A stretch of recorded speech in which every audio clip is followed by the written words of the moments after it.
What is up, everybody? We'll get to that in a minute. Let's see if we can get anything out of FP here. Anyway, we're gonna just do random shit today and do some account reviews. I missed some last stream because I went on for like 5.5 hours and I'd only gotten to so many. So here's the thing: some people like dance monkey dance, right? I'm not gonna do like 100 account reviews in a stream.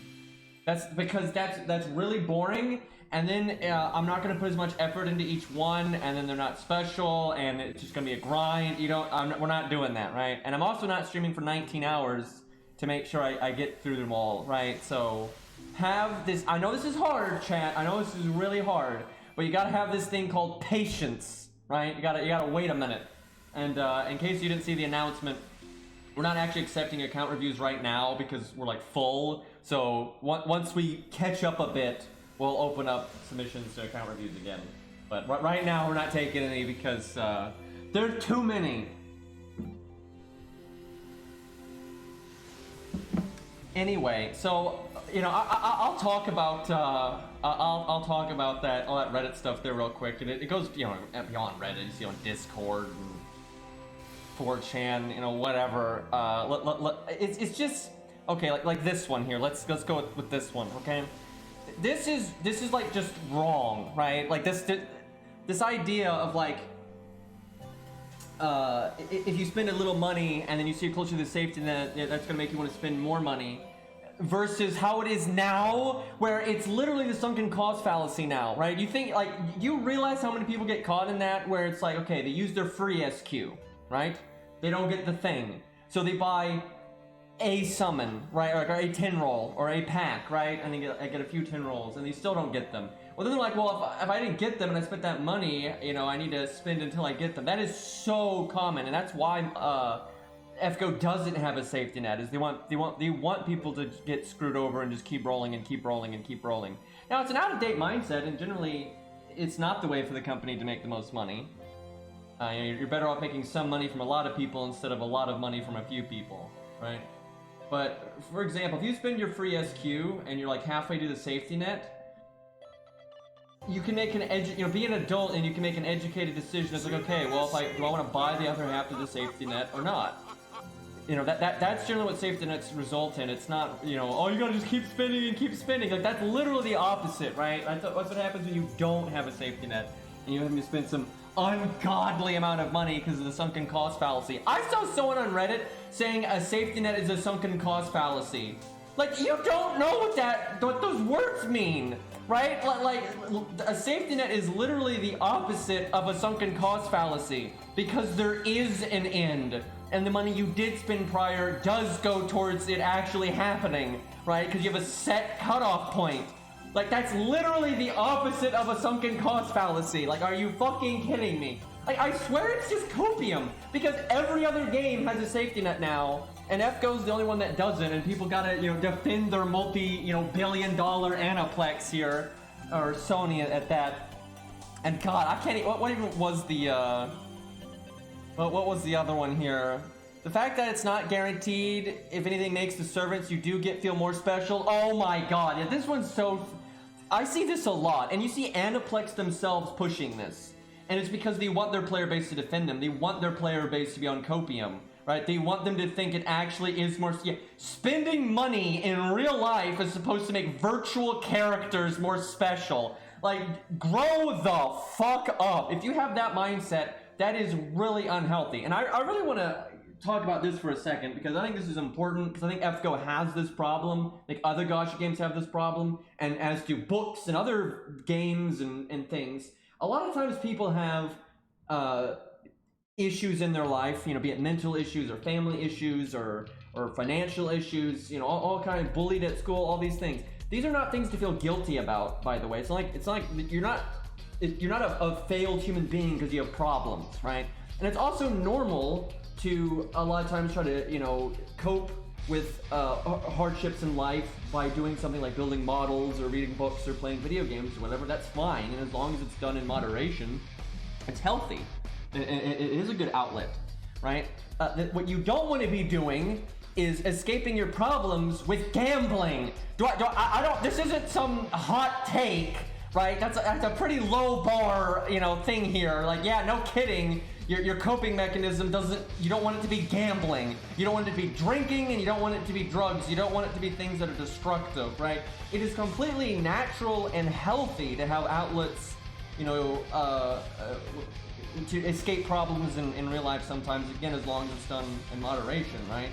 You do not want it to be gambling. And I think a lot of people, you know, because they do have hardships in their life, which is, again, is not something to feel bad about. You know, I'm not trying to insult people because they have hardships in their life.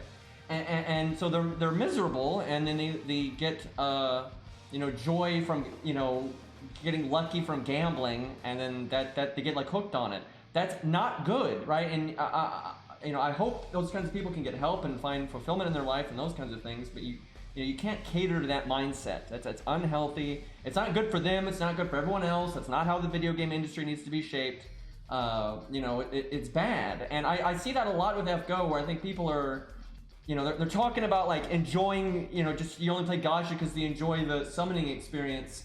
If that's the case, I don't mean this as an insult. I think you legitimately need help, and there's better outlets, you know, for you if you're miserable like that, right? It's fine to enjoy summoning in FGO in healthy moderation. You can enjoy gambling to an extent to healthy moderation. Like, if you go to a casino and you have a set amount of disposable income that you might spend on putt-putt golf or going to the movies or whatever, and you just put that towards the casino. You're like, okay, I'm just gonna assume I'm gonna spend $200 in that, and if I win, I win, and if I lose, I lose. That's fine, and that's a reasonable, you know, outlook on gambling. But that's not what happens to most people, right? And I do not think that's what you see in FGO a lot of the time. And, you know, sure, it can be fun to get something rare. You know, I like, you know, pulling a 5-star in one ticket and all that. That's fine. It's not, in moderation, it's okay, right? And the thing is, a safety net doesn't get rid of that. You know, people talking about, like, oh, but no safety net means different people have different options and not everyone has everything and blah, blah, blah, blah, and it's fun to have different synergies and yada, yada. That safety nets don't affect that, right? A safety, like, I swear, these people have never played a game with the safety net. You know, you don't play Arc Knights or Genshin Impact and just get every 5-star because there's a safety net. That doesn't happen, right? That doesn't happen at all. You're still gonna miss most things. It's just, if you save up for that one thing that you absolutely want, you can get it, right? Or if you decide to spend money on the game that one or twice a year, you're gonna get the thing that you actually decide to spend money on, right? It does not result in the entire player base getting every fucking unit and there being no diversity, right? That's literally not a thing. But, you know, a healthy amount of, you know, gacha RNG isn't necessarily a problem, right? But I think a lack of a safety net and rates like this are predatory, and they try to get people in the sunken cost fallacy. And you know, safety nets just do not result in everybody getting everything, because generally, and I'm not sure there's any exceptions to this. There's maybe one or two, because there normally are, like maybe Epic 7 or something.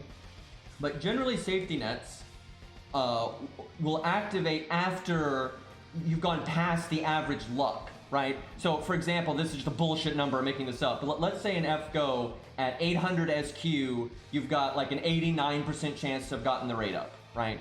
Or let's say at 1000 SQ, you've got a 92% chance of getting the rate up. That's almost everybody, right? So if you make the safety net a bit behind that, what you're doing is you're just saving that tiny percent of people that get really unlucky, as you should, right? It's not actually good for anybody to have, you know, oh, hey, great, I'm that 2% that got ultra fucked over, right? No one wants to be that guy. And the fact that you know that exists, I think, discourages people from spending some money when they otherwise wouldn't, or, you know, if they use half their SQ, or use their SQ and get halfway to the safety net, you know, buying the other half, that kind of thing.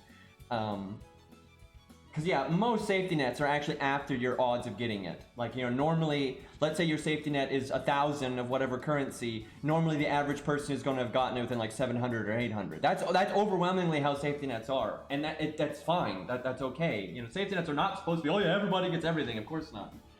Jesus, it's crazy to me though how much misinformation there is, and how many people also don't know anything about business or morals apparently. So that's a thing. Anyway, let's get to the game here. So I have not actually gotten that far in Septum because I was actually farming the dailies for caster gems.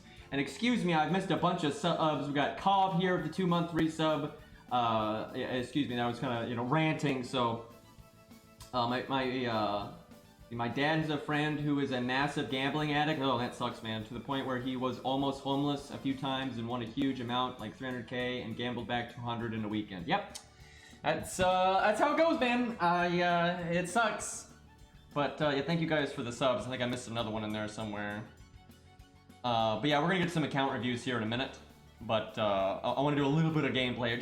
This is random. Does anybody have our Carmella? Like a level 80, 10, 10, 10 NP2 Carmella, you know, just like a nice, normal, solid Carmella. Because I'm wanting to test her, because I haven't tested her in quite some time, and I was just like, I kind of want to use her against like Lobo, where she's not in her niche, and just see how she holds up. Because it's been a while since we've used her. On NA, feels bad. I have her, but I don't think I've ever leveled her skills, and I'm not sure I have the mats to do that. Mine is NP2 666.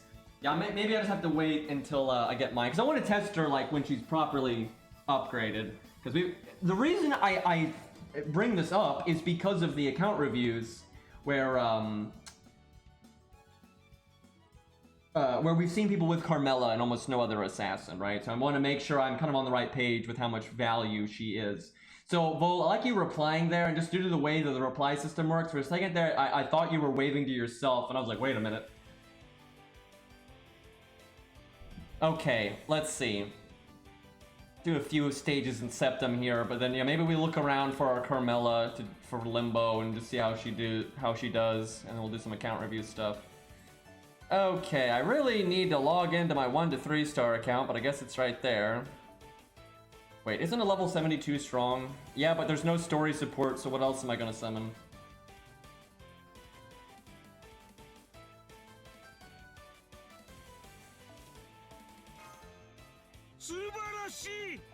But, oh my god, why do you not believe in capital letters? I don't even know where, oh god, I can never figure out where the words separate. That's obviously like 2 or 3 words. I got nothing here, chat. It's like thing, thigh, star, something. Thigh, high, star. Okay, I was kind of in the ballpark, you fucks. People are just against capital letters, I swear, right? And now someone's gonna have like, you know, like Icy's gonna change his name to nothing but capital letters or some stupid shit. Can't win with these. So Medea should have divinity, but she doesn't, because back then they didn't know what they were doing, and now they try to like, you know, retroactively explain it with just some of the stupidest lore I've ever seen. I don't know why I'm bringing Baldy. There's, like, Ushi would be better, even though there's assassins, but, you know, why not? Let's see what happens. Good old Cope Scope. Reading is for chums. What are you trying to say? Alright, I need Bond on Ushi and George. And that is pretty much it.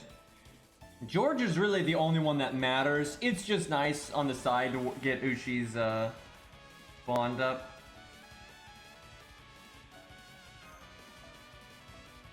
That way when you get to Guadia, she can melt him. And there are potentially other DPS you might have ready by then, but there's no guarantee.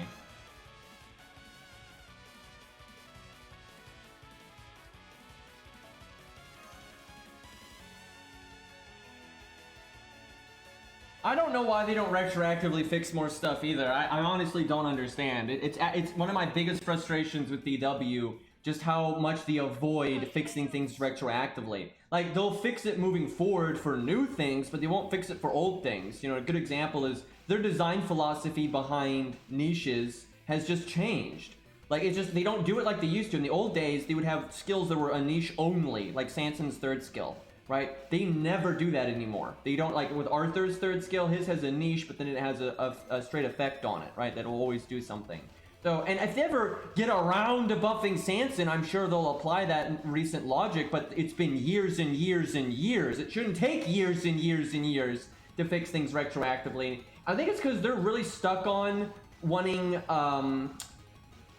wanting buffs to be like tied to events and it to, you know, to be special and hype and like, oh, Mordred's part of this story, so Mordred gets buffed now, or you know, it's anniversary time, so people get buffed now, right? And that's fine, I think, for units that don't need buffs desperately badly, but you know, for units like Ben-K and Phantom of the Opera, Geronimo, Sanson, you know, not really the same thing, and it's just they shouldn't have to wait years and years for them to finally be relevant in something. So maybe. You know, Daddy DW decides to buff them, right? It's kind of stupid.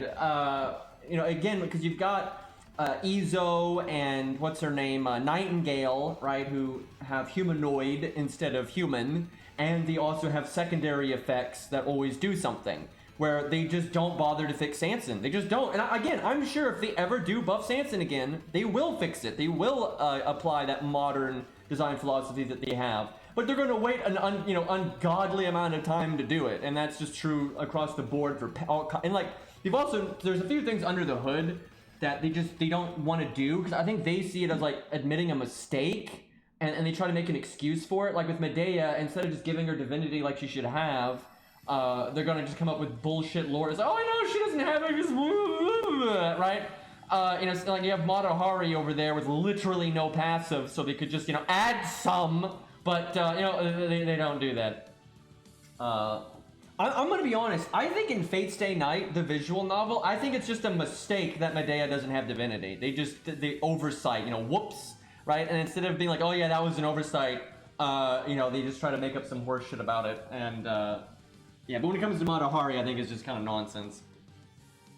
How high priority on buffing OG Nobu? Pretty high. I mean, she's way better than, you know, Jekyll and Hyde and Geronimo and stuff like that, so it's not like she's the worst unit in the game or anything, but she absolutely needs a buff. And again, some buffs take a lot of effort, right? And if you want to like really sit down and think about it and handcraft it, and some of the buffs they've done have like really wacky effects, so it might take, you know, more time to balance and that kind of thing. So that kind of stuff you can't just throw out willy-nilly. But there are some servants that can be fixed by just adding on a very generic effect, like adding an evade to a skill, or adding a battery to a skill, or making the attack up larger, right? Stuff like buffs like that, or like tuning buffs like that, those are very easy to do. And some of the servants that's all they need, there's really no excuse for waiting around like 6 fucking years to buff that kind of stuff.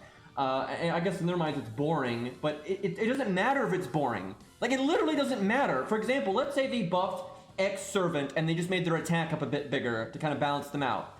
That doesn't matter if that's boring, because that shouldn't take away. If you do want to do something exciting later with that character, you can still do that, Einstein, right? If you want to have like the big Ben-K buff that really changes his toolkit, makes him a lot better during, you know, Ben-K Fest, you can still do that. And then, you know, a year before that, you can do a more generic, straightforward buff, right? Like making his cooldown on his third skill not 90 turns, because that's outrageous. Right, you know, buffs like that you can just do under the hood, and you know, no big deal. It's not supposed to be a big hype thing. It's not supposed to be a big deal. And if you want to save, you know, more exciting stuff for events or whatever, you can do that. But you know, I honestly can't explain it. I honestly cannot explain what the fuck is wrong with FGO and buffing. I followed the video game industry for a long time. I have friends that work in the video game industry. I have no explanation for what is going on with FGO and buffs. I don't understand, right? Because a lot of the buffs that they do are not things that are really expensive or hard to do in the code. Now, to be fair though, a lot of times, let's say you have an under the hood buff, like twinking the numbers on a servant, you're not going to just put that in the game in a hotfix. It's too expensive, right? You'll make that buff and you'll have it sitting there, and the next major update you just ship it with that update, right? You know, because it's worth to do the major update and go through the, you know, process and everything, and it's just kind of packaged in with it. That's very standard, and so waiting like that amount of time, that's fine, right? That's totally regular for the video game industry. It's not like, oh yeah, we got to fix Medea right this second and put the update out tomorrow. Like, no, you can wait for the next update when you're going to do an update anyway, right? That's completely standard. But that's not the problem, right? You know, and there's really, I can't think of any excuse, right? If they're so caught up on this mindset of it needs to be special and blah, blah, blah, blah, like I said, you can do both. You can do the more mundane, unhyped buffs under the hood, and then still wait for that character to have their big moment and do buffs like that. Like, that doesn't affect anything. And in terms of workload, it's just not a heavy workload. It just isn't, right? The only time it is if it's like a PvP game and like, you know, League of Legends or something like that, where minor tweaks might be easy to implement, but the effect they might have on the game balance can be massive, right? This is a fucking single-player game, and that's not really an issue. And sometimes with more like on the fence cases, it does pay to maybe take your time and not worry about, not rush it, right? Something like Baldy, for example. Baldy's not a unit you should just buff like out of nowhere, because although he is in need of a buff, it's easy to make him too broken and things like that. You got to be careful, right? But units like Jekyll and Hyde and Geronimo, those units are so bad, and their skills are, and Sanson, their skills are so barren and are so pathetic that if you just slap generic stuff on them like a battery or an evade or a buster up or a star bomb, that's in no world is that going to break the balance. They're still probably going to be kind of bad units, but at least they're going to be more playable, right? Like, for example, let's say Sanson gets a buster up on his third skill. Sanson is not all of a sudden an amazing unit. He's absolutely not. He's still pretty bad. It's just, hey, now his third skill does something, for fuck's sakes. And then if you want to wait, for the better time when Sanson's in the story or something, I don't know, like maybe a major story, like maybe one set in America where he's like, being an executioner, right? Maybe in a story like that, you might want to, buff him during that, or I don't know, maybe an event, just a crazy idea, maybe like a heist, event. That maybe you want to use Sanson in that, and maybe then you buff him. I don't know where I'm getting these ideas from, but if they ever have the opportunity for Sanson to be in the goddamn story, maybe then they would take the chance to buff or give him an animation update. I think they just hate Sanson. I don't even understand. I mean, the poor bastard has been used a lot, and he's literally, just been scuffed this entire time. Like, no, his third skill's fine, guys. Guys, it would weaken your connection with Sanson if he got a frivolous buff that wasn't connected to the story. It wouldn't feel special then. By the way, that mindset, and the fact that, like, Aniplex is shoveling that when they know it's horseshit, but they're trying to take advantage of fucking morons that will eat it up, it's really disgusting. And it's just really stupid that people eat it up, right? Like, the fact, like, this whole idea that, oh yeah, free 5-star is not as special as, if you gambled in, just what a bunch of bullcrap, man. Utter nonsense. Thankfully, it's a minority. It really is a minority. But there is a segment of this player base that it's just copium. It's the best use of the word copium ever. It's like you're going to a restaurant with maybe your friends or your family, right? And maybe you're going into an Italian restaurant. Now let's keep in mind there's a lot of other restaurants in the area, but not Italian. There's other restaurants, but they're not specifically Italian. But you're going to this Italian restaurant, right?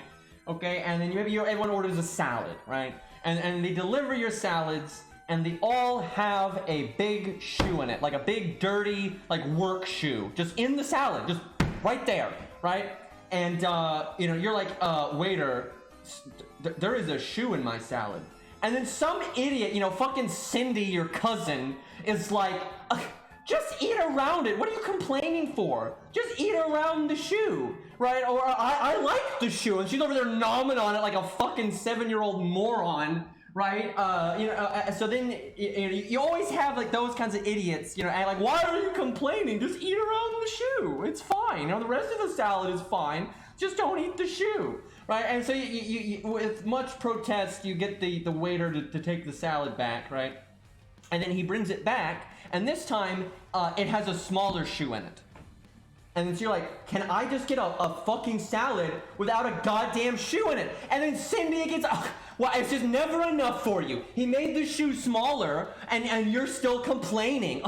Nothing's good enough for you people. You're just always going to complain, aren't you? It's just, it's got to be a perfect salad, or you're just not going to be happy, right? Meanwhile, all the other restaurants in the area give you a salad without any fucking shoe in it, right? And you have Cindy over here saying that garbage, right? And then all the other restaurants, though, it's totally fine, right? But you don't want to go to those restaurants because they're not Italian restaurants. You see, that's the whole problem. But we're getting there. Not Jesus Christ. It really is what it's like to me, man. You see, just like this utter bullshit from DW, and then you just have copium defenders like they need it, right? With all the money they're making, like they need you know, the player base to be their PR department and say, how about they speak for themselves, right? How about they come out here and communicate for themselves? You know why they don't?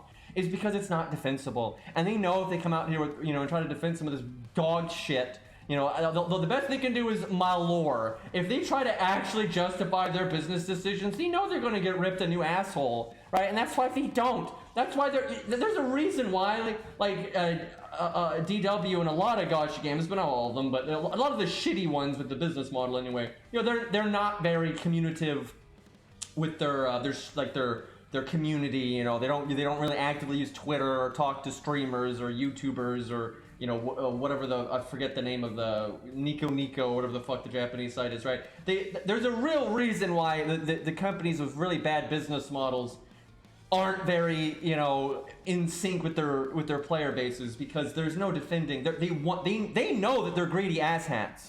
Like, they know they're putting shoes in your salad. They know that, right? But they can't. If they come out and, you know, admit it to everyone, then it's too obvious, right? So they gotta, you know, pull the wool over the fucking morons that are, you know, gonna defend them because they're emotionally attached to a goddamn video game.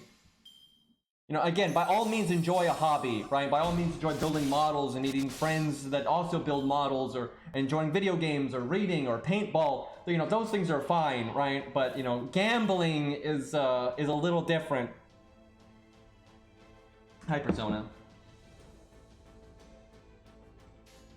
Yeah, there are some gacha games that, you know, take a more public stance with these things, but they normally also don't have business models that are garbage, right?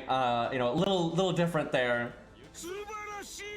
Hey, Genical, thank you for the 2 years, man. A little bit of time there.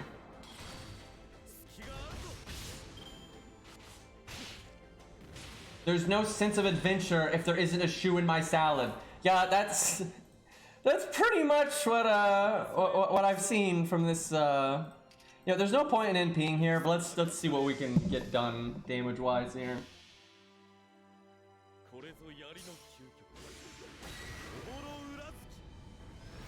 Hex is just over there with Cindy eating the shoe here.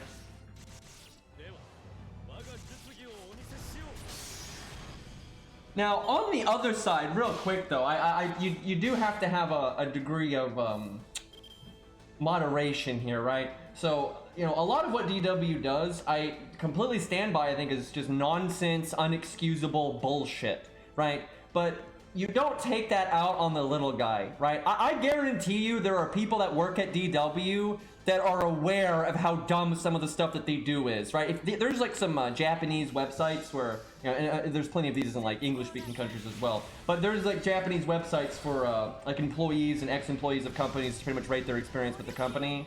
And some of the ones from DW are insane, right? Like it, not a pretty picture, right? So they know, right? They know. And so a lot of times you have people like just getting mad at, you know, everybody, you know, in like a blanket, you know, statement kind of way, and throwing everyone under the bus when a lot of times it's not their fault. You know, normally it's like management, and in this case I think Aniplex is a big part of the problem, and stuff like that. That happens all the time, where people shoot the little guy when a lot of times their hands are tied, and they might even be, you know, they might be trying the hardest to get those things fixed, but they're just, you know, powerless a lot of the times. That happens often.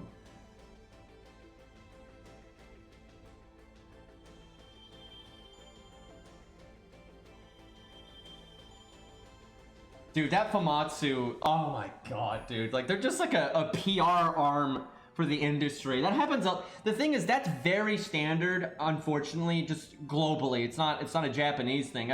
That's just so standard in video games that the media surrounding it, and just nerd culture in general, because Famitsu is more than just video games, but it's very common for the media that covers that kind of stuff to basically be in bed with them, because that's how you get early access, that's how you get the interviews, right? Why would they give the interview to the people that are going to actually, you know, hold them to account when you have Famitsu or whoever, right, that's going to be willing to, you know, play ball, if you will. And it's very standard, unfortunately. That's why, like, video game reviews are such a fucking shit show when they're from, like, the major companies and stuff like that, because it's just a circle jerk. It's completely a circle jerk, right? They're basic, because they benefit off of each other. That's kind of the point. So gaming journalists are it's a joke, right? It's a joke. All right, let's get to an account review, and then maybe we try to find our Carmella, or even upgrade our Carmella and test that out a bit. I know some people. Oh, Rex. I can use Rex's. I'll send him a DM because Rex has a level 81. His is maybe a little too upgraded because it's just level 80, but it's in P5 because he's just happened to have gotten Carmella a lot over time, I think. So you know, pretty beefy. I don't think his is 90. I think it's just 80. But we'll look in a second. We'll do an account review here though, but then we'll do some Carmella things. Okay, we'll do Personas because Persona's here in chat, and I was supposed to do his yesterday. And I think this is the only Flex account that I have downloaded right now, so it's good to just get that out so then we can focus on the advice ones, because it's easier to have things to talk about with the advice ones, I would say, than the Flex ones. Although, every once in a while, we've had some Flex ones that have been pretty great. All right, we got here. Hi, Simon here. I don't think I need advice. Yeah, I wouldn't think so, except for farming Fujino and Sith mats. Well, that you know, that's just suffer, bitch, right? That's pretty much all you got.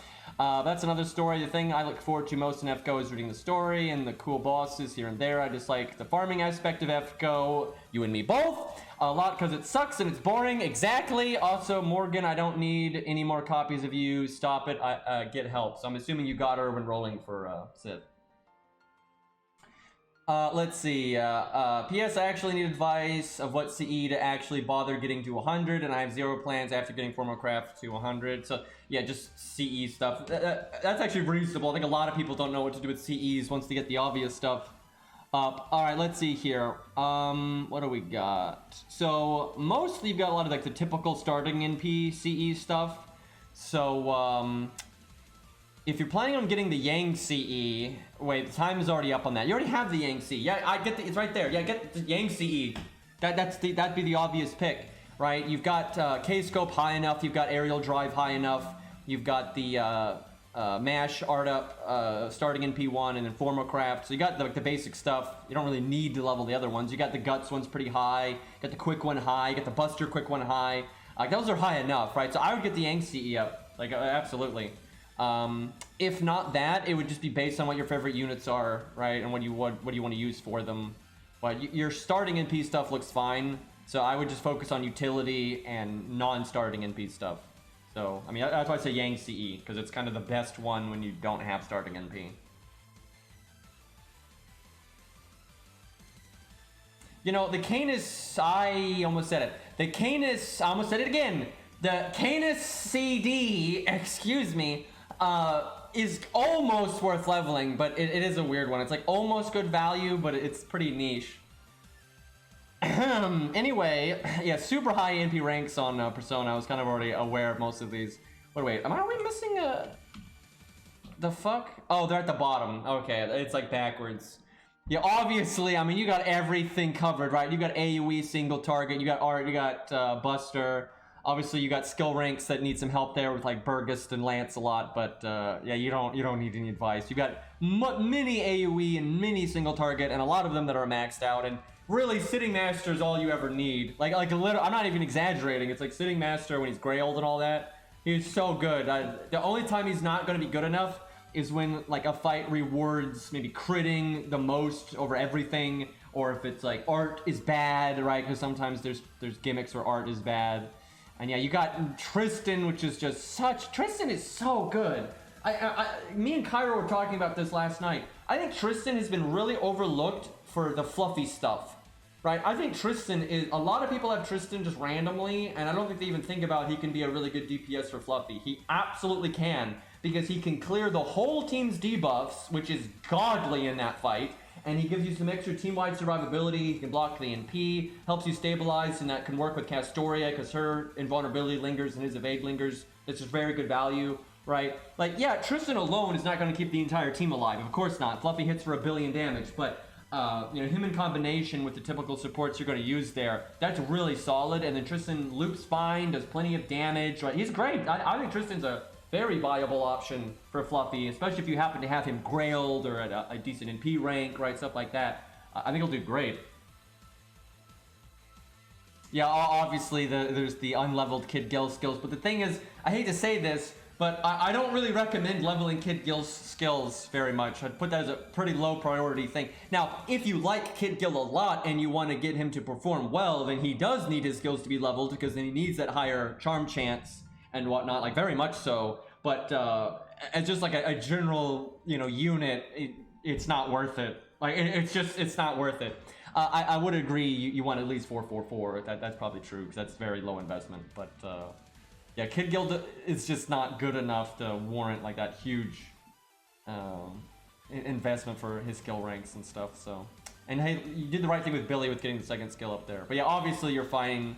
You're just in Matt Hell for Sith and Fujino there. It's kind of obvious. Feels bad. All right, what do you got for Lancers? I actually don't pay attention to your Lancer stuff too often. So you got NP3 Percival. You got NP2 Nukehead, Pravati Melt. Oh, and Vertra. I'm jealous. I'm so jealous. I wish I had NP2 Vertra. So you've got Brynhilde for single target and Crazy Eyes. So you're really totally set on single target there. That's like all you need. And you've got a backup Ku just in case. So that's plenty. Ku's first skill could maybe be leveled some, but he's fine at 6 really, because of his buff. And then for AoE, you got Nukehead and Vertra. So you're actually a little weak on AoE just because like your skill ranks on like Karna and everything are a bit lower. So your AoE is a little scuffed. Like you could get Parvati up or something. You have plenty of AoE Lancers, but not a single one of them is actually maxed out. So, but they're good enough, I'd say, to do farming and whatnot. So I doubt it's ever a problem. It's hard to narrow down Persona's taste, right? Like I've kind of followed like the units he likes over the years, and I think you like weeb stuff, right? Like in that, fair enough. But yeah, I don't. It's hard to see a pattern for me for like the stuff that you like. Not that that's a bad thing. I just a lot of the people like that are active on our Discord and stuff, I can normally find like a pattern of what they like and don't like, but. Oh yeah, David test. Did we already do Archer? Oh my god. I mean, at least it's 8, but do you have Merlin? Let's see, because it's not as bad when you have Merlin and you're willing to use him. But where's Caster? There's Caster. You have Castoria, but that's an NP, not a skill, so it won't save you on turn 1 necessarily. It does not cover the same thing. So if you're gonna get that fucking David skill to 10 there. Almost passing the David test. Close, though. At least it's leveled, though. Like, it's 8. It's something. Nope, I've said this every goddamn stream, Ball. You've fallen into my trap. Just because you have Sith or Tristan does not mean that you don't need David. It's actually the opposite. It is even better to have David's skill. Thank you, Zert, for the sub. 5 months. It is even better to get David's second skill to 10 when you do have a maxed out Tristan, because when they both have the minimum skill rank, right? Or the maximum skill rank, so the minimum cooldown, it plays off of each other very well, right? They're better at trading their evades and like super protecting the team. Tristan with David is just disgusting, right? If you're fighting a really hard saber boss like Tunican or something, that it is so disgusting to have Tristan with David when they're both at 10. Or like, what was their name? Artoria. One of the Artorias, the anniversary one with like millions of... Alter. There's so many Artorias now, God. Anyway, Artoria Alter, right, in the anniversary event. Fights like that, having rank 10 second skill David and having the rank 10 on Tristan or Sith nowadays is so good. Like, it's disgustingly good. And a lot of times that one turn makes all the difference. So, and it's just a fact, Tristan's not a support. Tristan's a DPS. Like, he's a DPS with support on the side, and his support's gotten better because he's got the debuff clear. But that's more utility focused, where David is just typical straightforward support, right? With the NP gain with the art deck and the attack up for the team, and then he's also, to this day, David is tankier than Tristan. Now, that's not always going to be the case if like Tristan here is grailed to 100, but that's just, grails are always like that. But like an 80 Tristan versus a 70 David, the David is tankier, and sometimes you need your support to stay alive to then give the team the evade when you need it, right? So for pure support stuff, David is just better than Tristan. But Tristan is a much better DPS, and then when they work together, it's like super amazing synergy. Like, it's awesome.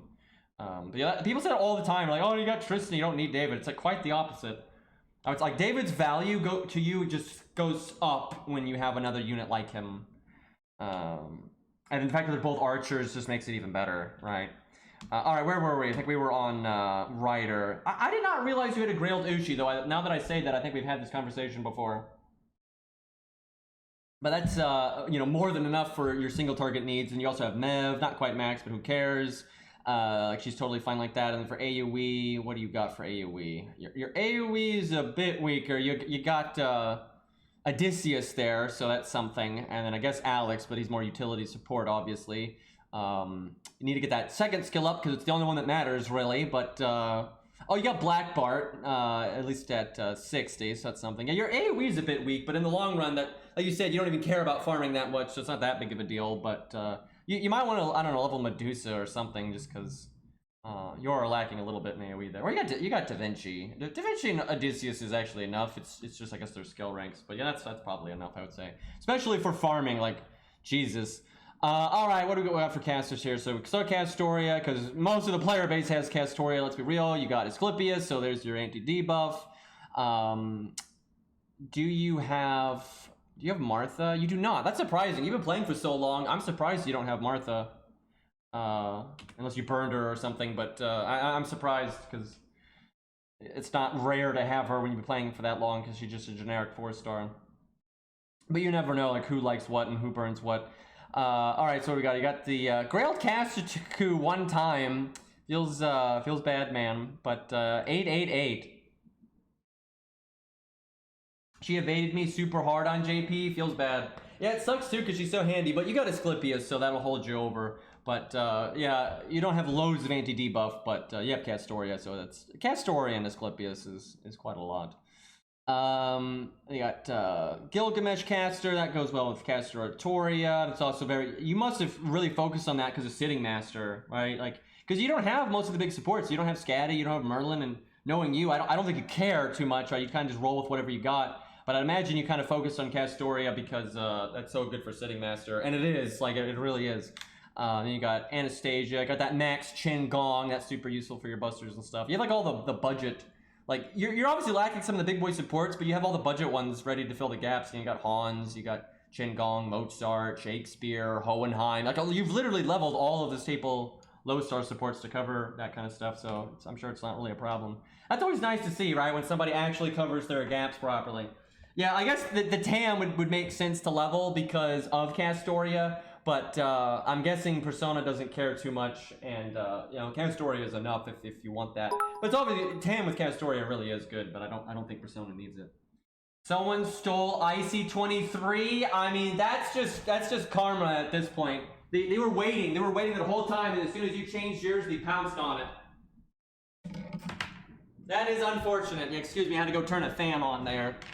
Yeah, that's enough. But thank you for the 100 bits.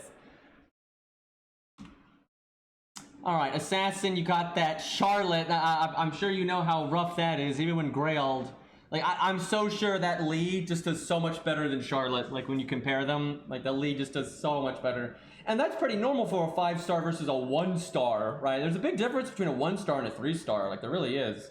But when you compare, like, Kojiro to Lee, Kojiro can keep up, you know, pretty well, actually, if he's Grailed, just like Charlotte is here, right? But Charlotte just doesn't. She really needs a buff. But hopefully she'll get one, right? And then everyone that's got a Grailed Charlotte will they'll be ready, right? They've already got it, you know, fueled up and ready to go. They're just waiting for DW to give them the keys, right?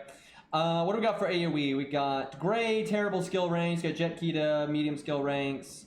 You got the Tengu. Yeah, you're fine on AoE, and they don't really need the skill ranks that much for farming. And then for backup single target, you've got 100 Face and Kojiro, so no big. And you got Vinch, so that's more support for your Buster, even though you don't have Merlin, so it's no big deal. Alright, Berserker, you got that Morgan like you were talking about. You got NP4 Morgan. What was your Sith at? Where is Archer? Sith is NP2. Wow, that is fucked up. That is so fucked up. You got NP2 Sith, but you got NP4 Morgan. That is that's rough. Because I'm pretty sure you were focusing on the 4-stars there more than Morgan. Well, what are you gonna do? Don't quite got that Hercules second skill to 10 yet, but I'm guessing you are in lower hell, as are most people. So you got Pinth and Jerker for single target. Like that combo is so strong. That's generally all you need. And then you also got Nobu, so no real problems there. And then for AoE, you've got I was gonna say Gorgon, excuse me, Morgan. Again, pretty much all you're ever gonna need, and then you got Darius and Spartacus for farming, and Spartacus is really good for that. So yeah, you have no need of anything else really. I'm still not getting a beat on Persona's taste for the most part. Like it's pretty unique on what he's like you could tell like with what he's grailed. It's pretty all over the place. But I mean, like, the guy knows what he likes, so you know, good for him. But I would never be able to predict, like, if a new character came out, I'd never be able to predict if Persona was going to grail it or not. Like, a lot of, like, our regulars on Discord and stream and stuff, I can predict, like, stuff that they might like or not like. But I can't do that with Persona at all.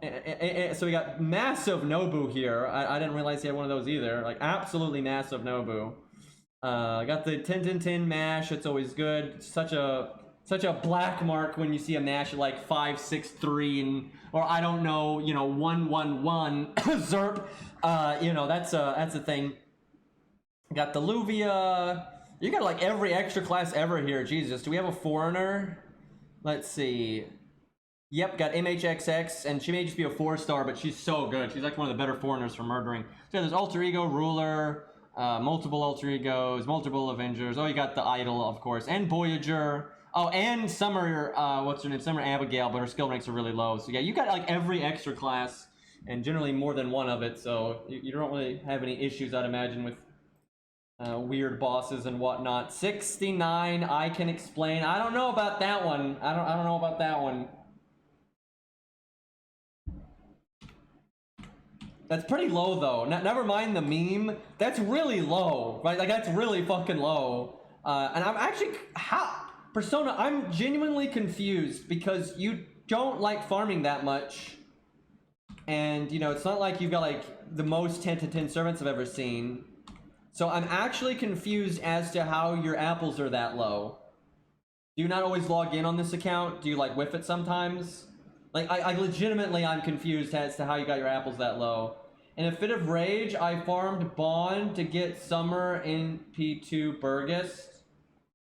Oh, to summon in P2 Burgess. Oh, were you farming Bond to get SQ?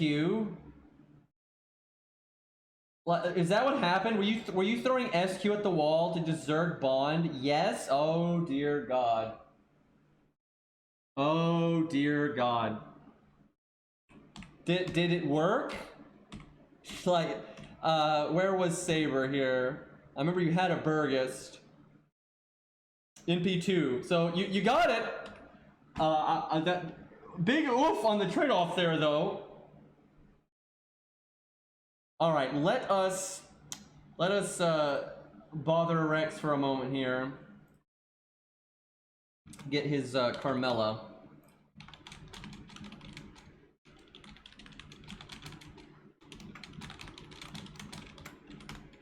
Sent him a message there. Hopefully we get that. Let me switch to my main account, which I think I already have set up. Actually, we need my alt account because we need to do Lobo.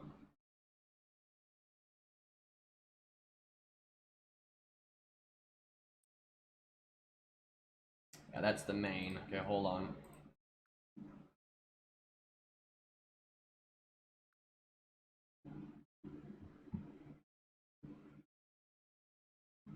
There we go. All right, we're ready.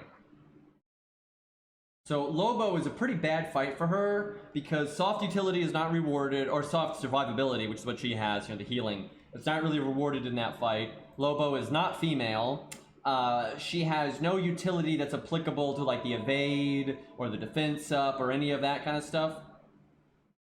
So, gonna be a rough fight for her, but that's kind of why I want to use it. I want it to be a bad fight for her. Oh yeah, the music's dead. I want it to be a bad fight to see how she performs it in pretty much the worst case scenario, right?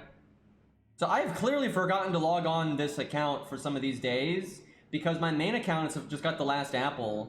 I think so did the Steno account, so I've apparently forgotten to grab some of these.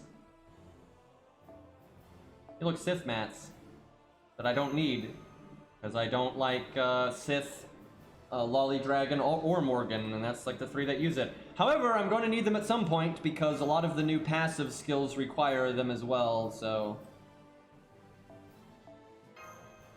Not sure why I have all these apples and SQ in here, but I will take it.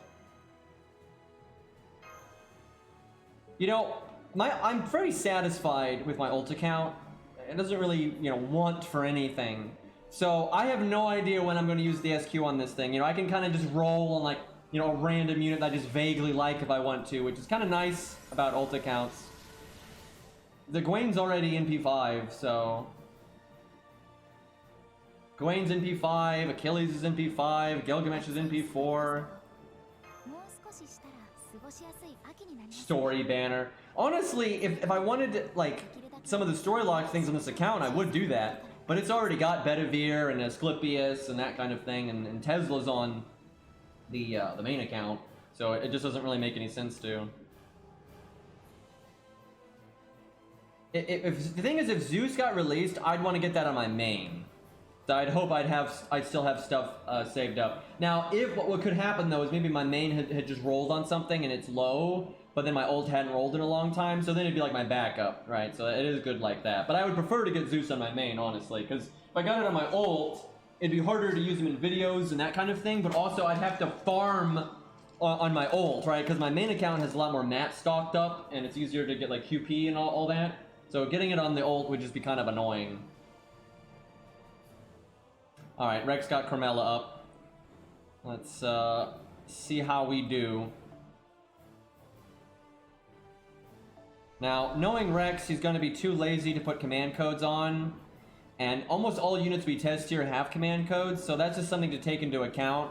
That she's going to be, okay, she has command codes, but nothing that's like, we don't have the sure hit, we don't have the defense removal, any of that stuff. So that's going to be a big, Oh, he did Grailer. That must have been with somewhat recently, because I've used Rex's Carmella in the past, and it always been 80, so that must have been something he's done in recent history. No, she absolutely has not always been. It's not like that was the first thing he ever grailed by any means. Alright, we're in P4 though, that's pretty good. Alright, we gotta do like the standard kind of setup that we do, because that's the whole point of the value check thing. You can also just do... Richard makes such a good punching bag, even in a team, right? Like, even if you're not gonna beat it, right? Like, but you just bring like the typical Buster supports or whatever you're doing, right? And you just like hit the... You see how many MPs you can get off, how long they mitigate the damage, it's still a good... how do you put it? Like check boxes, right? You can kind of see how they do against Richard, even when they're, not the right class and stuff. Hey Nino, thank you for the 15 months. Let's see. We normally do MASH, but I kind of want to not do MASH because one, it's more of a testament to the DPS if they can do it without MASH. And two, Carmella kind of wants the gas. So I guess we just use this team right here, because that's what we used for our last Buster unit. So we'll just go with that. Probably not the Switch Mystic Code, though. I don't want to be that greedy. The only bad thing here, this might be too greedy. We might get NP'd. Like, we kind of have a gap. I feel like, Leonidas will die like before the NP, and then the next unit's not a taunt. So Carmella could have a bad time. We can use the invulnerability because it blocks the sure hit, but insta-death is a thing.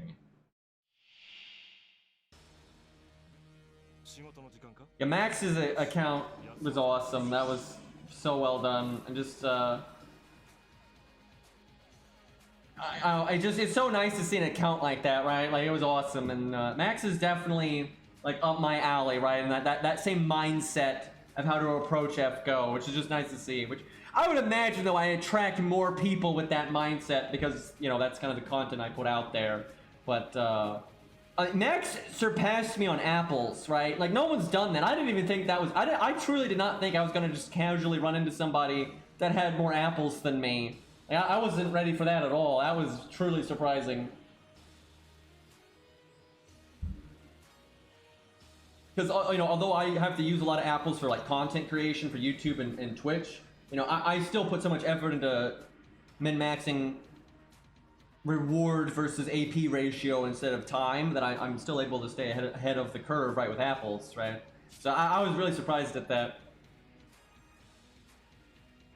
Okay. We want so much damage, that's the thing. This is going to be rough. I think we probably should have worked in a better taunt situation here, but we'll see what happens. I feel like Carmella can get her NP really easy here.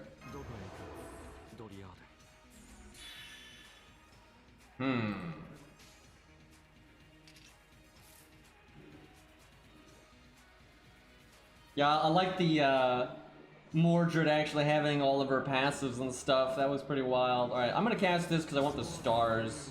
But I could get my NP without it. Yeah, I'm gonna cast this right away. Yeet the crits. Guess I do this. See, Leonidas can do really good in the long run with just keeping that taunt up and just keep going, but not really on a setup like this one. He needs like some support from the team to stabilize survivability wise. Damn, not enough. I could do my drain, but that's kind of overkill. I guess I do it though.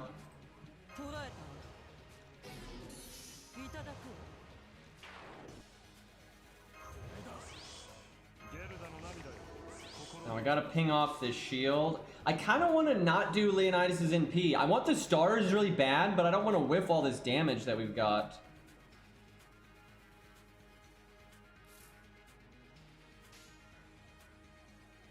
This is so awkward. This is what I'm saying though, she's kind of punished here because she just doesn't have a way to deal with the gimmicks in this fight.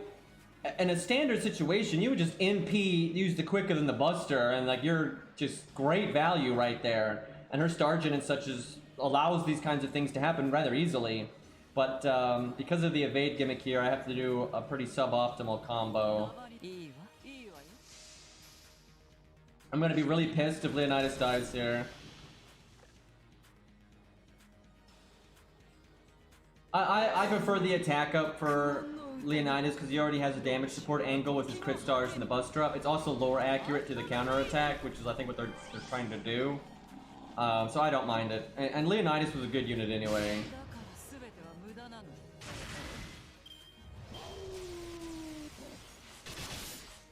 Also, giving Leonidas a defense buff could be really broken because he already does loopy bullshit. Would make it more consistent, I suppose, though, which isn't necessarily a bad thing.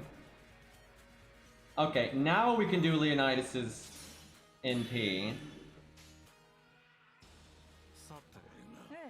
Let's see how much NP gain we get here. So her damage there was still rather impressive, even though we're at neutral and, you know, it's pretty budget buffs and all that kind of stuff, and not a female, right? Like, it's still pretty solid. We are struggling, though, because she does have a lot of, like, normal card incentive. She's incentivized to crit because of her star gen and assassin stuff, right? And we have Haunter's crit up and everything, but it's hard to get much value out of that here, unfortunately.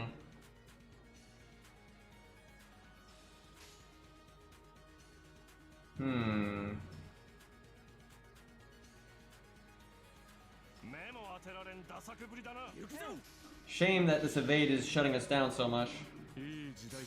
Yeah, that's what he really needs is an animation update.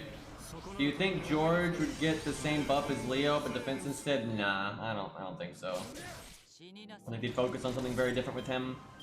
I doubt George is too much on their radar just because he's such a good unit, but you never know, they do weird stuff. And I guess they do seem to be in the habit of buffing just gut skills. So just because he has a vanilla gut skill, they might do something like that just because of that. Not because he needs it, but just because he does have a vanilla gut skill. So they might do, that's like, I don't know, they might just put a different effect on it. They're not necessarily going to do something activates when guts goes off. They could just add any other thing to it. But honestly, I would prefer the buff as NP. Even though he's got a vanilla gut skill, it doesn't make the unit bad. It's not about what a unit's individual skill does, it's about what the unit does in their entirety. And his guts is fine with the rest of his toolkit. I'd like them to buff his NP, because no one really uses George for DPS anyway, but having that as a side option would be pretty cool. and then you could give his NP bonus damage to dragons because it's supposed to have that in lore. Like Ascalon does more damage to enemies that are dragons. That's just what it does. And so just having like that side option to have like a budget art writer like that would be nice. And then you have even more synergy with dragon stuff. But he's still gonna mostly be a tank, right? So I think that'd be pretty cool. Okay, we can NP right now. This is looking pretty rough though. I probably should have used this earlier.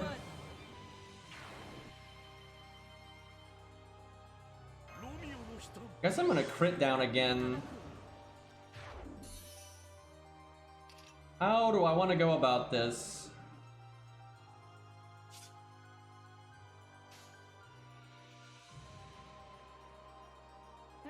I guess that.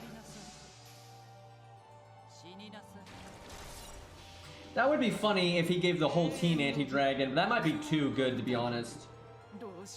Like, because George is already good, and then that really... Well, I will say this. A lot of times with the meta way to use George, be it low-level George or high-level George, you know, oftentimes they don't incentivize you to use his NP very much. Even though he can actually get it really easily because he has taunt, so he gets hit, so he gets NP gained for being hit. It's just, you don't normally bother to give him a starting NP CE because it's not important. So it would be interesting if they incentivized you even more to use his NP, right? Because then that might change the kind of craft essences you bring, that might lower survivability, so it's a decision to be made, and that'd actually be kind of interesting. So I don't know, maybe it would be okay to do that.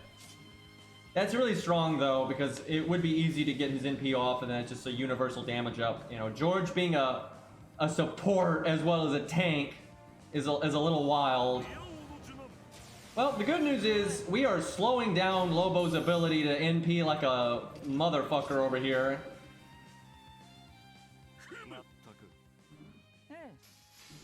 We're just, the evade gimmick is really shutting us down more than normal, but honestly, she's performing pretty well. And again, this is outside of her niche. It's outside of all of her niches.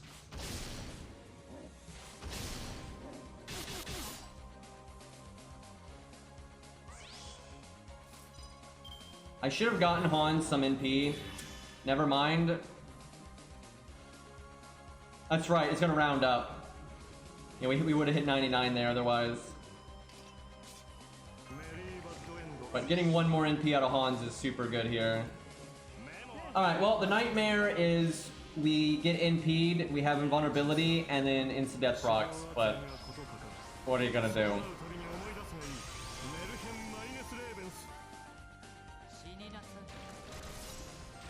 What if you give a 5-star George with that ability? I mean, that's hard to say because you have to see the rest of his toolkit, right? But I think if they ever made another George, they'd probably make it a 4-star, just because he's a guy, right? If he was a waifu, or he was just a really popular male character like Edmund or something, right? Although he's a 5-star, but you know what I mean. Then maybe they would do it, but... Because, of course, there are male characters that just get ludicrously popular, right? But a lot of them actually are already high stars. That's not always true though. Like, you know, Ku's ludicrously popular, Emiya's ludicrously popular. There are like 3 and 4 stars and stuff. But a lot of those actually do have alternate versions, right? Because you do have, I guess, Muramasa. It's more Shiro than Archer, right? But you know what I mean, right? They still can capitalize on it. So most of the male characters that are low stars, you know, Jason at this point really is popular enough that if they did make a 4 or a 5-star version, people would be really happy to.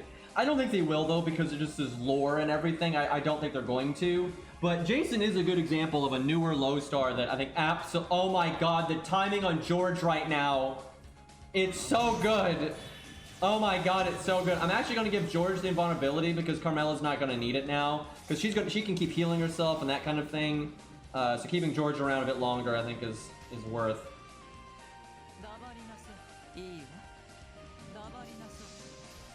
You know, I don't know how to explain this, but the kind of like archetype that Carmela is, a lot of the characters in that style in FGO, I don't like at all. But I don't mind Carmela, like she's okay, she's pretty reasonable. The thing I don't like about her is why is she wearing a cage for a dress, right? It looks a little stupid. I swear I cannot be alone in this, right? Like Carmela's character is fine, the voice actress does a good job, the art's fine, blah blah blah blah. But what a dumb fucking like dress, that's nonsense.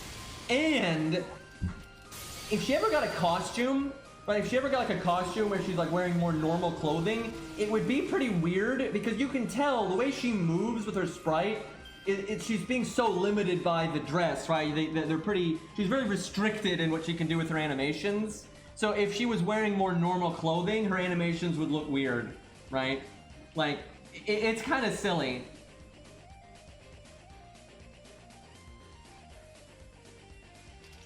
Also, her 4th stage ascension has green eyes, but in game it's yellow. It's bullshit. You obviously got to throw it out. You know, banned, unsubscribed, all that. Double defense buff. Okay, well, we're not getting anything done this turn, so we'll just go for NP game.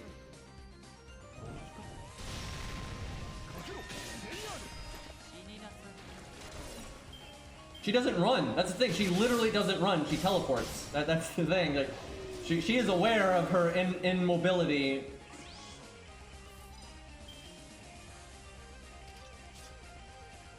Let's see. I mean, she kind of behaves like a caster, though. Like, that's kind of a shtick.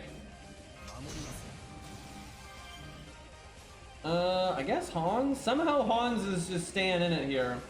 So obviously we're going a bit slow, but that slowness is really a direct result of you know, no command codes, that we have no utility for dealing with the defense buff and or the evade. So honestly, I think this is pretty good showing.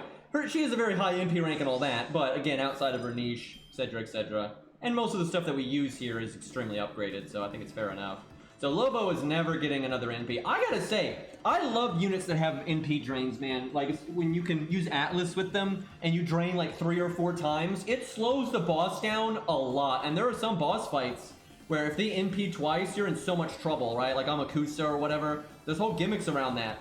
And it's really helpful. Yeah, RNG NP drain, not so good.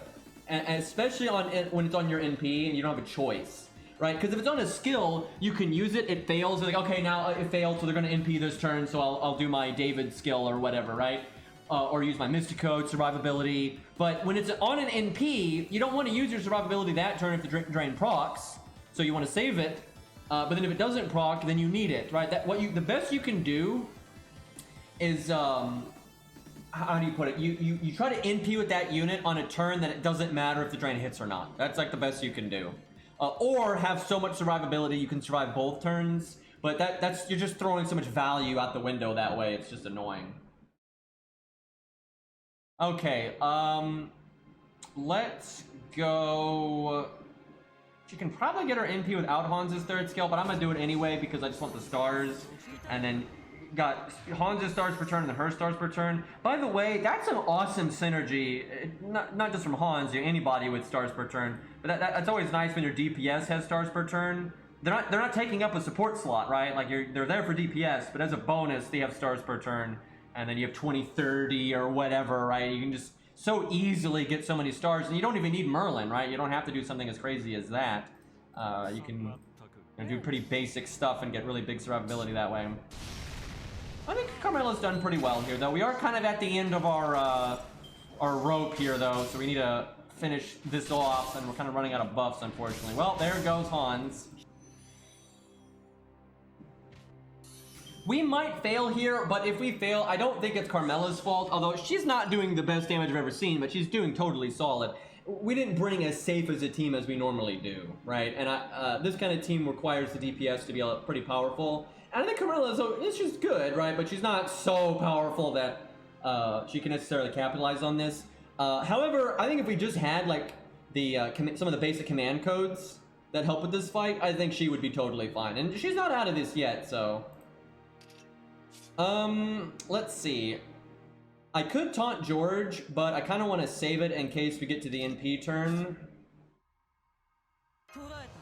I'm going to not use my Drain yet because I can use it next turn. I really would like to save Qingong's skill, so I could use her Drain and then Qingong's skill.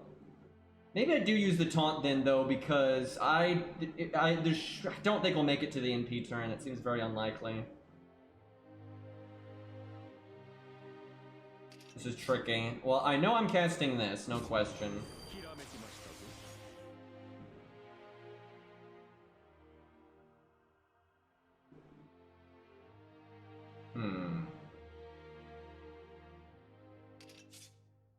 This is from Halo. Halo 2 specifically. The song.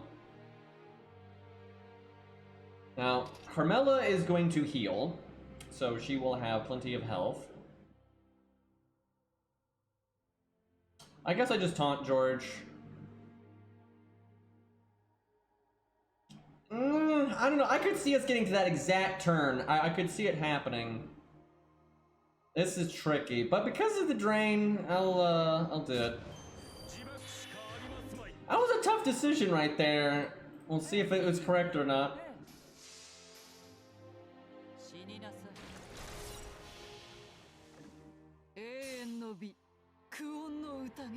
This is totally though in line with how I've always remembered Carmella's like value. I haven't used her in a while, but it's like it's good even when she's completely out of her element. It's still totally solid, you know, baseline value. And then by the way, she has a niche where she's just disgustingly powerful, right?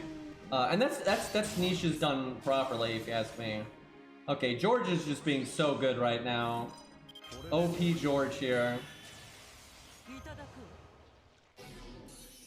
Look at that NP though. Oh man, I like that. And she still has her attack up from the previous one, right? And I think we can get our NP right now. That's awesome. Nice last second oomph of value here.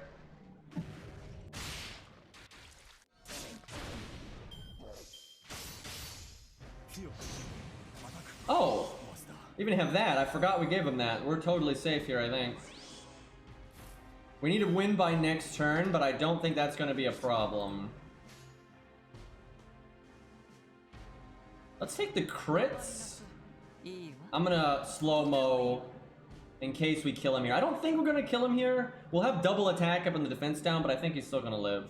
But I'm making stars, so maybe we crit next turn and finish him off. But we might win here. We'll see.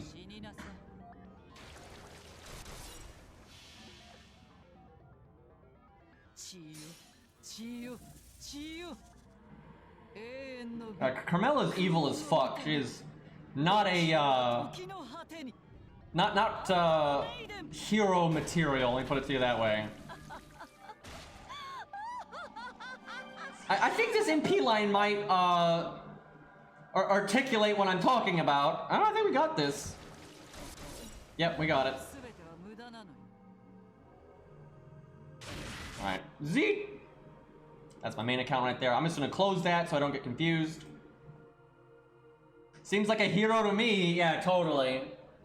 You know, between the murder, the bloodbaths, and the, you know, sadistic laughing, you know, totally heroic material.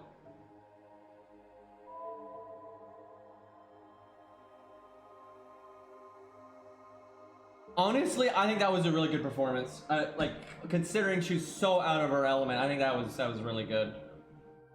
And if you had a weaker Carmella, right? Because that was a pretty strong one. But she literally didn't have command codes and stuff, you know, that kind of thing.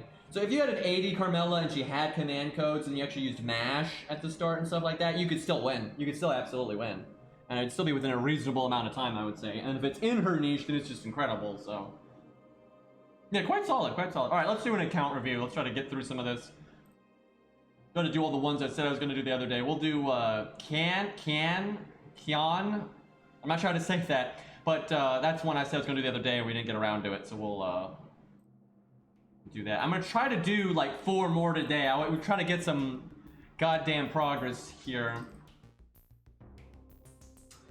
Okay, I'm mostly asking to see if I have any holes in my team that I'm missing. Prioritize maxing for best value. Start date 2020. Saber rerun. I haven't missed any welfares or command codes. Currently improved chains, crystal ball hell. Everyone's improved hell. When you think you're okay, like I've got 150 hero proofs, and you level like 1.5 units, and they're all gone. So there's no there's no getting out of proof hell. There's just way too many people that need them. I'm trying to remember. Was it hero proofs or void dust? Someone added up like all of the servants and what you needed the most material of, and I think it was void dust. And the thing is, this is what makes the old match so bad, is that new units can absolutely use them, right? where like the newer bronze mats might be bad in the short term because you don't have a stockpile of them, and a new unit might need them. However, they might add a new bronze mat or something, and then you don't get the new unit that needs them, and you end up stockpiling it in advance, right? But here's the shtick. You start playing the game now, or you start working on leveling units now, you have the backlog of old units that only use the old mats, and the new units that also use the old mats. Where with the new mats, you only have the new units that use them. So the older the mat, the worse it is, right? You know, Void Dust has been in the game since day one, but you have Scatty over there who's added pretty far into the game's life, and you know, Scatty uses an ungodly amount of Void Dust still, right? So old mats are just the worst thing ever. At least DW said in an interview recently that they're planning on trying to make getting some of the materials easier because they've acknowledged that there are more servants now, there's way more materials, so like the amount that you need and stuff. And I know the passives and everything, they use the mats too, right? So we'll see. Summer will be kind of telling what their new philosophy is. I think Summer will show what kind of ratio they're trying to do on events and that kind of thing. What I think they really need to work on is gyms. Am I crazy? I legitimately don't think it's fun with how rare gyms are, because farming gyms from dailies is so inefficient, you don't normally even do it, right? And then gyms are so rare from events and everything else that it really hinders your ability to level anything, and it makes you less likely to level things for fun or level things for the lulz or whatever. And you don't want that. You want people to be able to have fun with that kind of shit. The issue is that they just don't give out gyms from events very much, right? That's just they just don't. Like, it's lottery events, and you know, they do throw in a few gold gems for like mission rewards, and the level 90 farming nodes normally drop gold gems, but at a terrible rate. So you do accumulate them passively, even if you're not trying to. It's just not a lot, like not a lot at all. The rate is just so fucking garbage on gold mats. Planning to level, put it in each image. Waiver from the SSR ticket. I bet you a lot of people that don't already have waiver or some of the big supports are going to pick waiver. So this is an NA account then, I assume, for the SSR ticket. And then Karna for the second. Already planning in advance, I see. Okay, and I'm saving for Dorman and Castoria. Thankfully, if you're saving for Castoria now, between the SQ that they give out and the stuff that you save up, you'll be fine. I'm so low on caster gems, so yeah, it's funny, caster gems actually have a higher rate. Oh, you can't see? That's weird. Well, you literally haven't missed anything yet because I'm not actually going through the account yet.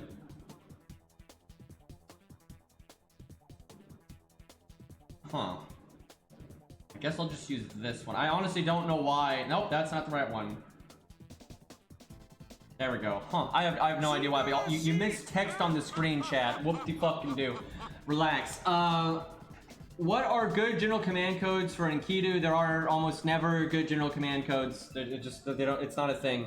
However, for Enkidu, because Enkidu is so yikes, you know, nice heal. Normally the heal boost command code, although sometimes it's overkill, so you don't need it. But the heal boost command code's good.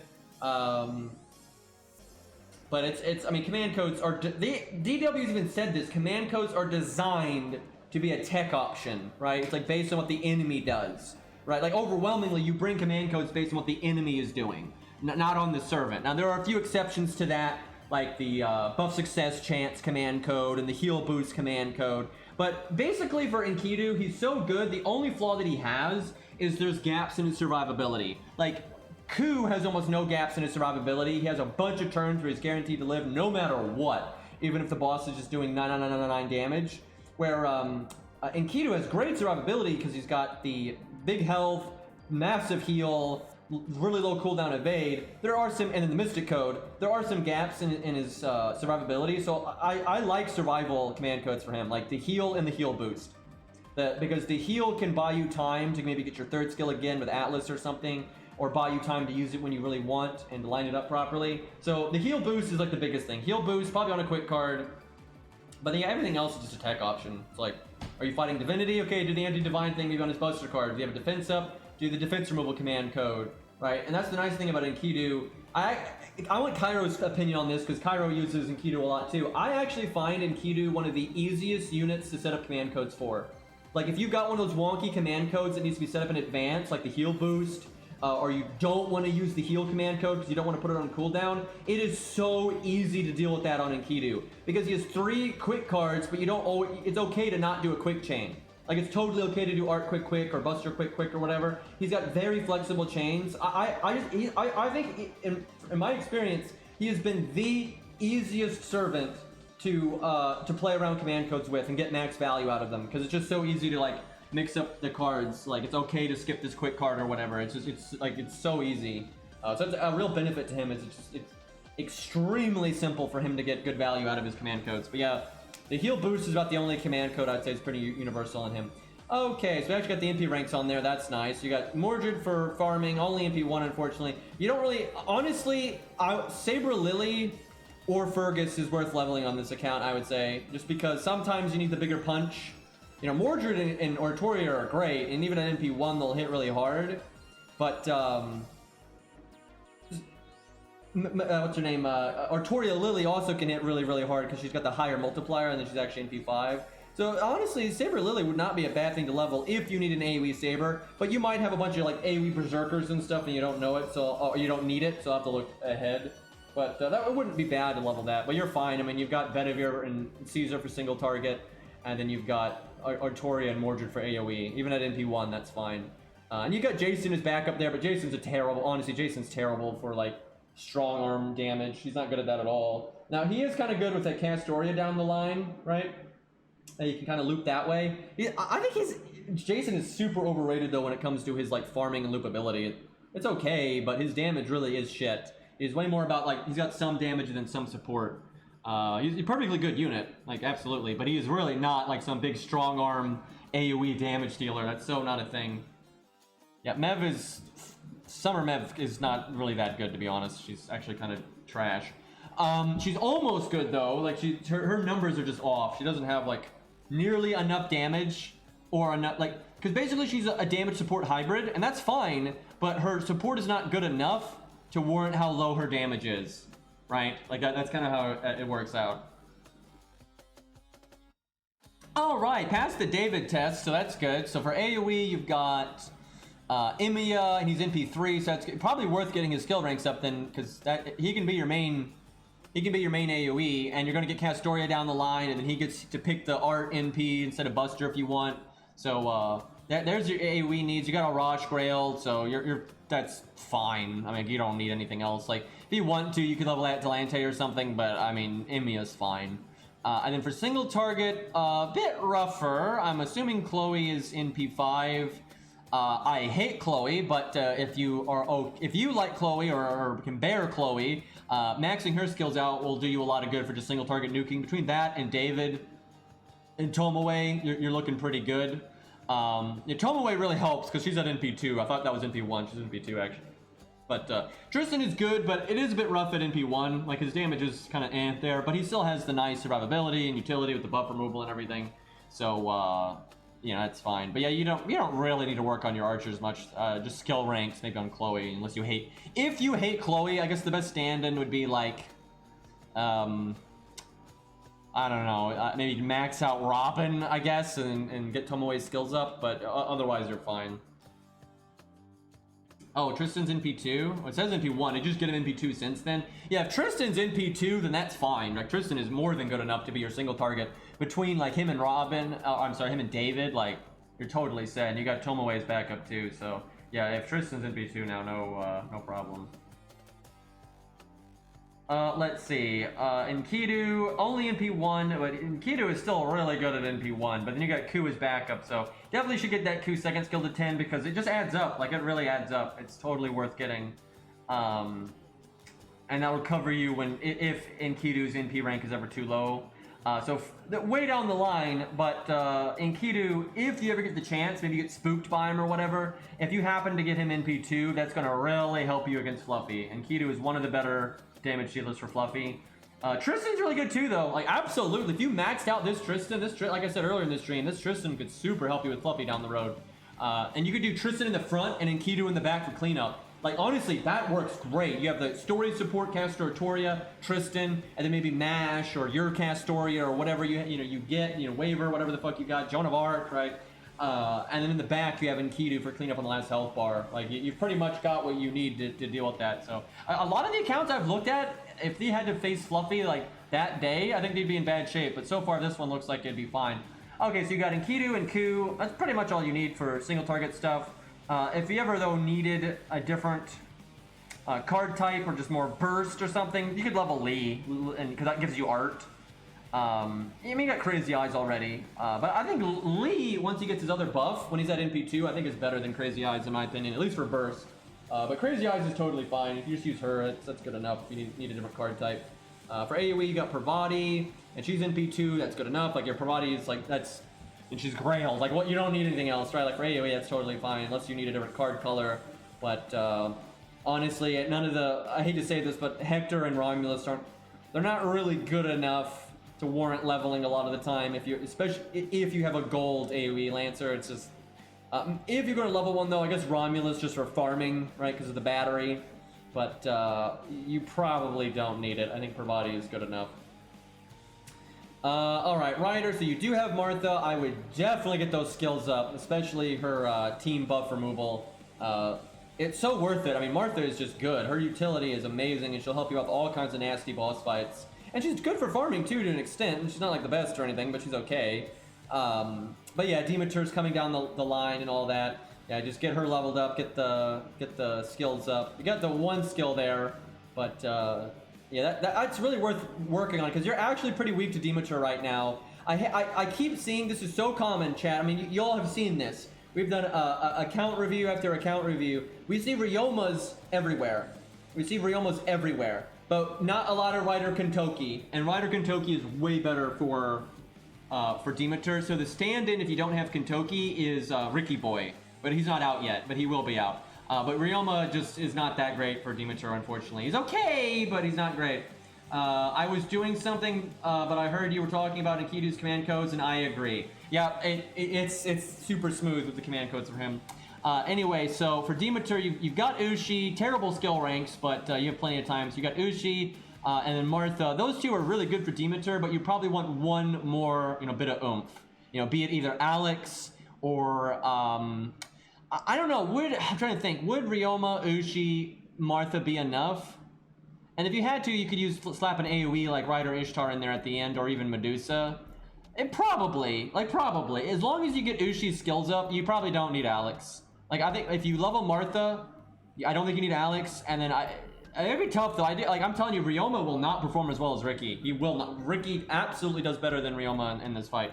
But if Ushi's max, and because Martha's so good, you're probably okay. But yeah, just keep that in mind. Like, if you didn't touch your Riders for like a year and a half, you probably wouldn't beat Demeter at this. Unless your supports are godly, then you might actually. I forget, was Demeter before, she's before or after Castor Artoria? I don't remember. I think it was kind of close. I want to say Castor Artoria is just after. Is she before? I know she's like way before, obviously, like the rerun, right, with the other anniversary. Because she was for the 5th anniversary, right? That's pretty close then. They're pretty close together. But yeah, I guess she's a bit before. And he said he was planning on rolling on her. So if you have Castor Artoria, that'll make Demeter way easier. So if that's something you do end up getting, then you'll be totally fine. Even if what you have right now, you wouldn't need to level a damn thing. All right, let's see, what do we got here? Do have Scatty, although esports Scatty apparently, although you're actually doing esports correctly, unlike Cairo. But because the defense town actually is more damaged, you see. That's like the important part here. So got Scatty, got Castor Gil, which is really good because you're going for Castor Artoria down the road, so that'll help you out quite a bit. You got most of the budget stuff. You've got Asclepius. Probably want to get that first skill up. It's kind of handy to have the heal be bigger, but it's good. You got Mozart. So yeah, I mean, your budget supports are all the standard stuff. You have Tam. I would recommend getting Tam skills up, because right now you can use Tam with Castor Gil, and that's good. And then when Artoria comes out, you have a Tam with Castor Artoria. It's awesome. For DPS, you've got Plot Monk. That's all you ever need. She's NP2. That's good enough. You don't need any higher than that. NP2 Plot Monk is all the damage you'll ever need for murdering assassins. And if you ever did need backup for some reason, I would say Babbage, which for some reason I don't see in this screenshot, but I imagine it's just because you didn't level him any. But yeah, if you ever needed more oomph for damage, I would say for that. But you don't really need any more supports. Maybe, let me see, do you have Fuma? Oh, there's the other casters. There we go. Can we see assassins yet? I want to see if you have Fuma leveled.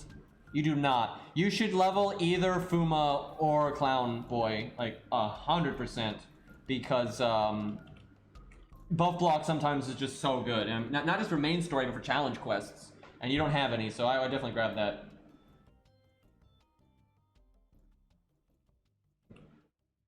Let's see. Yeah, I'm gonna be honest, chat. Don't level the Miyu unless you like Miyu a lot. Not worth it. It's not gonna help. If you like Miyu, sure, but because you've got Hans, you've got Castiel, you got Tam. The only time Miyu is gonna be any good is if you don't have any of that stuff, right? There's just no world where you'd really need her when you have Castiel. Like you might if you didn't have any rare supports and you had your Hans and your Miyu, that could be okay. Like it really can. But because you have Castiel, who gives a shit, right? You're never gonna need the Miyu. So yeah, she's not worth it at all. Feels bad. Alright, Assassin, so you got Izo, unfortunately even Grailed, he's a little lackluster, but he's good, like he's solid, he's not bad or anything. You got you for AoE, once she gets her buff, that's actually going to be really good. You got MHX, terrible skill ranks, also just MP1, so that's not that great. I would definitely level something, right? Like I would be 100 face if it was me, right? Because I stand by this 1,000,000%. Out of all these other assassins, 100 face is the best one. So getting her skill ranks up would be worth it, right? Because she's 444. At least getting her second skill to 10. If this was me, no question, that's the one I would go with. And it wouldn't even matter if I like 100 face or not. It's just she's the best one out of your options here. She's NP5, she loops, she's also art, works with Izo. It just makes sense. But if you don't like her, you could make other ones work. You could still make her Sarm work. You could make Yan work, kind of, especially once he gets his buff. But I think this account really could use 100 face, getting her skill ranks up. But you're fine on AoE, you've got Gray and you gets buffed and she's really good. So it's really just single target you're a little lacking in. I mean, you've got them leveled though, it's just you don't have the skill ranks. But you've got Curse Arm and 100 face and Izo, that's generally good enough. But worth grabbing some skill ranks there, I would say. Alright, I would say pretty high priority to get that Jerker skills to 10-10-10, because it's just so easy to do, and there's so much payoff for doing it. And it just helps cover all your bases for everything else, right? Like, she's such a good stand-in for everything else. Like, if you did that, then you don't need a level 100 face, like, at all. You don't need to touch her. You got Spartacus for farming, and he's Grailed, so that really helps your farming, actually. So, like the AoE Archer situation and stuff's not that big of a deal, and AoE Lancer, same thing. If ever needed more than just Bravado, you got Spartacus. So, that's really good. Only NP2 Mori, that's pretty rough. Honestly, if you like him, go for it, but I don't think he's really worth investing in if you've already got Jerker. And if Mori's only NP2, like if Mori was NP5, then sure, because he can definitely eclipse her with normal card burst damage and stuff. But with his NP just being kind of okay, because Mori's shtick is huge normal card damage into his NP, into normal card damage. That's what he does. If you like Mori, though, go for it. Mori's super fun, and you can still make him work at NP2. But with you having Jerker, and Jerker being Grailed, I would say it's pretty low priority to worry about Mori. I'd put that very low on the list. But yeah, getting Jerker up on this, because you Grailed her, I'm assuming you like her, so then it's super worth it to give her the lures and get that first skill to 10, because she is really good at 10-10-10. And get the Grailed Lubu too, so even more so you don't need Mori. Lubu's pretty good. You probably already know this. Lubu's fine with his skill range, kind of lower. It's just not that big of a deal. And because you've got Jerker, sure, it's nice to have your Grailed units at 10-10-10, but really you don't need the Lubu to have skill ranks. So if I assume you're going to want to get him skill ranks down the road, but you could definitely focus on other things first, because Lubu's performance won't change that much. Okay, so we got regular Jolter. That also rounds out a lot of your DPS options. NP2 as well, so that's quite nice. And then you've got a lot of these golds aren't super useful, unfortunately, just because they're low NP rank, and Okita Alter kind of sucks. So especially at NP1, not actually going to help you very much, unfortunately. But if you need an alter ego, like the enemy class is like where an alter ego shines, then it's still good, right? Like, but honestly, you'd probably get more out of your passion lip. Like for real, I think if you maxed out the passion lip, she'll do better than the Okita alter will. Like it's just, it is what it is. Like I think passion lip's a pretty ignored unit. She's underrated. I think she's really good. She's a great tank mixed in with some pretty solid DPS. Like I really don't even like passion lip too much as a character. And her design is weird as fuck, but her gameplay is amazing. Like, she's really good. But yeah, Okita alter, not the best. If you can get plenty of value though out of your big Nobu there, if you bother to get her skill ranks up. Just because she's so normal card focused, it's not that big of a deal if she's NP1.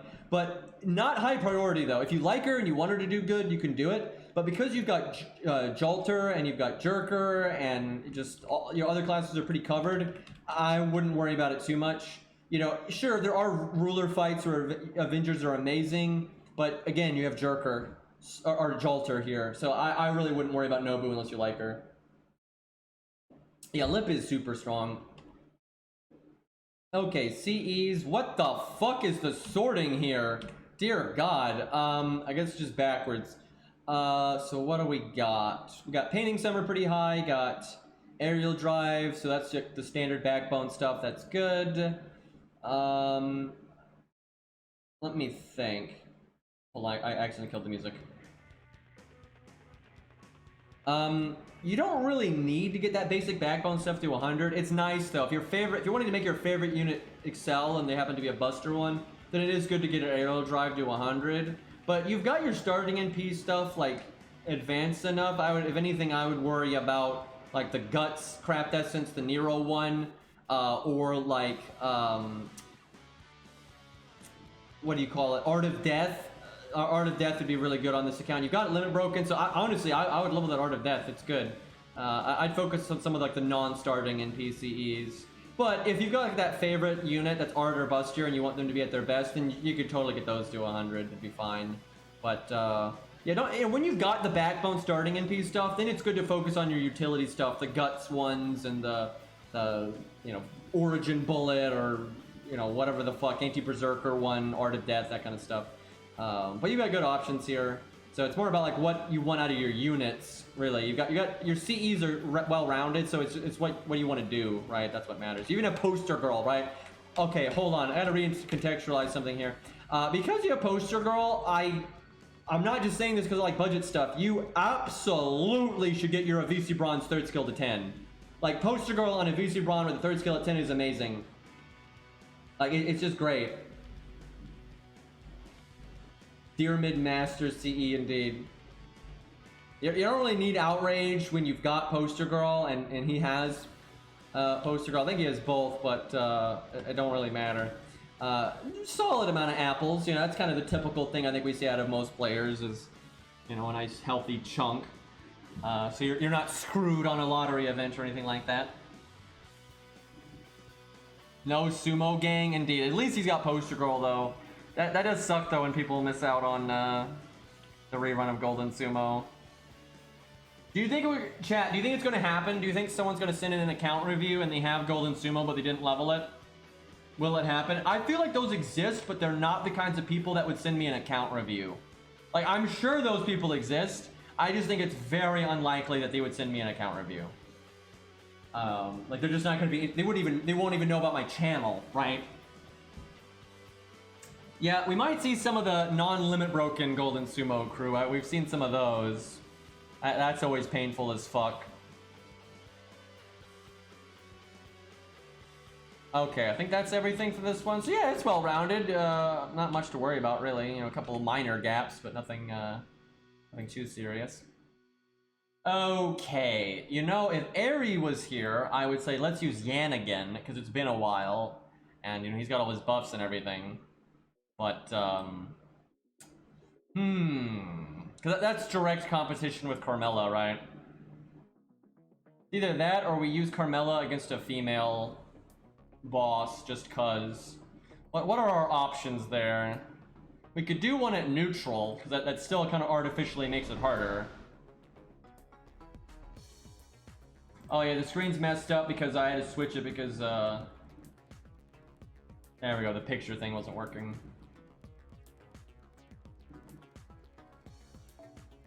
Let's see, that's a hard one. That might be a little too hard. Well, no, fuck it, let's do that one. We want it to be hard. Yeah, this is totally a good one for Carmella. Now, the team building for this one is just harder though because there's AoE NP at the start and that kind of thing, so we're gonna have to be a little bit more careful. So the one bad thing here is I kind of need to use David because David is just too good here not to. It's not about the class thing. It's just, this is so not a QP team. I don't know what's happening there. I need to rename that team. But because David's counterclassing, he might steal her thunder a little bit. But I mean, David is David. What are you gonna do? Let me think. So I'm gonna cheat a little bit. Am I gonna cheat a little bit? I could give my supports the command codes that remove defense buffs, and that would help Carmella a lot. But that's kind of cheating because let's make it harder. We want it to be tough, right? We want this to be hard. We want to see how she performs here because she is in her niche. It's just she's not counterclassing. So this kind of mimics like if she was in her niche, she'd get something actually tough that she was counterclassing, like a really proper boss, right? It's not quite as many gimmicks or anything, but you get the idea.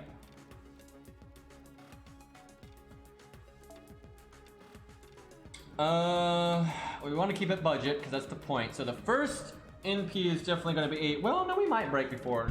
So taunts are still good. They're just not as good. I want some taunt. I'm just not sure I want it on the start. Whatever other unit I put in the front, though, would have to be someone that would be very likely to die. Thankfully, first. Very likely to die first. Thankfully, almost no matter what it is, it's probably going to die first because Carmella heals herself and then benefits from David's thing just as much as the other unit. And then David is counterclassing and also has his own personal survivability. And I can favor her with the Mystic Code. So if I want something to cycle, it shouldn't be too hard to do that. Now, there's always Hans, because Hans has the Star Gen and we like crits and everything. Yeah, that's okay. Maybe a little late on the George, but I think it's alright. Let's go kind of gas. Do NP charge on death. I was thinking about doing his Bond CE, but greed. Killing faster. Where the hell is my Da Vinci CE? There it is. We're not cheating, although actually I wouldn't even know it if one of my other units had the CE or CC equipped, but I don't think they do. I really like Qin Gong with Carmella, actually, because, again, the taunt is just good, and then she's Buster, and then you get double crit down, and, like, that's just really nice synergy. Imagine if she was a Berserker. But look at this, she's got green eyes, right? That looks awesome. But then you get in gameplay, and they're fucking, like, yellow or orange or some crap. Like, fucking jebaited, man. Now, if I was being practical, I would put a DPS cleanup in the back, but the whole point of this is to have Carmella shine, so... we really haven't tested Clown because he's so utility-based, it's kind of hard to test him, right? Now, I could test him if we had story replay, because what you would do is you would go to a stage where you would just naturally use Clown Boy, and then see if his extra damage helps any, right? You could fight like Lee in Lost Belt 3, because it can be really handy to buff block his Pierce Invulnerability and stuff at the end. And then Clown Boy is counterclassing, and so if he gets some extra damage in, it could be useful. So you could test it there, but it's really difficult to test him in a straight like value shot test, because he's not a straight value unit, right? Like, the utility units require you to actually do a proper boss fight, right? Because it's easy to it's easy to pull, how to put this? It's easy to get information in a fight that's not like a real fight for DPS and support. You can still clearly see like their average damage and how long they can last and quickly they get their NP. You can get good information that way, right? Where for utility, if their utility is not relevant to the fight, you're not getting any value information out of it at all, right? You can't take the numbers and translate it to another fight or something like that. It just doesn't work that way. It's like you do buff block on a boss that you don't need to block their buffs, right? Or the boss is so easy, like you could beat them before it's relevant anyway, right? So this doesn't work, right? Okay, what am I gonna do for this last unit? Probably gas, more like Shakespeare or something. Hey, just full gas, that's fine. Hell, I'm gonna go Star Bomb, I think. Only problem is, sometimes her Stargent is so good that Star Bomb goes to waste, but sometimes they show up when her skill's not active, and then it's fine. It's kind of tricky like that. Alright, I would do this, but just to be merciful and make it harder, we're gonna just do Parted Sea. I feel like, though, because you've got the Sunlight, CE, and... Here's the shtick, okay? So we have K-Scope and Cope Scope. So now your odds of having one or the other are really high. Right, because if a setup uses one and you have the other, it's good enough, right? And it's the same thing with the Caneth CD and the Sunlight one, which is Chiron's master. I don't remember her name, but you know, they both have 3-hit lingering survivability, right? So it doesn't really matter which one you have unless the boss has a sure hit, right? So it doesn't really matter. So you have like the odds of having one of those two is just really high. It's you know, when you play the game for a while, your odds of getting the default 5 stars are pretty high anyway. CEs, not units. And then when there's two of the same thing, then you really have good odds. So I never really feel bad using Caneth in a setup or the Sunlight one. It's like, who cares? Like this is the other one. This is 3-hit evade instead of invulnerability. But just for shits, we'll use Parted Sea, which apparently I don't have a level 1 version of or something. Or I must have 3 stars turned off, that's what it is.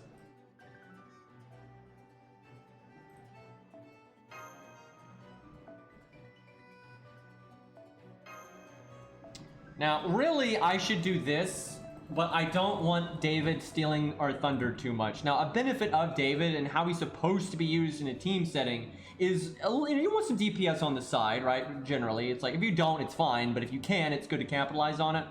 But, we'll do this, right? This is still something you might give David in a situation like this. It's just not as good by any means, so I think that's fair. All right, let's do Atlas or default. Let me think.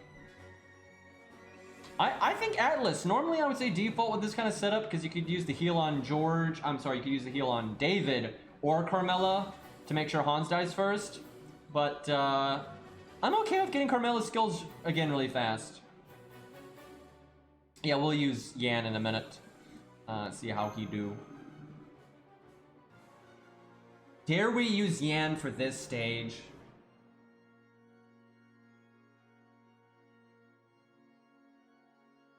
Hell, now you can use Demonic as a K-Scope if you've got your passive skill maxed. Because the odds of you limit breaking, though, Demonic before getting a single K-Scope or Cope Scope is not particularly good. But it happens. I mean, I limit broke Origin Bullet so fast in my account's life. It just happened out of nowhere. It's just RNG, man. Okay, maybe I should have put more battery on my starting line, but oh, she gets a free buster up. I totally forgot about that. If we use Yan here, we're gonna have to really make a caveat there that Yan's not gonna benefit from that buster up, because that's no joke.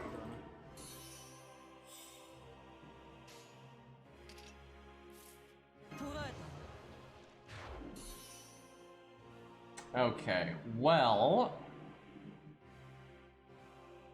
I wonder if I can keep Hans alive long enough to use his NP twice.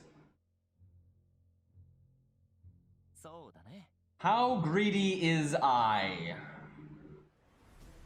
Pretty greedy, I'm not gonna lie. So if Nero has any fucking brains in that ridiculous head of hers, she should cast Imperial Privilege and then hack the game so she gets the defense buff. Which is exactly what just happened there. God damn it.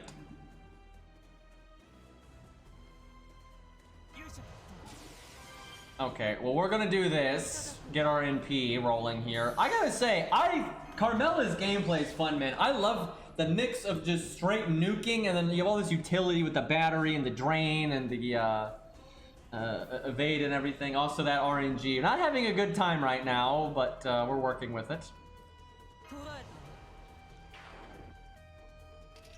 Okay, so the boss has giant ass defense buff, but it is Carmella, so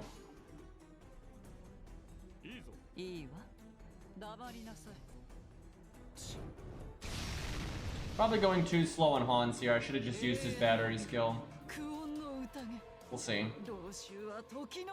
Yeah, if I'd used his skill, we might have had his attack up right here, which that is a lot of damage considering the boss is neutral and has a giant fucking defense buff. Like, it's like 40%, right?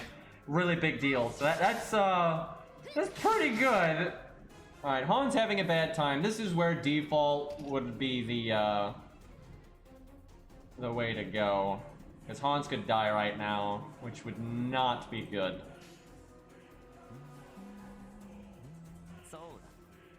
Come on, Hans, work with me here.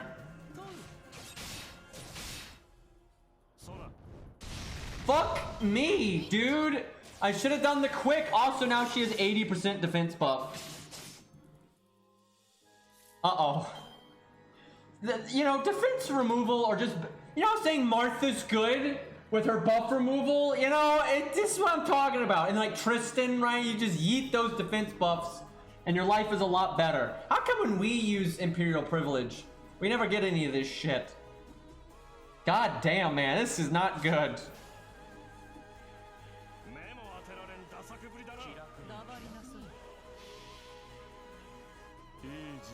It's just not fair because the AI also gets to spam it, right? They can cast it every turn, so...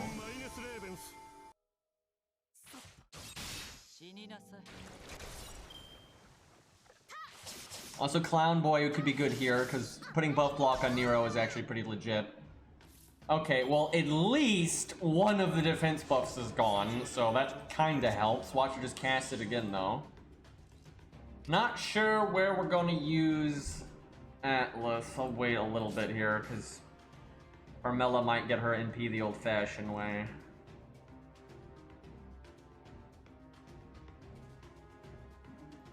Let's try to get some Hans NP action going here. We need to stabilize this. It's all the defense buff. The whole reason this is nasty right now is Imperial Privilege. And her landing the defense buff every time. It's not anything else about the boss. It's just Imperial Privilege is busted. We would have already broken by now if it wasn't for that.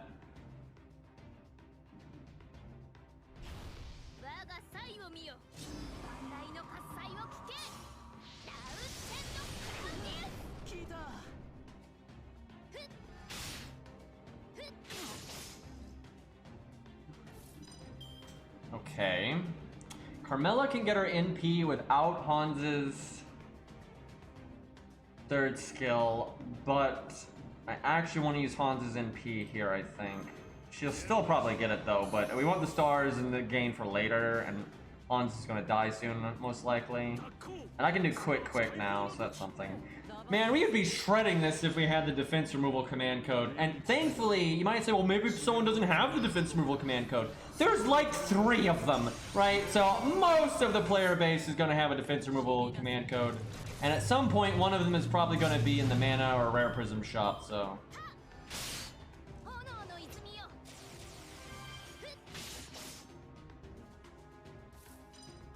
Okay. Well, we definitely can break here, even with the Imperial Privilege. I forgot what Nero does when you break her bar. They all of them do something, like in CCC, especially these ending ones. I guess we'll find out. I'm gonna go ahead and do the crit down. Oh, is this the gut? So that's boring. I mean, obviously it means you need more value, but not an immediate thing.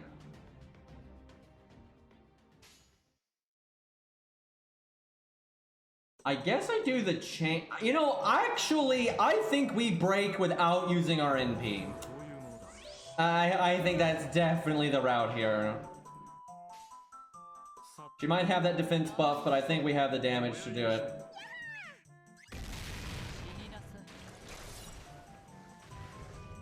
Imagine if Carmella failed that 90% crit, because she failed the 60, because then we wouldn't have broke.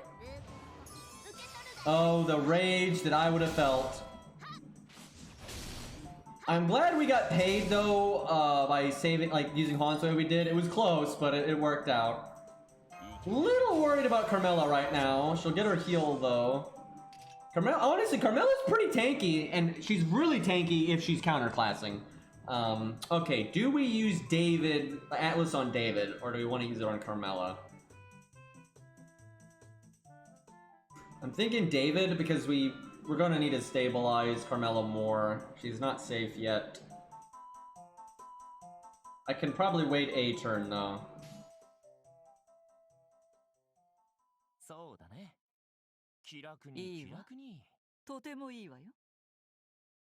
Should be fine.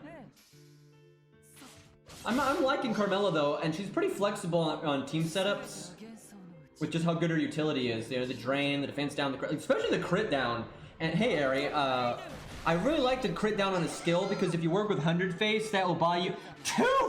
What the fuck? And that's, again, she has the 40% defense up, although it's because we have the Buster thing, but still, my god. Because, like, if we didn't have the Buster thing, you know, we were just counterclassing, we're gonna be shredding like that anyway. Like, my god. That is, the fight's almost over. It was going so slow, and then all of a sudden it's like, well, boss is almost dead. And look, just, it's so easy to keep her alive with the healing, and then you slow down the boss's NP and everything. It's crazy. All right, I'm gonna do this. Fuck it, let's see if we keep Hans alive. That's gonna be really tough. Like, keeping him alive for 1 more turn, sure. Keeping him alive for 2 more turns, I don't know about that one. But seriously, like, Nero has had the defense buff, I think, every fucking turn except for the first turn. She's landed it every time. Oh, look at her quick charging.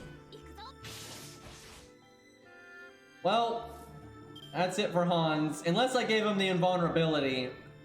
Wait a minute, chat. Was this a Hans setup all along?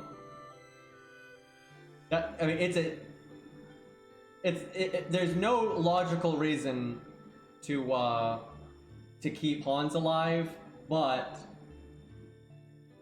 it's funny though. The bait and switch. Also, it might. Oh, I think George comes in, so I think we might be able to save him. The music knows. Also, the music is looping, so let me fix that.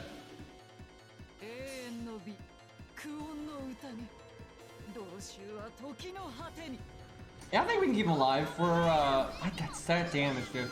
And hell, I mean, Carmella could still live, right? It's like, it's not guaranteed that the boss is going to, hit Carmella, so.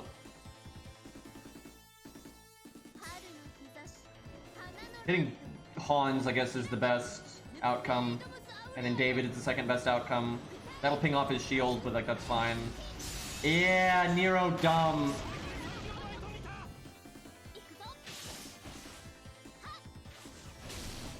Didn't even touch Carmella.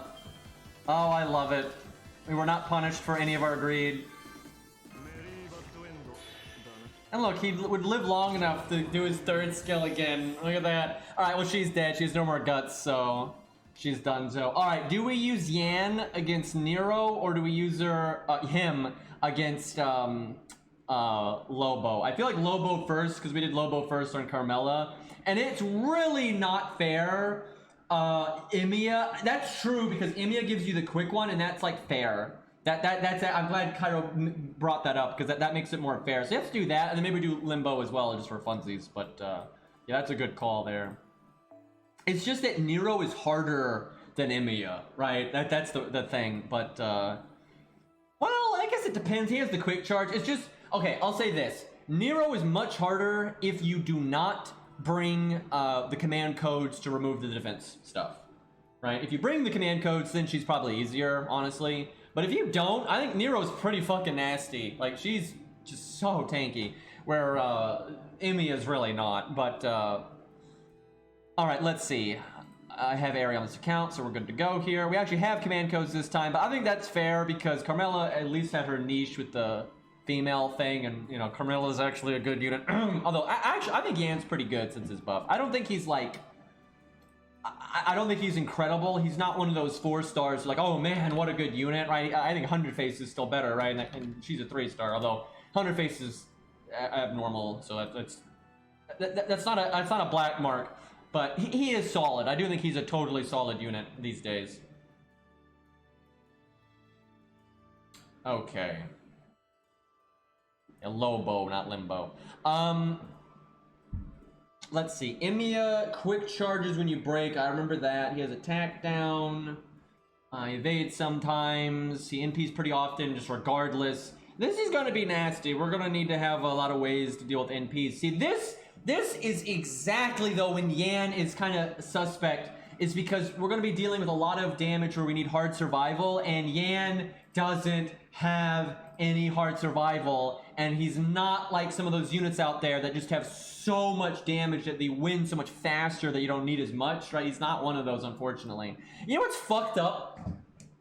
Lee, old Assassin Lee, is one of those units that can go so fast. It would actually be kind of reasonable if he didn't have hard survival, but he does have hard survival, so oof. All right, what about we need to embrace the gas, but I think we are going to put in that to help us out a bit here. We need to change the way we use David. Probably don't want Chen Gong and Shakespeare anymore. I'm actually kind of excited about this, though. Why can't... Okay. Back it up. Hold on. What? I apologize, Ari. I know you want to see Yan, but just... I gotta... There's some... Hold on, before I get into this, I want something on screen to just be a good backdrop for what I'm going to be talking about here.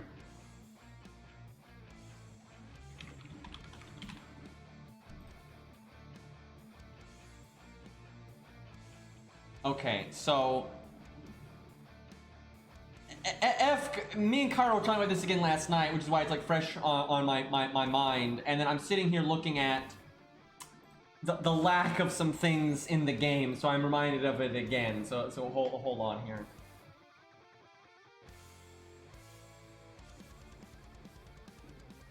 You'll know pretty quick, Cairo. You'll know pretty quick.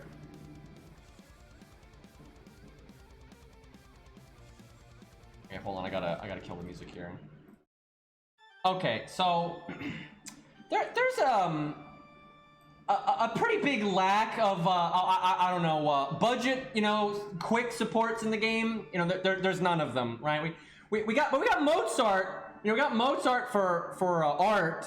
You know, how about we get, I don't know, some other composers in the game, right? Like, I don't know, like you could do Beethoven for Buster, right? Do Bach for Quick, and those can be low star supports that we need. Like, why not? Like, Fate is so bad about like actually expanding on other areas of the lore, right? We get a billion weebs and you know, we get the Knights of the Round, a lot of European stuff, but when it comes to like everywhere else in the world, we don't get any of that stuff, right? And like they've already established that you can have famous composers, and I think rightfully so, because they are famous. I think it makes total sense, and the way Magic works, having composers you have like music magecraft, that's great, that works really well. So they established that with Mozart, and Mozart's certainly famous enough, so of course it's, you know, it's fair that Mozart is in. But and then you got Antonio as well, but that's it, that's all we have for composers, and Antonio's really only in because of Mozart. So like, we need a quick support, we need a budget quick support. We don't have one, right? And we can use a few, right? Buster's got multiple budget Buster supports, and they can work together. You know, you got Shakespeare and Chen Gong, right? And we even have Leonidas to an extent.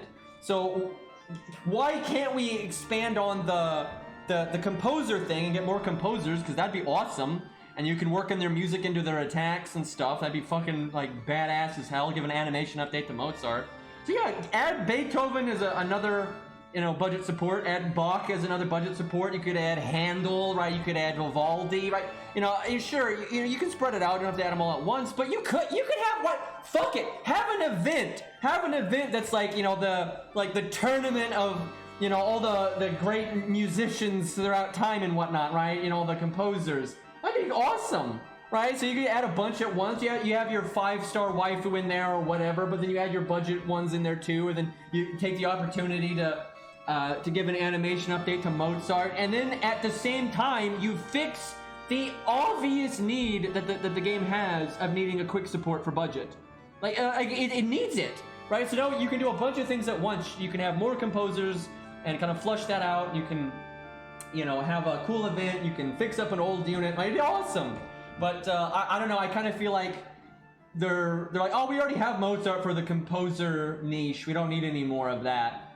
Meanwhile, though, we can add Samurai 99 and, you know, European Legend 3746, right? And, you know, more Chinese servants. But yeah, no, can't have more composers. That'd be too much.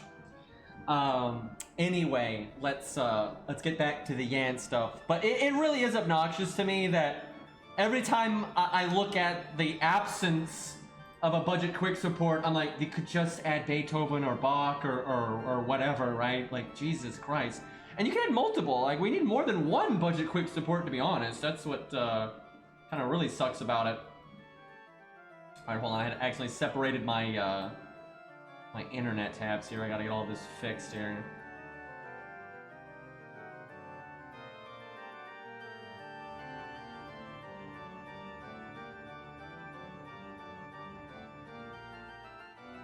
This is some good music right here, by the way. I'm gonna leave it playing, actually, until it finishes. Shut up, Twitch.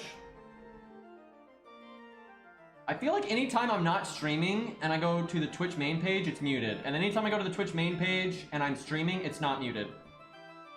It's really annoying. Like, it's super fucking annoying. Okay, we're ready now. If FGO adds Beethoven and they add Van Gogh and the Van Gogh hymn and play a bad version Moonlight Sonata, I will be so sad. That sad is not a strong enough word. Like, oh my god. Oh my god. Yeah, if they do any of the composers dirty, I'm gonna be so pissed.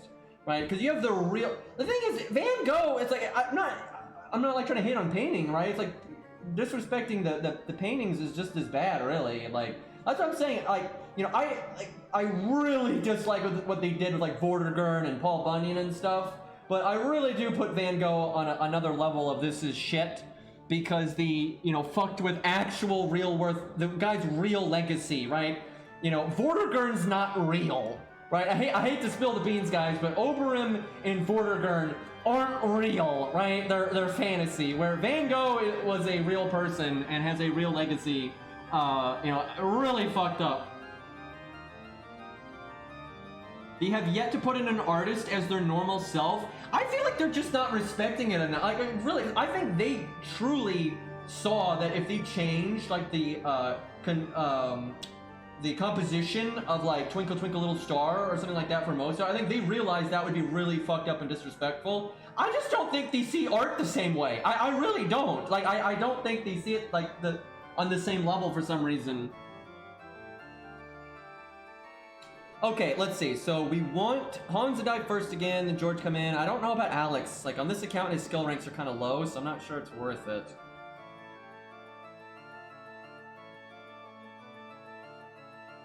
But yeah, I think everybody's right. They're all like weird foreigner stuff and like body jacked, like their daughter or by alien bullshit. Like, there really is no... That's weird, because there's a lot of really famous artists. Like, I mean, like, crazy famous, you know, like Van Gogh, like, you know, Mozart and Bach and Beethoven are obviously, like, these just massive names, and, like, everybody knows them, right? But that's pretty true for, like, even Picasso, really, but you know, Van Gogh is, like, so fucking famous, and there's a good number of painters out there that are famous enough to just be such heavyweights, right, that it's such a, like, bullshit thing not to give them more respect. Hey, Silent Blade, thank you for the 6 months, dude. That's a long time. Oh, every time I use a quick unit, chat, I bring it up because it's so noticeable. Whenever I do a budget buster setup, it's obvious what to bring. You know, you might twink things to cater to the boss, but the basic value stuff you use is obvious. Same for art. You know, art might be a little bit trickier, but for buster and art, it's so easy. But for quick, you don't, like, Alex is not a support. He just happens to have support as well. He's so not like the universal obvious thing to bring. Like, honestly, a lot of times the quick support is so lacking, you're better off bringing like just another DPS, right? But we don't want to do that because that's, you know, kill stealing, if you will. We're trying to see how much value we can get out of Yan. You know, how good can he be? Maybe I just do this. Like, fuck. Like, ugh, this is garbage, man. The boss was single target, you bring taunts, but the boss is AoE. Yeah, you always bring Hans instead, but you kind of bring Hans anyway, so you need, like, what else? I bet, yeah, this account Caesar's a little off. And again, they're just pure damage. They don't help with battery, they don't help with survivability, they don't help with utility, they don't help with any of that stuff. I have no idea what to put in the back here. I'm really at a loss. I mean, this is a really good thing, but it's kind of boring. That's why I like Scatty, and that's why I wish Scatty wasn't lumped in with all the other big supports. Because it's frustrating. You just want something for your quick boys, right? But the game's like, fuck you. Now, a lot of quick units are really independent, and like they don't need a dedicated support to operate well. But that's when you just bring a team of like all DPS. And that's the shtick. On a lot of budget setups, you do that anyway. You bring like maybe one support and everything else is DPS. But that doesn't really work for this kind of thing. I think double Scatty really can be broken. Right, like double Scatty really can be broken just because it's so much value in a short period of time, and if you can end the fight in that time frame, then it's busted. If it goes beyond that time frame, then it's not so good. The issue is just that, you know, a lot of the other supports can do that too, and then you can also still have gas. But then single Scatty, I don't think is busted at all. I don't think it's even remotely busted.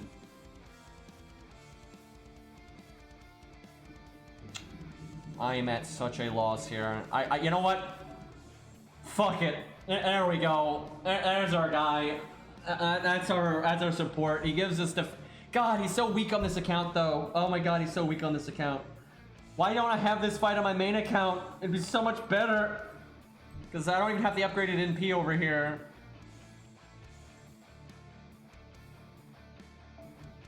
I don't really put much stock in him over here because I have him upgraded on my main. That's like the thing. Alright, the thing is, this is just, there's no world where this is equal to what we did for Carmella, because there just aren't as good budget options. There just aren't. So that's not Yan's fault. That would be DW's. Do you want to gut CE on Yan? You know, now that you say that, maybe. We'll go with what we got here and see what happens. But, it should be okay.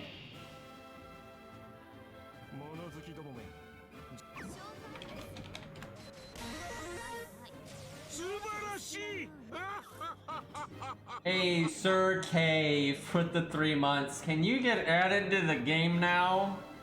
Just real quick, you know. Let me think. What's the play here? I think we art chain and go around the wheel again with Hans.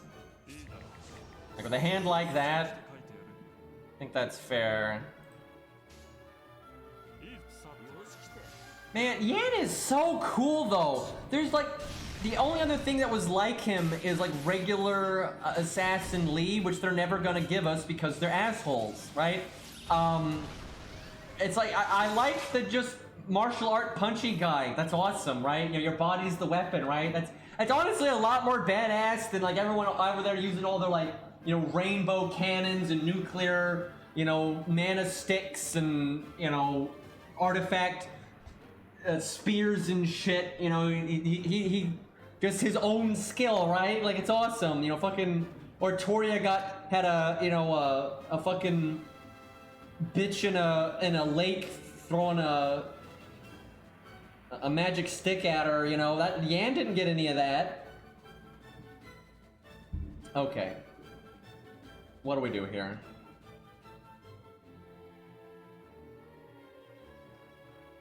It's not a bad time to crit, but it's not the best time to crit either. See, here's the thing, and I want Aries' take on this because she uses Yan more than I do. But in my opinion, having used him, I've used him a decent amount, and having used other assassins, and also just having a functioning brain, I really feel like where Yan excels is when he isn't the only DPS on the team because of his third skill, right? You want to be working with someone else. Like, you basically want to get his damage at some point with his first skill and second skill, and you help someone else get their damage with his third skill. Like, that's actually good. It's not a meme, that's actually good. But when he's the only damage, it's pretty funky. Use him with Jinkei, yeah, sure. Yeah, she'll totally get the job done, right? Totally worth the slot there. But that, you know, anti-king damage, that's the good stuff right there. Okay. Yeah, Fuma, when he's got his NP upgrade and his 10-10-10, is just awesome. Because he can go around the wheel and shit. Like, Fuma is amazing when he's super maxed. Like, he can just completely fuck the boss up. And then when he's got his upgraded NP, he's doing some solid damage, and he gives you another defense down, so he's supporting his teammates. He gives them 2 defense downs and a bunch of stars. Awesome. Yep. I rate Fuma so highly for a reason. Like, his performance is awesome. Okay, I almost want to just cast everything on Yan. I'm definitely casting this, no question about that.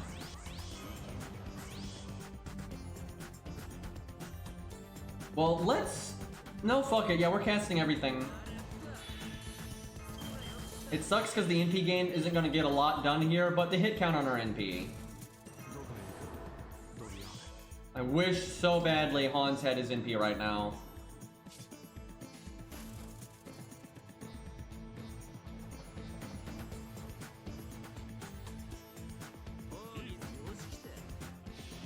Watch this mad NP gain from Hans. I cannot think... Okay, chat, I can think of one unit that Jinkei can kind of compare favorably to. Not universally, though. Only sometimes. But the one unit I can think of that Jinkei compares favorably to is Charlotte. Because Charlotte sucks. Now, it's not Phantom because Phantom's AoE and, you know, Jinkei's single target and blah, blah, blah. But those are reasonably comparable units. And that's like the only thing that Jinkei compares favorably to because Jinkei has just much higher stats. The reason though why she is not universally better than Charlotte is because Charlotte has hard survival, and sometimes that's a really big deal. And so even with all that, sometimes Charlotte is absolutely better than Jinkei sometimes. So, you know, oof, as they say. They're both kind of yikes. Honestly, I hate to say this, but I would sooner, let's say I made a new account. Let's say I made a brand new account. I'll get to Sanson in a second. So on a brand new account, let's say I lost my other accounts, right? Because to be fair, when I make a brand new account, it's not really the same thing because I focus on things that maybe I don't have on my main or whatever, just for variety. But so if I had no accounts and I'm just boom going into FGO now, with the knowledge that I have, I would sooner level Phantom of the Opera than Charlotte or Jinkei, and at least in terms of gameplay. But honestly, here's the thing: I like Charlotte's character and I like Jinkei's character, but I like Phantom's character too. I think he's a cool character. So I would absolutely level Phantom before them because he offers unique utility to the team that you don't actually get from a lot of other free-to-play units. And he just I don't need another single target assassin, right? Because I'm gonna have 100 face, right? And then I might level, you know, Kojiro or something like that, but like I'm gonna have 100 face. I don't need Jinkei then, right? At all, right? If I've got 100 face and like whatever other assassins I might come by, there's just no world where I need Charlotte or Jinkei ever. Not like never. There is never a situation that I need them, right? They're like, and Charlotte for God's sakes is arcs, right? And so is 100 face. So I mean, like, there's just no way. And so for Sanson, it's actually the same thing. I would sooner level Sanson because at least it gives you debuff clear and a big heal. like, yeah, that alone is not an amazing unit, but like that's something, and it's completely different than what you get out of 100 Face and Cursed Arm and Kojiro, right? He's not in competition with them. Like, ultimately, he's not. He's in a little bit of competition with them because he is still a single target assassin. But because, you know, the one good thing about him has nothing to do with what any of the other units have, it actually makes sense to level Sanson at some point. Doesn't make sense to level Sanson right away. You know, first one should be 100 Face, really. But, you know, really, at no point do you ever go down the list and it's like, okay, now it makes sense to level Gen K, because I've got this covered and this covered, so now I can level... It just doesn't make sense, because she offers you whatever you already have. Where when you're going down the list, you do get to the point where, like, yeah, I could use an AoE, you know, debuff removal, you know, the utility there, you know, just the heal, debuff clear and stuff like that. Like, you get to a point where that stuff actually makes sense, you know. You never get to the point where Charlotte or Gen K makes sense from a gameplay perspective. The thing is, they're both... The good thing about Gen K and Charlotte is if you like them, they're at least good enough to get something done. They're not like... some of the other units out there that have such bad value they can't work. There's just no reason to use them. That's what I'm getting at. It's like, honestly, if, let's say you didn't level 100 Face, right? And you leveled Gen K, and you maxed her out, and you grailed her and all that, and you also leveled up Phantom and all that, you're gonna get more use out of Gen K than Phantom. It's just, there's no practical reason to actually use Gen K for that instead of using 100 Face or Curse Arm, where there's occasionally reasons to use Phantom. It's rare, but at least there are occasions. So that's kind of, same thing for Sanson. Okay, if we break, he's gonna NP, but I don't think we're gonna break here. So I have to make a decision. Do I NP with Hans and double quick, or do I triple quick? The triple quick is just so much Stargin, to quick up and Stargin up, and it's a lot of NP gain. You know, what Cairo says is actually true. The brave play is absolutely the triple quick, and then you just hope that Hans doesn't die, then you can still use his NP, and then still use his second skill, and then still do that, right? However, there is a degree of risk to it. I legit think triple quick might break. Let's really, well, you're because of this, you're actually kind of right about that. Oh, that's actually bad. That's actually bad. Because there's no world, and I think Ari's gonna agree with me here, there's no world where it's like, oh yeah, that's absolutely breaking. It's just like, you know, that could break. You got all the crit buffs and the quick up. It's like it's in that gray area, right? It's in that area. It's like I feel pretty 50-50, where it's like, yeah, it could break, but I'm not gonna be shocked if it gets down to like 20k or 10k, right? So it's really bad if we think he's gonna break, you cast David's second skill and it doesn't break, right? That's devastatingly bad. And then it's also devastatingly bad if you think it doesn't break, so we don't cast David's second skill and then you do break. This is why people save scum, by the way, because what you do is you see if it breaks or not, right? That's why I don't do that, because it kills the decision making of a lot of things in the game. I'm thinking the correct play is actually, well, here's the problem.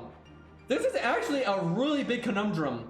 So if you want to play it safe and make sure you don't break, you do Hans's NP, and you double quick, and then you can NP next turn most likely.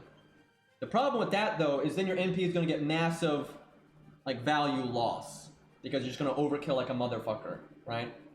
So like there's a lot of weird value stuff here. Okay, so here's what I'm going to do. I'm going to use David's second skill because David will probably live either way, and if things go badly, I will use the invulnerability. However, it is so bad if I have to do that, because then Hans is never going to do the double NP, which is the whole reason we held it this whole time. Like, it is so outrageously bad if we don't break here. And I will say this, if we did not have the stage gimmick, there is no way that we would break here. And I feel pretty 50-50 on if this is going to break or not, but we shall see what happens here. Okay, that's a crit one. I don't think that's a crit one, and that's armor ignore. So we put the first one last here. We 3 of a kind bonus. 3 of a kind bonus. Well, Emiya's throwing. Didn't I say though? I was like, yeah, I could totally see it being like 20k or something. Emiya's so throwing though. Emiya is super throwing. This is so bad though. Even though we got lucky there, this is terrible. Like this is so bad. Like this is so bad because now I have to hold my NP. Oh my god, and this is so bad. Like this is outrageously bad. How the fuck is I think we have to just use the one Hans NP and let it go. I don't think we can afford to do the invulnerability on him. We just have to let the second skill whiff.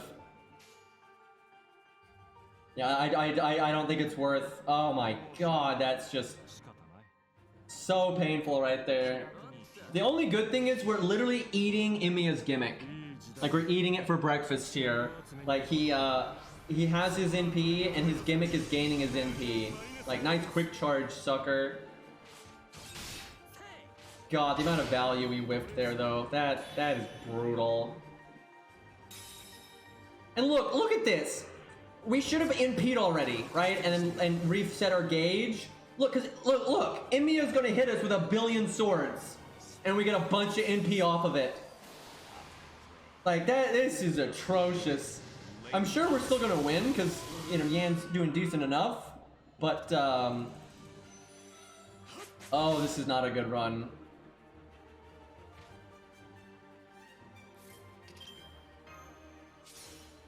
Alright, if I use Atlas on David, he's still not going to get his thing back in time. But he can defense up the next NP, and we can invulnerability Yan. And then the next one you can use David for. So we do got enough coverage on like survivability there.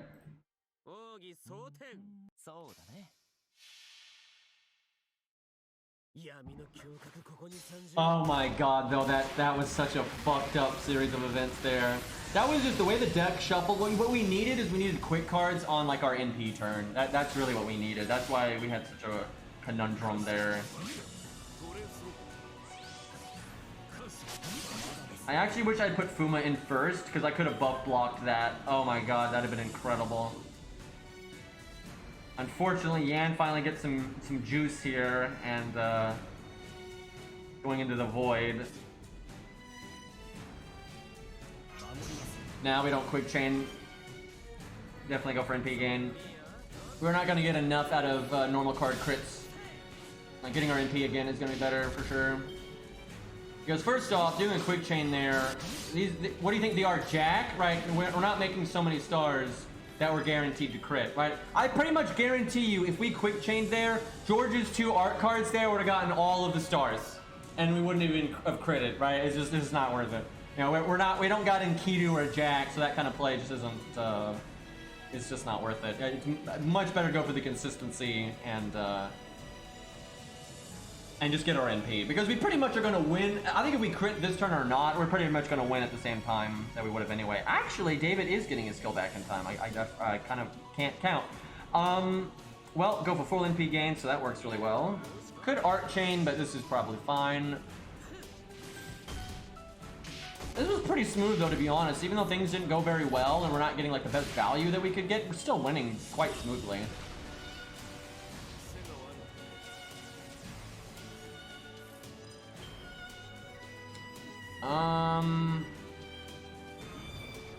Might as well just do this. Poor David has never had the chance to use his first skill.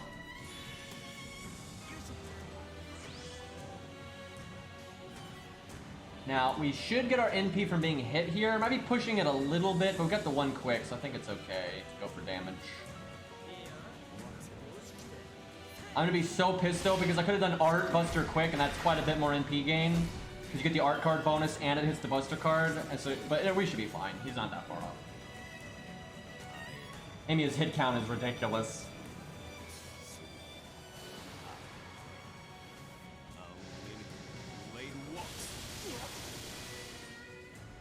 Okay, yeah, we're good. And he even hit Yan again. Sadly, we got the attack down, but it's just the way of the fight.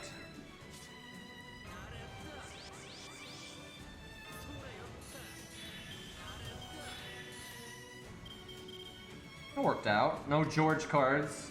Alright, he might kill here, so I'm in slow-mo, so I have time to zeke the app.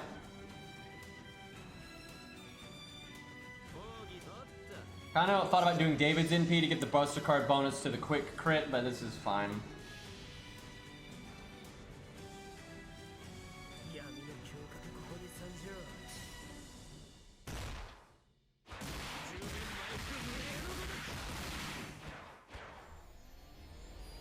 Honestly though, ever since his buff, I've been pretty happy with his performance. It's like, yeah, it's nothing groundbreaking, but it's solid and it's decently fun, so I've been pretty happy with that. They buffed him twice. Oh, got him. Easy peasy. That was good. That was good. We never even needed most of the back row. Alright, let's do an account review. And get back in the game, but try to get some of those done. Jin K? Alright, yeah, we'll do Jin K next. Why not? Oh god. Will she work there? I think she'll work there. I don't think she'll do as good as Yan, but where she might not work is Lobo. That'll be fucking shit. Don't give him like the best. Go with CC's like on par with what Aerie had, right? Kind of just baseline value. No niche picks. Because try to keep it fair. Imi is king, right? She'd do pretty well if he was, but unfortunately he is not. Okay, we did yada yada yada. So we did that one. We did that one. All right, we'll do 68 Riot. Pretty sure he needs advice actually. It was listed as such anyway. I click the wrong one every time. There we go. Alright, what do we got here? I'm so glad most people give the context now. Hi, green man person. I hope you're having... Wow, I didn't even realize there if it said Hanako or green. I just automatically said green. That was kind of fucked up. That was a weird moment. Anyway, I hope you're having a great day and breathing well. Yeah, you know, breathing's not too bad today. I actually got a doctor's appointment soon for that. Here's my 230 days old account that I started after discovering your channel about 7 months ago. Ever since then, I got hooked up, and now I watch all of your videos and stream VODs. Well, that's really kind of you, man. I'm glad you like what I do. I'm surprised anyone does, but I appreciate it. This guy's too nice. All right, so here's my scuffed account. Bonus amp account at the end, and you might find some odd things about it, like some servants being 25 and 40. That's because when I started, I wanted to enjoy the game and not trivialize it. Man after my own heart here. But after playing through Orleans and Septim, I found the game to be full of filler. Yep. Gameplay and story-wise, so I rushed to Camelot, which I heard is when the game got good. Correct. Currently, I'm holding hoarding apples, and I'm like a mad lad until my list for a lottery event, Guildfest, yada yada, to fix my scuffed skill ranks. Yep, that's the right call. Well, thank you for the compliments, man. I really appreciate it. Let's see what we got here. So, how old is it? 230. So it's almost a year-old account, right? I somewhere in there, right? About a year. Dear Mid-Langling, Suzuka are NP1, so no golds that are going above and beyond. That's always rough, chat. Like, I think this is a mistake. I'll use this right here as an example, because I have seen this with my own eyes when I've like followed some streamers and just like watched them play through the game and stuff, and I've seen it on Discords and Reddit and stuff. A lot of people, you know, they get a 4-star, they get a 5-star, and they just assume that's the one for okay, I got a 5-star archer, then I should focus on that archer instead of any of the silver ones. Not really. And maybe that's disappointing because people want to get that rare thing and make it always worth it, but a lot of times, you know, a 4-star or a 5-star at NP1, especially if they're not like an optimal one, they're not really going to outperform. Like Bedivere, a lot of times will outperform, you know, just an NP1, you know, whatever the fuck, you know, gold. Like very much so. And you might need both. That's the thing. You do not want to neglect your silvers and bronzes just because you happen to get 1 gold of that class. That's not a good idea. Especially with units like David, who have so much more to them than just their straightforward like damage. But I see that a lot where people only level whatever golds they happen to get, and they just have massive holes in their lineup. I mean, just absolutely massive. So I don't know what NP rank Bedivere is. Hopefully people moving forward like list that because it's obviously applicable. So if Bedivere is NP2 or 3, I'd probably say 3. If he's NP3 or higher, I would absolutely level Bedivere. Thankfully, though, you do have Hokusai. But, like, Bedivere, Hokusai, and Deermid, excuse me, is, like, all the level need for the single target stuff. But, like, just Hokusai and just NP1 Deermid, I would not say is going to universally be good enough. Thankfully, there haven't been any super nasty Lancer bosses in a while, but it could happen anytime, right? Although, I guess you're on NA, so you have a 2 years notice. It really is different on JP. Like, I'm serious. Giving advice on JP is super different because you never know what challenge quest or main story is coming down the pipe, right? Where on NA, you do.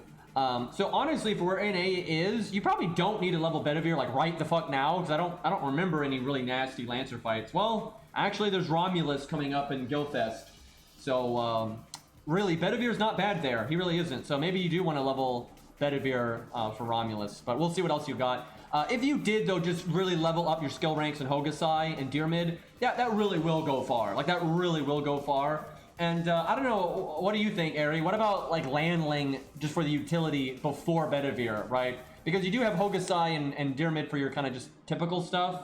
And then Landling really is a no-joke, really good support, and especially against when you're fighting Lancers, right? Like, I kind of feel like the utility is more useful just because if you need hard survival, you've got Deermid. His NP rank sucks, but at least he's got the hard survival. If you don't need hard survival, you've got Hokusai, and she should be a high NP rank. So yeah, actually, I think Deermid is the saber to level next. But it certainly would not hurt to get Bedivere up, like absolutely. And yeah, it synergizes with Hokusai because Hokusai is art. That's true. So yeah, no, I'm with Ari on this. I would say Landling probably next. But if you do struggle with like Romulus or whatever, you know, it's certainly not bad to have Bedivere in the pocket there. But yeah, that's probably correct. Okay, let me skip ahead actually to Caster just because it's just important to know what options you're dealing with supports. Okay, so Hans, Mr. Universal, and he's 10-10-10. Honestly, that's a good priority, right? A lot of people wouldn't do that when a lot of their DPSs are kind of scuffed, like, you know, Scath there with 666 and, you know, Hokusai and all that. But I actually agree with that. I think getting Hans up pretty quick is a good idea because, look at this. This guy doesn't have any of the big supports. He doesn't have Waver, he doesn't have Scatty, he doesn't have Merlin, you know, any of that. But he can summon a Friends one, but then using your Friends one and then having that work with a Max Hans, I mean, it's good. It's real good. Having those minimum cooldowns, because like Merlin and Waver will make you live longer, that's great. Like, Hans would not work as well with Merlin or Waver if he took a long time to get his skills back. But working with those things, he's going to get his skills back pretty reasonable. That's good. So, you know, him having that Hans is going to help him a lot. That was an absolutely good call. I think a lot of people, like that jackass making that massive Google Doc saying that Hans is bad, you know, they would say it's not worth it. But I agree with this. I think it's absolutely worth it. That was a good call. Okay, so you've got Asclepius that's super good because, you know, anti-debuff and all that. You've also got Cersei for anti-debuff, so that's good too because you don't have like Medea Lily or anything else like that. Do you have Martha? You do not. So honestly, Cersei's pretty worth leveling. You need a DPS caster anyway. Oh, you do have Tam. Yeah, there is Tam there, but she doesn't, that doesn't mean you don't need Hans by any means. Anyway, so I think Cersei's pretty high in priority because anti-debuff is very important in this game. As you have Asclepius, but more the better, and you need a DPS caster. And she's, although not amazing, she's something, and you need something. The pinned image for reviews only says to include the NP ranks of golds. The thing is, here's the thing, that's true, maybe we need to update that, but that's no excuse. That's being obtuse again, right? Like, you don't need to explain every goddamn, you know, thing, right? You know, have a degree of brains here. It's kind of like, we're never going to have a pinned message that explains every goddamn thing you need to do, right? Like, there is a degree of practical thinking, you know, like, use your brain, right? Like, Jesus Christ, like, oh yeah, you know, story logs are rare, so, you know, it makes sense to maybe include their NP rank, right? Like, that really doesn't need to be explained to everyone here, right? Like, that, it really is being obtuse to be like, oh, but it didn't say it in the pinned message, right? Like, Jesus, it's one thing to say, oh, you know, I didn't even think of that, right? But like, God, you know, you can't detail it's like, same thing. We have people on our Discord, Root 4 Slam, but we have people on our Discord that will do just dirty, disgusting bullshit on our Discord. Like they'll post disgusting images, or they'll just be, they'll say, really vulgar stuff or whatever, and then they're like, well, it wasn't in, in subsection A of the rules, it didn't specifically say, it's like, use your fucking brain, you like jackass, right? Like that's just being obtuse, right? You're just, oh, it wasn't in the rules, like I couldn't figure that out, even though there's other rules that are obviously going against being a toxic jackass or gore porn and shit like that, right? Like, I have no patience for that kind of nonsense, right? Like, gee, now it's a little different here because this isn't, Bedivere MP rank is not the same thing as, like, posting disgusting images or whatever, but, I love that, emote there, area. But you get what I'm saying, right? There's no, you can always find something. Oh, it's not in the rules, right? You can always, nitpick something, every human, be it in FGO or in anything in your life, you're going to have to use a degree of common fucking sense. And like, especially if you have like a job, right? You don't want to, be Mr. Obtuse, right? You got to use, have some practicality here. However, my point is, yeah, it's easy enough to put in like the pin that maybe, to include the story locks in P ranks.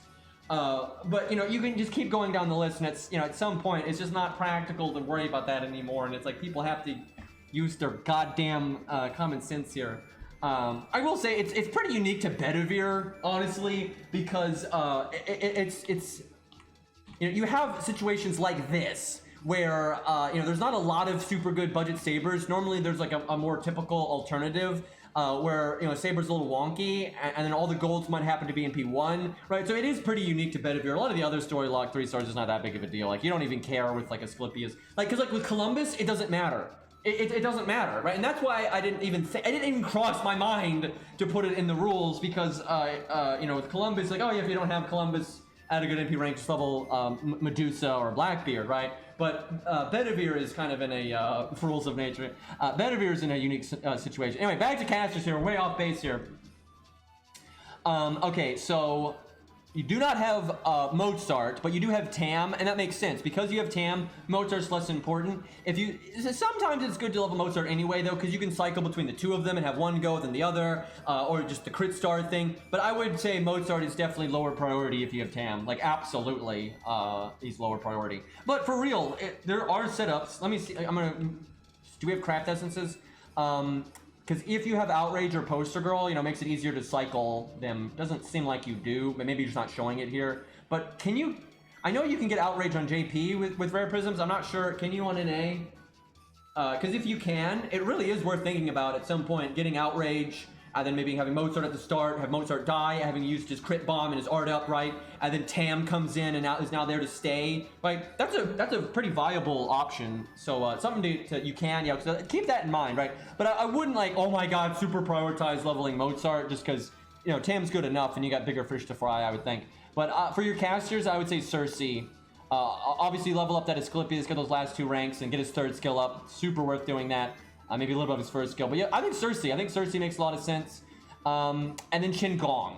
Absolutely Qingong. Qingong is just such a good... I guess you just haven't gotten him a lot since he got added. Make sure you keep a level 1 Qingong, but definitely level up another Qingong. Your account needs that. You have very limited support for Buster. And Qingong is good beyond that because of his taunt, because of his crit down. Like, really, I cannot stress this enough. The targeted taunt on Qingong is amazing, and while he's there, he's also giving you the battery and the defense, the damage cut, and you have a Buster unit, he gives him that as well. Like, Qingong is awesome, so I'd put Cersei and Qingong as really a high priority here. Maybe Medea as well, just because I don't know if you're gonna have buff removal, but we'll look at your other stuff and see. All right, so archers. Okay, so fuck Medea. Level Tristan instead. Just throw Medea right in the trash. Never mind what I said a minute ago. Just Tristan. If you need buff removal, Tristan is so much better. Like, million% this account wants Tristan. He's only at NP1, but still worth it. So yeah, you have not passed the David test, but you're a newer account to an extent. So although I really would focus on at least getting David's 2nd skill to 6. At least get it to 6. But David is definitely worth investing in. So we got Chiron NP2. That's really good. And he's art, so he works with your Tam and stuff. So you've got Chloe. I'm not sure what her NP rank is. I'm assuming she's NP5 because I'm assuming you've been playing for about a year, and I think that's when the rerun was or whatever. So I think you're fine. let's see though. So if you like Chloe or can put up with her, I would definitely focus on Chloe and Chiron, and then probably eventually level that Mozart. That definitely ups the how much you want to get Mozart in there. If you don't like Chloe for whatever reason, which I assume you do though, because she's got decent skill ranks, your alternative there would be Robin. But I'd say Chloe and Chiron are fine, and then you got David in an emergency if you need Buster, and he's also just the support, and then Tristan. So yeah, I would level out of all this. I would level Tristan, and then get your third skill up on a Rosh because that'll help you with farming. You want it like I think it gets to like 4 or 6. I forgot where exactly, but you want it to work with like the Sakura CE and stuff like that. So it's definitely worth getting a Rosh's thing up. You might have K-scope though. Let me look ahead here.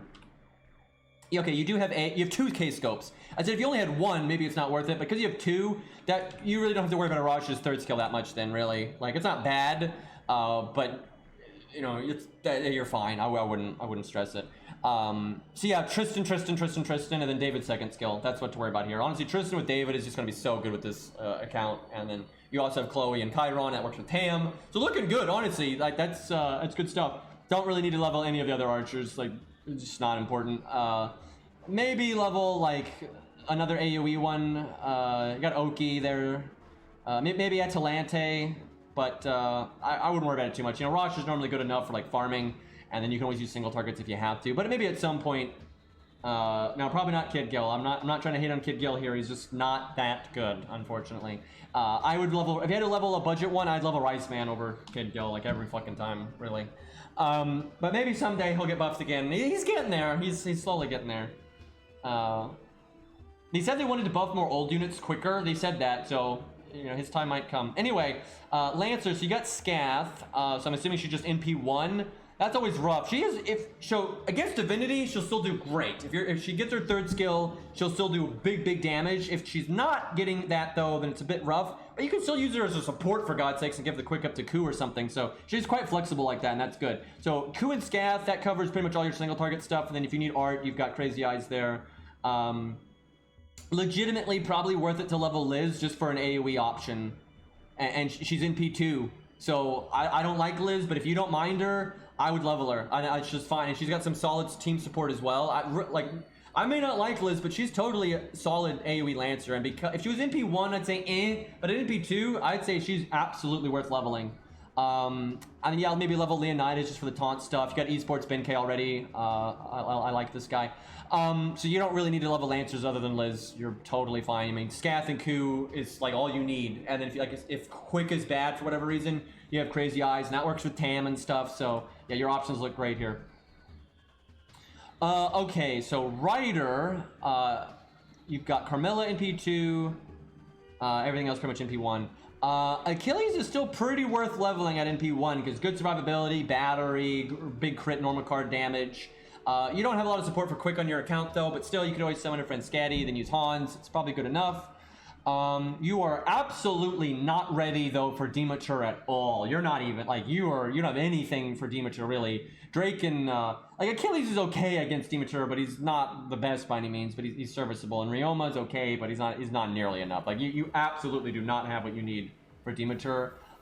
If you want to be really ready for that, Achilles will help. So leveling like Achilles and Ushi is probably enough. And then if you want more oomph, then just get Alexander up a little bit for that second skill.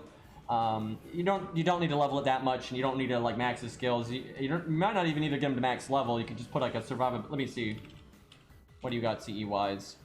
Do you have Knif? You do not. Okay, because of that, you might need to level the Alexander some so he lives long enough to line up his second skill where you need it. Because you normally use Alexander's second skill to get rid of Dematur's defense buff. But between Ryoma, Ushi, and Achilles, that's probably enough to do Demature. It'll be pushing it. It'll really be pushing it. But those 3 are probably enough. And you can always slap Drake in there, and hopefully that'll work too. But in a pinch, keep Alexander in mind. But you can probably get away with not leveling him. Especially if you level Tristan. Yeah, oh, fuck it. No, don't level Alex. No, seriously, don't level Alex. His His mats are disgusting, and you need Tristan anyway, and if you need the buff removal, you can just use Tristan, and then Tristan gives your other teammates the evade, which is actually totally fine for Demeter. So, you know, fuck it. You don't need Alex at all. Go with, just level that Tristan, because he can service both roles. Tristan will actually help you a lot, so never mind. You'll be okay against Demeter. Just get Ushi up, I would say. Just get Ushi up. And probably Achilles, because Achilles is good anyway. You probably could get away with not leveling Achilles. If you don't like Achilles that much, and you like Drake more, you could probably win with Drake, Ushi, Ryoma, and then Tristan on there somewhere. That'll be tough. I mean, I wouldn't want to go in there with that, but you could probably make that work. You know, it's not like Ryoma's trash or anything. Yeah, I would say Ushi, Ryoma, Drake, Tristan. Not in that order, dear God, not in that order, but those would probably work. But yeah, definitely level your Ushi, because your single target rider options are trash. All you've got is Ryoma, and that's not really enough, unfortunately, for quite a bit of stuff. Yeah, if you have the defense removal command code, that helps a lot too. 1,000,000%. It helps a fuckload. Thankfully, there's multiple defense removal command codes. So yeah, if you have that, use it. But Tristan is still a huge help, because you can guarantee the removal at a good time, regardless of command codes. Also, you know, the command code might fuck up your turn order on the cards, and you don't want that. So, and Tristan still helps you survive. So Tristan's big help. But yeah, you're just get Ushi up, and you should be okay for Demeter and. But you're going to want Ushi for other things anyway. Now, if you just hate Ushi, like, I don't want to level Ushi. Oh, God, what do you do then? I don't know, definitely level Achilles then. And then maybe Carmilla? Maybe? Exactly. If you're just like, I really dislike Ushi, you could probably get away with not leveling her, but I would definitely recommend it. Yeah, get Ricky. Yeah, if you don't like Ushi, that's universal advice. If you really don't like Ushi, when Ricky gets rated up, get it, right? Unless you're a whale and you've got 1,000,000 riders anyway. But yeah, that definitely get Ricky if you don't like Ushi. That's good for this account anyway, because you have Tam. Really, you could hold off and just not level Ushi, wait for them to add Ricky Boy, because that's before Demeter, grab Ricky Boy, use that with Tam, because Tam is just fine for the Demeter fight. You could totally do that. You could loop Ricky like a motherfucker with the units you've got. So that's a viable option too, and that's useful for a lot of gameplay, because you don't have a lot of support for Quick. You do have Hans though, and Ushi's so good she doesn't need as much support, but still. All right, we already did casters. All right, assassins. So you've got Kama. She's NP1. I was so hoping that was going to say NP2, because then it's just, you're done, right? You're so good on assassin forever. What do we got here? So Carmilla and Kama are NP1. Kama is still amazing at NP1 though, and she's 10-10-10, so you probably are aware. You've got Gray for AoE. So Kurotsugu's NP2. I would level 100 face over Kurotsugu. It's not even close. I would say between Kama and 100 face, that's really all you need for your single target. That's quick and art, so you got options. You can use them together though, and that's fine. And then AoE, you've got Gray. If I was going to level anything here, it would be Fuma. Definitely Fuma. Fuma is just amazing. So out of all your assassins, the only one I'd really think about leveling right now is Fuma. After that, and then maybe Kurotsugu because of the synergy with 100 phase. And then, I don't know, maybe Phantom or Sanson for the utility. But everything else, fuck it. You could definitely level Carmilla if you like her. She's fine. As we were showing today, Carmilla is quite good. Even at NP1, she's decent. But no rush. Like if you didn't have any other rare assassins, I'd say yeah, level Carmilla. But you've got Kama and you've got 100 face in the works. So I wouldn't worry about Carmilla too much. But if you like her, she's really good, so no problem. Okay, so this is some good berserkers. You've got most of them are NP1. Tamcat's the only one that's not. But Gajuna is super good for AoE and single target, even at NP1. If he was NP2, then you'd be like set for life, but still good at NP1. And then Masashi is really good as well. So your AoE berserker options are great there. Do you have Spartacus? You do not. You might want to level that just for smoother farming, because you do have the K-scopes and everything, so you can get some pretty smooth farming out of that. But it's pretty good with what you got. Well, I wouldn't put it as that high priority, but at some point it's always good to have Spartacus. But yeah, but with Gajuna, I think you're okay. And then for single target, you've got Jerker. Definitely worth leveling her skill ranks. Her skill ranks are easy, other than the skill gyms. They're totally worth doing. Really, Jerker is the only thing I'd really worry about. You know, Jerker, then maybe Spartacus. But you don't really need to level anything else. All your other berserkers are really good, and their skill ranks are good enough that they'll get the job done. So honestly, your account is kind of bare bones, but it's in good shape. Like it's in good shape. Okay, this is not the you don't have the most options here, but it's still some good stuff. Excuse me, I have hiccups. So I would absolutely level Joan of Arc. 1,000,000% I would level Joan of Arc. Hey TG, what's up, man? Thank you for the year and a month, 13. Thank you, dude. Guys, I really appreciate all the support, guys. I never even know what to say, man. I can't even believe that, you know, that this is my job. Like, what the fuck is that? Anyway, Joan of Arc would be really good here because you don't have a lot of the big boy supports. You don't have Merlin and all that. And you can always use Joan of Arc with your friends Merlin, but then you got fights like Fluffy where you can't do that. So, 1,000,000% get Joan of Arc up because there are nasty bosses. Because for Gilfest, Joan of Arc is really good. For Gilfest 2, Joan of Arc is super fucking good. And then she's really good for all the big boss fights in Lost Belt 5, and then she's really good for the boss fights in Lost Belt 6.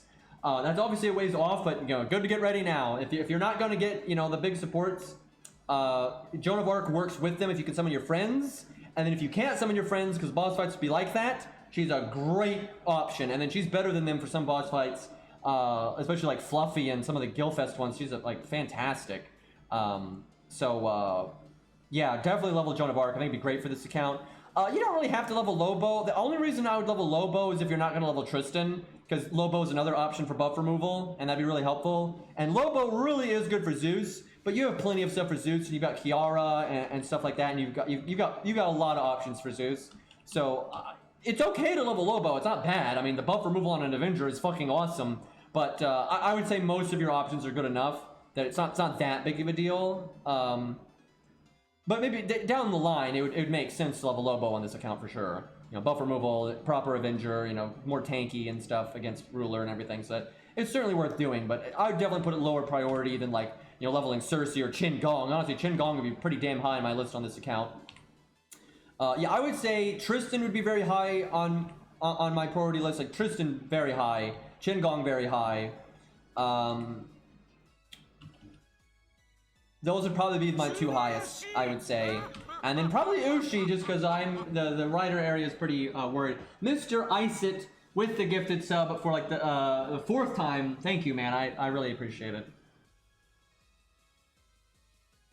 I only know your name. I've just memorized your name. I don't read it. I don't read your name. I could if I saw your if I forgot and I just saw your name again, I'd still fuck it up, right? I just memorized it. That's all that's happened here. But yeah, I would say Tristan, Qin Gong, that's pretty high priority. Fuma's decently high priority too, but I'd say Cersei above that, really. Kurusum Day, thank you also for the gifted sub. Much scam train here. We're just tricking people into supporting our dumb shit, but I appreciate it.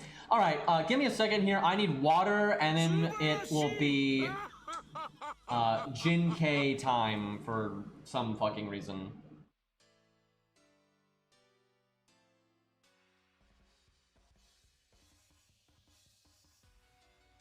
I'm actually having a really hard time getting out of my chair just because of various things, so I haven't actually left yet.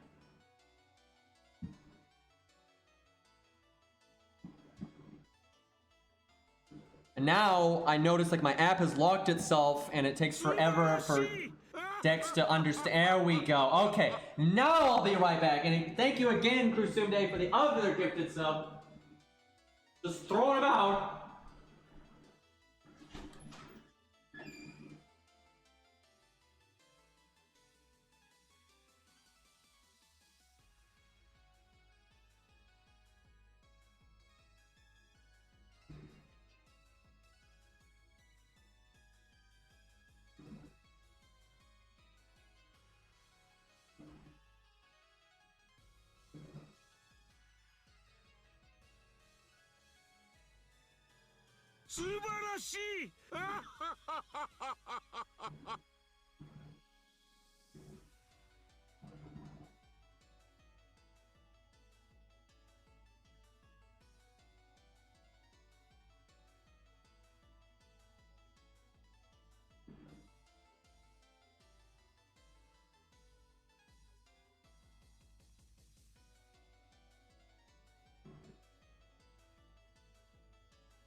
Okay, chat. I got a snack. What do you think it is, chat? Do you pick the obvious hot dog bun, or is that too obvious? It's actually something else. My God, almost everyone is guessing hot dog bun. Now burritos are good, but it would take I would have to fix that, right? So it would take a second. Apple croissant, copium. It is indeed a hot dog bun. I do have broccoli too, though, but I didn't actually grab any. Yep, the straight hot dog bun. Okay, this is the alt account. So where do we test Jin Cam? Shoe salad? Fuck that. We can test her against maybe Lobo. Yeah, let's do Lobo. We need to test Yan against Lobo again too.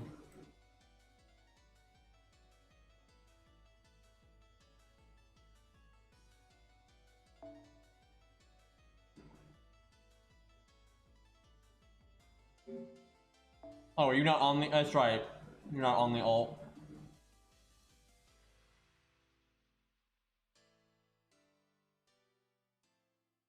Oh yeah, you changed your name. That's it. There we go.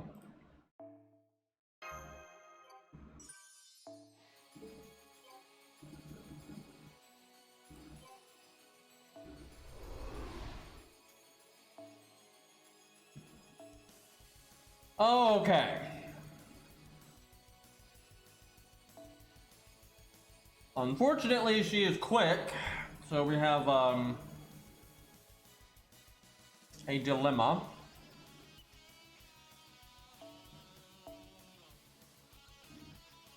Hold on, let me switch to the other team. This is the Lobo team. Lately, we've been trying to not use MASH because it's too much of a cushion. But what would I even use? Every time we do this without MASH and it's a quick unit, it's so obnoxious.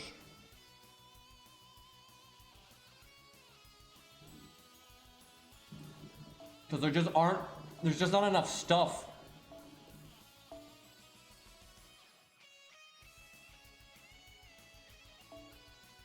Alright, let me think.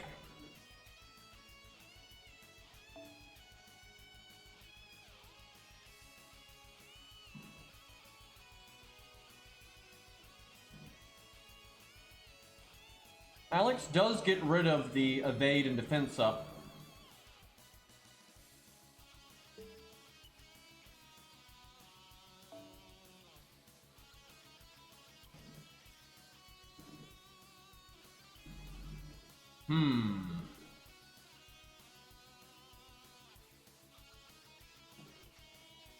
I don't really like Asclepius. There's no debuffs. If there's no debuffs, Asclepius is rarely worth it. It'd be better off with Sanson, for God's sakes. Or Qingong. Because you get the crit down on the taunt and the battery and so on and so forth. The only time I find Asclepius really good if there's no debuffs is if you need the battery and the NP seal.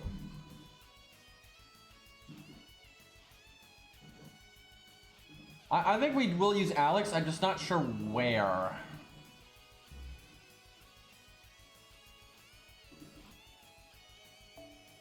Let's do Star Bomb, that's actually good. We can get some crits out of Jin K, that'll help.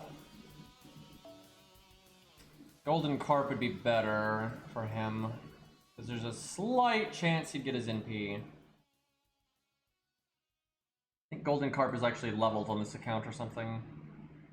Where the fuck is it? Is it equipped to somebody? No.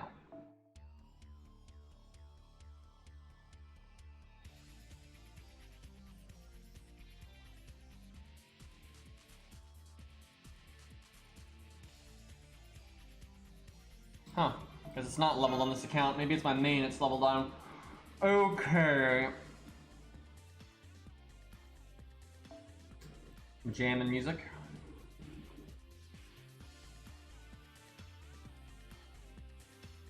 She's honestly better with other DPS. Like, she absolutely is.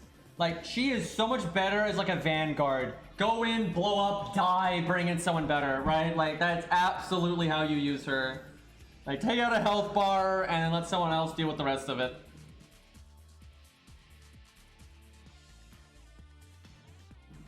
I don't hate Fuma for the buff block. I don't hate Clown Boy for the buff block. Like, that'll help our damage. This account has not done his buff though, that's unfortunate.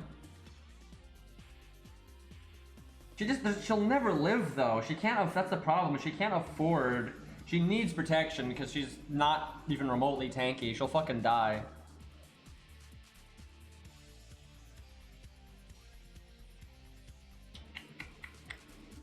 I mean, MASH is the obvious pick, but again, we're trying to not use that. Okay, David's okay. Like, I need to babysit her damage and have her survive. You know what? We're just doing another, just all the Star Bomb CEs. Let's fucking go.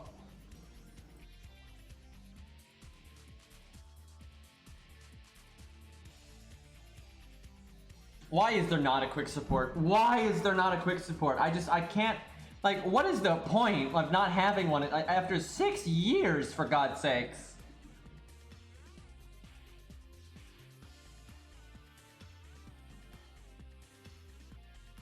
Do I just do another Star Bomb? Is that where we're at? I've got the Martha one on here somewhere. No idea what level it is.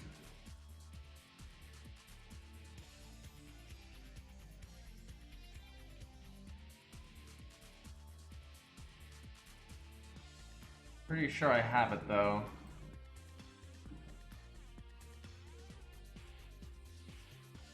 There it is. Oh, I don't know about this. Oh, I don't know about this. Maybe I do another taunt. Well, that's Shinigong. Maybe we do that. Yeah, I like that better. I like that way better. Because David's evade is only for the normal card damage. It's not for the NP. Yeah, this is better. Okay. I mean, she's not necessarily gonna die. We've got a decent amount of babysitting for her here.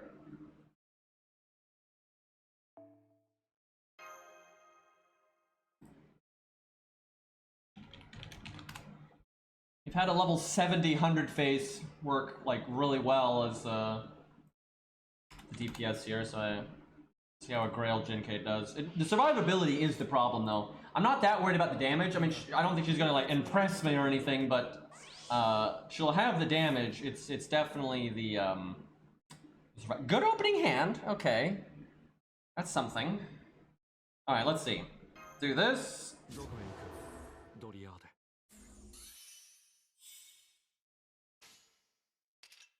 She's got the cool mask thing there.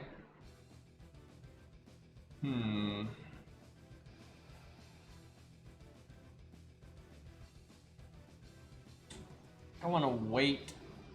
Do I wait to taunt? I could Atlas if he somehow lives. Okay, hold up. Wait, what did I give Hans? I didn't pay attention to his CE. And I didn't pay attention to George. Okay, 2030, that's maybe not ideal, but we'll make it work. I'll wait one turn to taunt at least.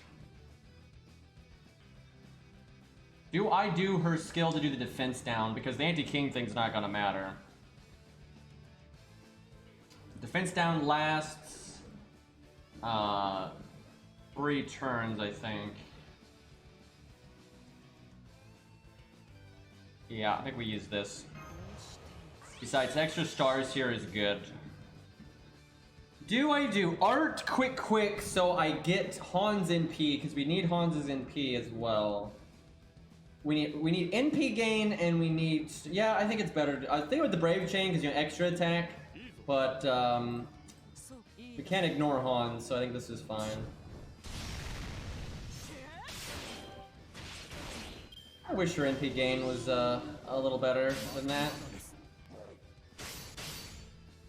Now, I wish the Hans could just NP right now, but unfortunately, it's kind of fucked up. If we taunt next turn. I was wanting Hans to get punched in the face once. That way the heal is hitting everybody. Spreading out the damage. There we go. Okay. It's boom time.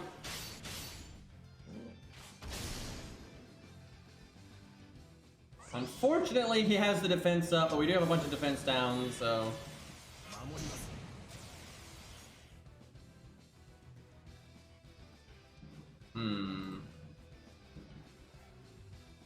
Her overcharge is more stars. Hans's overcharge is more healing and then potentially bigger buffs.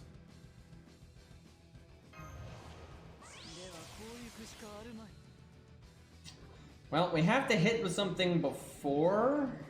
That sucks! Why can't you have sure hit, Jinkei? God damn it! Well, I guess she missed the target in life, so I mean, fair enough.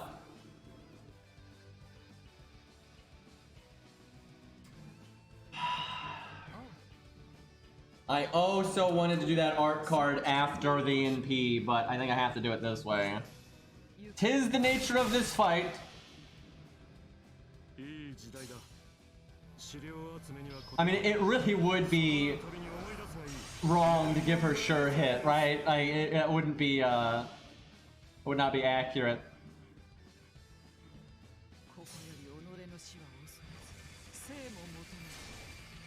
Really cool NP animation, though. That's it? What do you... I mean, I guess he had the defense up. Okay, no, a lot of that's the defense up, but... Dear God! Also, her hurting herself is not great here.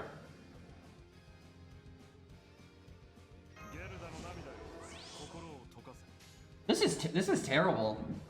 This is terrible. We're not even getting like particularly bad RNG either. Like this is just awful. Like this is like Sanson would do better than this, for God's sakes. Dear Lord. Well, I don't know about that. I don't know about that with Sanson. I don't know about that because at least she is generating stars and stuff. And there's more damage up here. I don't. The only good thing about Sanson here is he can help stabilize the team. That's it, right there. I don't know about that Sanson one. Jesus Christ, though. You know what? Actually, Sanson would do better here, but it's not because of Sanson. It's because he's Buster. And you get so much more value out of Shakespeare, Chen Gong, and all that. Oh yeah, Lobo's evil. Okay, no, Sanson would do better than... yeah, Lobo is evil. That's true. However, if Lobo wasn't evil, I think he might still do a little bit better, but that's just because there's more Buster support for budget than there is Quick. That's just... like, that's straight up. You can carry any Buster a lot better than a Quick, if the Quick sucks. Now, thankfully, most of the Quick budget DPS are so good, they don't need to be carried. They don't even need to support half the time. But, Jinkei is not one of those.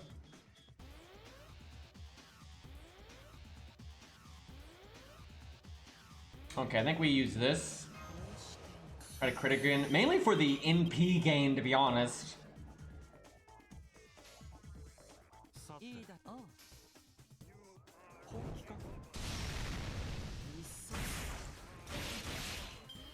I mistimed George, though. Maybe I should have invulnerability'd him. Oh, that's right, we have that, though, so that gives you one turn wiggle room. But, oh god, though, if Alex got NP'd.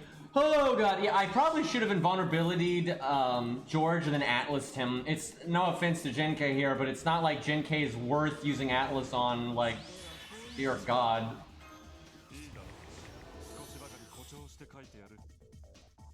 Don't NP Alex. That's all I ask of you. Just don't NP Alex. Like, for fuck's sakes, don't do that. We actually have a pretty nice turn on the next turn if he doesn't do that. Also, don't insta-kill anybody, because you know that'd be a waste of our invulnerability. You know, that Nom emote makes me think of when I just look at it in the corner of my eye. Oh my god. Oh, he was just getting his second skill back and he was range of his NP, and we need the heal. Jinkei needs the heal. She hurts herself. She's gone emo, like, Jesus Christ. Well, that's bad. This is, not what I was hoping for.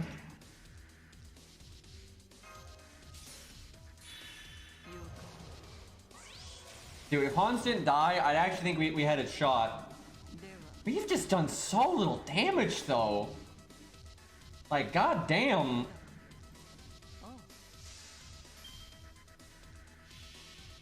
Hans dying there is just bad luck, though, because our other units would have had a bad time if insta-death had proc. That's not on Jinkei, that's just bad luck. Because Hans living there would have been very impactful. He could have NP'd and kept Jinkei in it for quite a while. Like that really is just bad luck.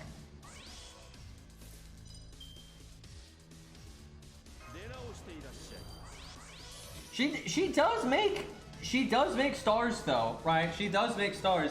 A shame that she couldn't get any of them, but an attempt was made. Much like her assassination attempt, you know, it wasn't successful, but you know, an attempt was made. You know. Gold star and all that.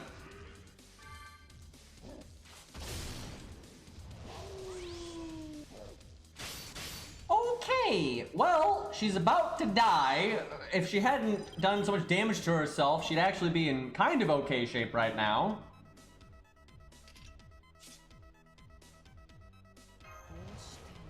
Too far.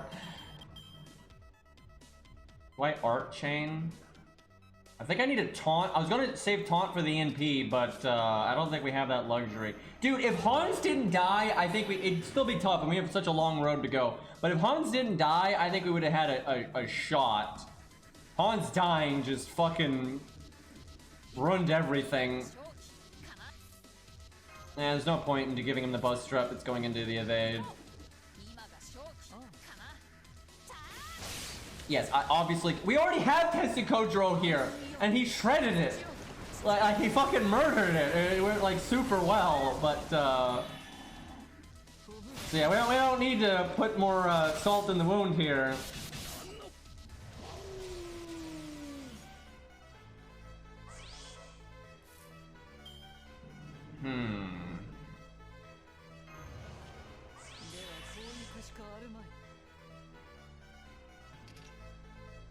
Not looking good. I think it's possible for this team to work, though. We needed to just get lucky. But it's certainly not a high win rate, I would say. I don't think we have tried Assassin Lee here. I don't think. If we have, it was a really long time ago.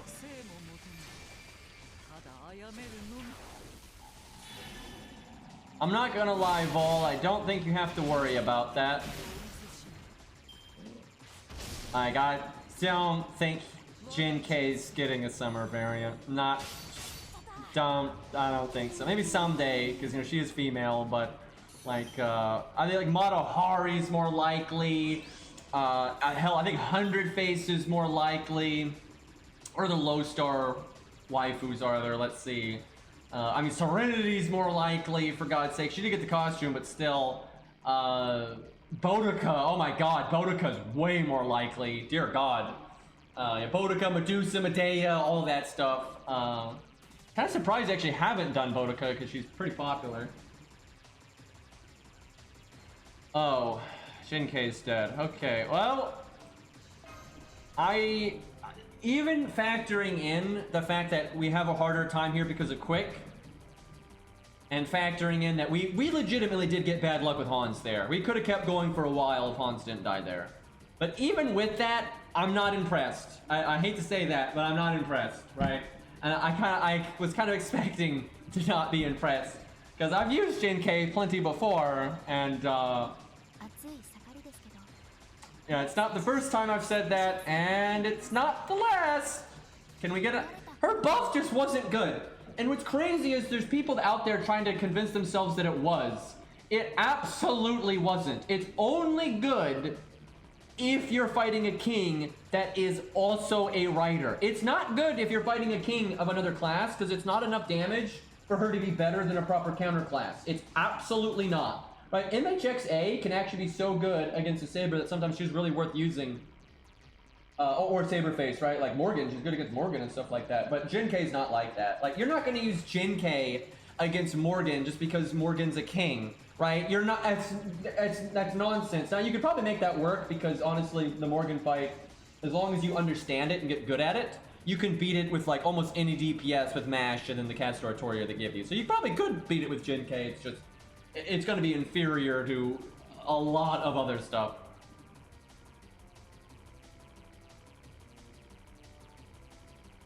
Okay, do we? Oh, let's do another account review. Right, we go back and forth, right? But we could stay on the assassin war path if we like.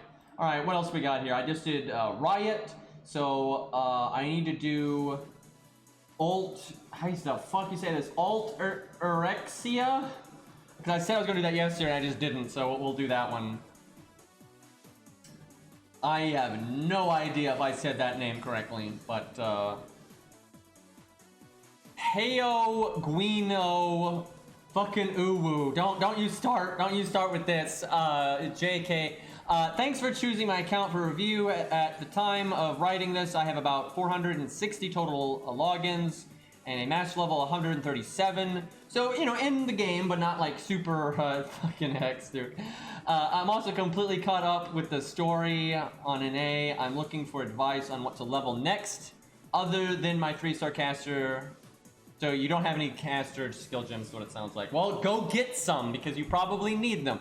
So he's completely caught up on the story. So the one thing, now, to be fair, we're just now, this is how backed up we are, chat. We are just now getting through a lot of like the day 1 and day 2 account submissions, right? That's how bad it is.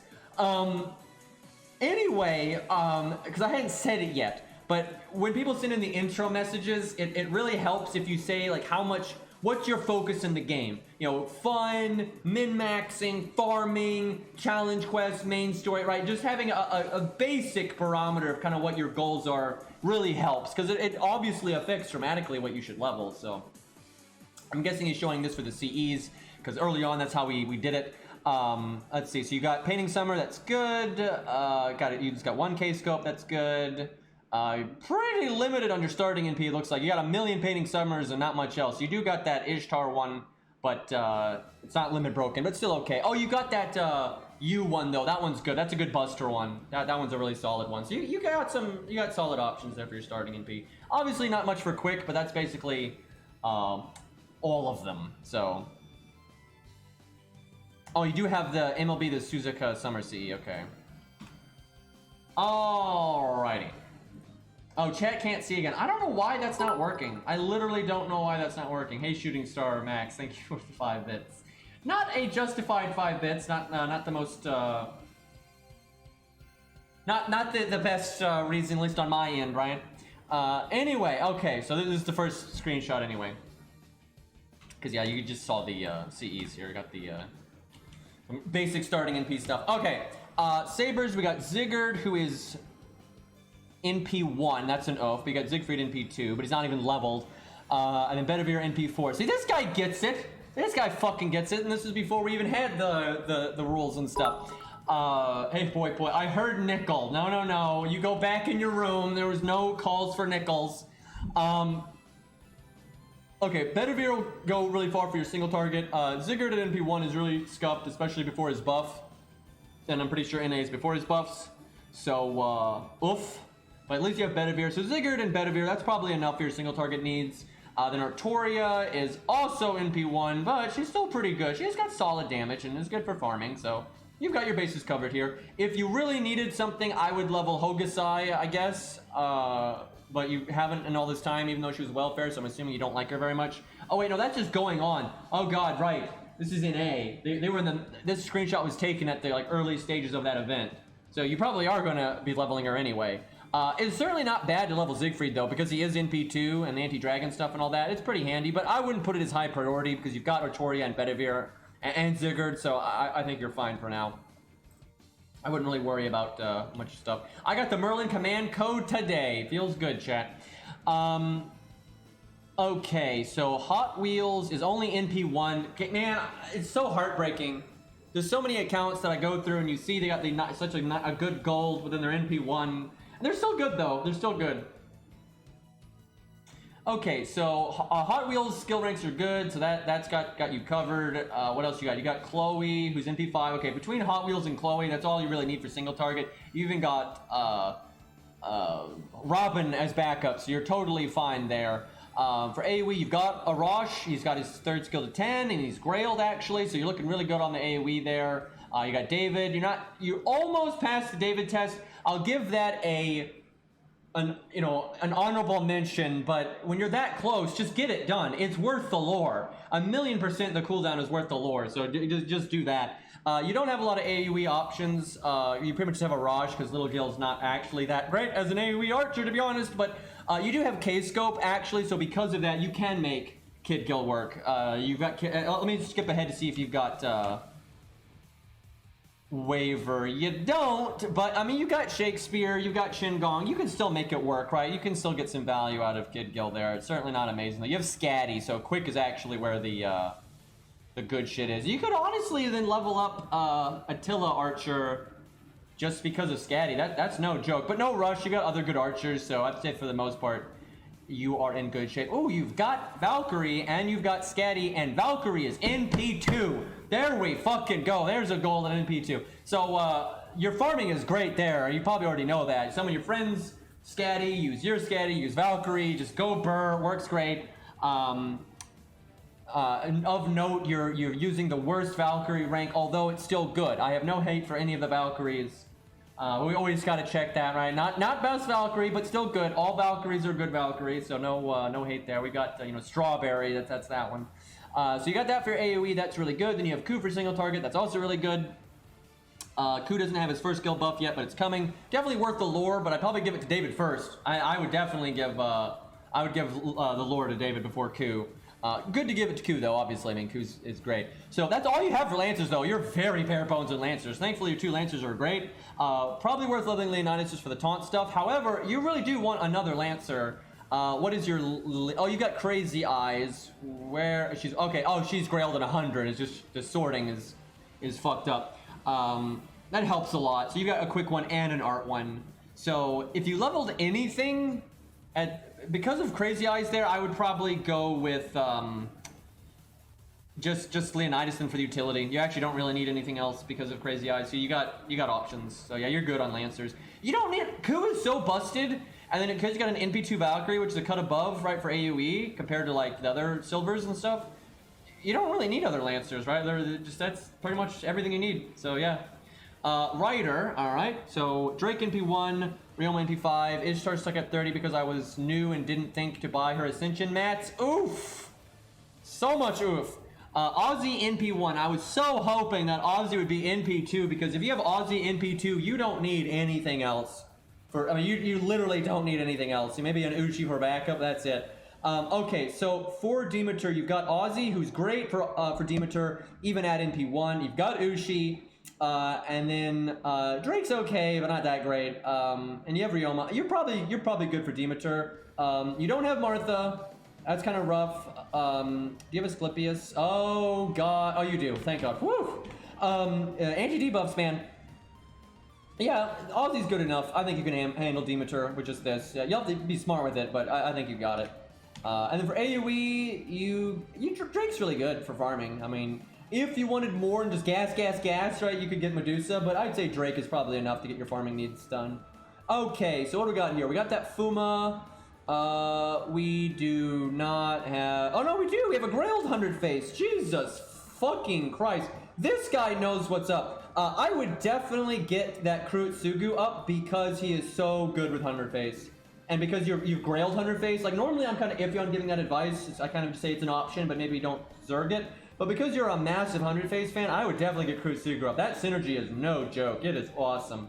You can use Izo too, though. That's no joke. So yeah, big art assassin fan here. I love the Grailed Izo and 100 face. 100 face is obviously better than Izo, but Izo's still good, and they're both awesome, and they work great together, right? So that's your single target is honestly 100 face is one of those 3 stars that is so good you don't need to get a a 5-star, you know, assassin. Like, you probably know that. You probably noticed is like when you got to deal with you know, rider stuff.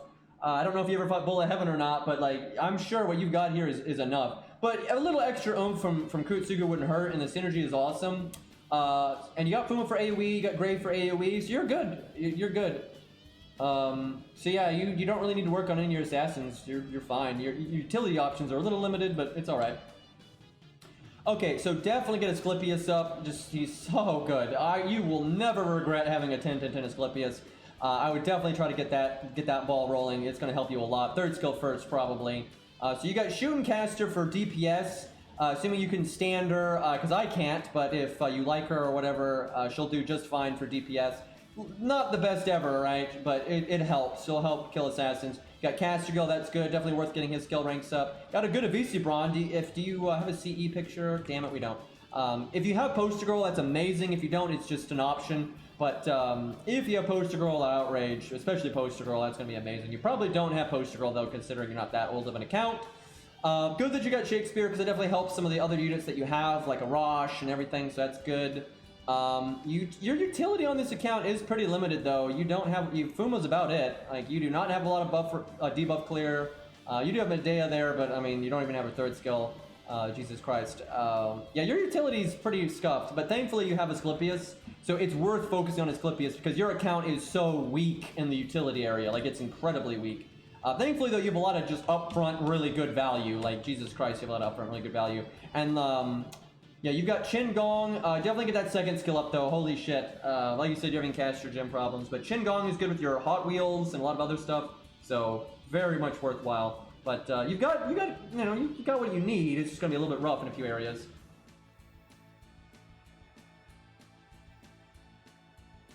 Okay, let's see here. Yeah, Ku's always a good Grail target. I'm not just saying because I like him. I think it's always good to... And, like, 90 is a nice practical place to take him, right? Like, for sure. Because it's not that many Grails. ATK Boss Smile, I guess? Thank you for the Twitch Prime. I know, Tika Boss Smile, I don't know, whatever. I think I'm in the ballpark on that one at least. But thank you, dude. I really do appreciate the support. Hopefully I didn't butcher your name too much. Alright, so Gajuna, that's so good for this account. Only NP1 though, but that's what you expect out of free-to-plays.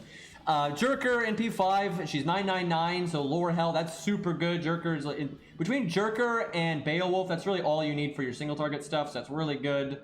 You got Spartacus, very nice, and he's even grailed once, so you got the good farming, you got K-Scope, you got Qin Gong, and all that, so you're looking great there. That really helps your farming out.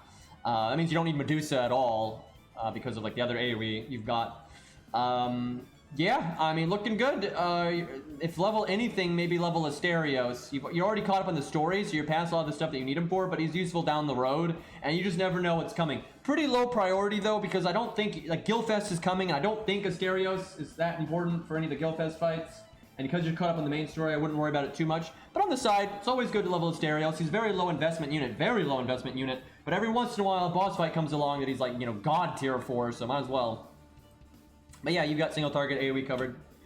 All good. All right, we've got Jolter. That's a huge help. What is she? She's MP1. Antonia's MP3. Quetz is MP5. That's the ruler one. So no NP ranks that are abnormal here. Oh god, actually, Mechaliz is only NP1. Woo! Boy, Mechaliz is so not worth leveling then. Because she's not that good anyway. She's only good because she's an alter ego. It's the only reason. She's already kind of bad in terms of raw value, and if she's NP1, it's not worth it. Like, I don't know, you have literally no alter ego, so maybe you level her just because of that, but I would not invest in her skills. I would just use her as a stat stick in case of an emergency. So if you give, like, if you have extra embers, you know, slap them on her, but don't level anything. Don't level, it's not worth it. Feels bad, man. I hope you don't like Mechaliz, because I don't think you can get her anymore, so that sucks. Main interlude, maybe, but, yeah, that's enough. But she's not leveled, so I assume you don't like her, so probably no harm done. Let's see. Your Joan of Arc is definitely worth leveling. 1000%. Same, exactly what I said on the previous account, right? With the supports you have, and being able to summon your friend's OP support, and then having having Joan of Arc, and I'm telling you, Joan of Arc for Guildfest is good. It really is. There's a lot of fights she's good for. So I do not think if you made that your next level up, I don't think you would regret it. Mash is definitely worth the lures to get her to 10, 10, 10, but obviously you're out of lures right now, I suspect, so you have to give it a minute. But she's totally worth getting 10, 10, 10, especially on her first skill. You can probably do 10, 9, 9 for quite a while, but get the first skill to 10. You will not regret that. But Jolter's got, you know, what you need for just boss killing it with, like, neutral and when you're fighting rulers or berserkers, so that's good. Mostly Joan of Arc. I would definitely focus on Joan of Arc. It'd be a pretty high priority on this account. Not a whole lot of apples for Guildfest, but at least you have some. At least you have some. Some people have less than that. And Guildfest actually gives you a lot of apples, so you'll be alright. Alright, let's see. I want to look through this again and go over. Okay, Sabers are definitely not priority to level. Archers are definitely not priority to level. Lancers are not priority to level. Like, they're good on that. Assassin's not. Maybe a little bit on Rider, but it's fine. Honestly, your account is looking really good except for your casters. Like, you need to get that Asclepius up. You should get a caster guild up, right? You need those synergies for your other units. Your utility is very lacking, but you don't have a lot of... You've leveled what you can, really. So, honestly, Joan of Arc is what I would level next. If I was on this account, I would level Joan of Arc next. And then I'd focus a lot on caster gems. Because getting Qin Gong skill up is really worthwhile. Getting caster guild skills are really worthwhile. And also, I would probably level Medea on this account, because you don't have Tristan, you don't have a lot of buff removal. Yeah, absolutely, I would level Medea on this account. You can keep her skill ranks pretty low, but you know, get them up as much as you can without sacrificing other units. But I would definitely get Medea up. Either that or Alexander, just because you need debuff clear. Alexander would be fine. Like, if you wanted Alexander, you don't have to take Alexander beyond 888, or hell, you go 666, or fucking 161 or whatever, right? Like, just get a second skill rolling and it'd be worth it, because you do need utility. That's 100% your account's problem, is utility. And Joan of Arc helps with that, though. She has debuff clear, helps with survivability. If you have your own Joan of Arc and you've got Scatty, and then you summon a friends, you know, other powerful OP support, you got the Max Hans, you're looking good. So yeah, Joan of Arc, Joan of Arc, Joan of Arc, Joan of Arc, 100% the thing to level next. Okay. Let's jump over to, I think, this Thinno account here, and just dick about a bit. Unless y'all really want to see some other assassins, we can do that if you want. But I wouldn't mind playing the Thinno account a little bit just to kind of get some progress in.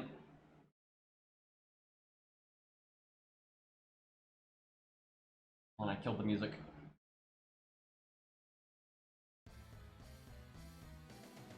Assassin Lee. Okay, we'll do Lee, and then we'll do the Sinnoh stuff.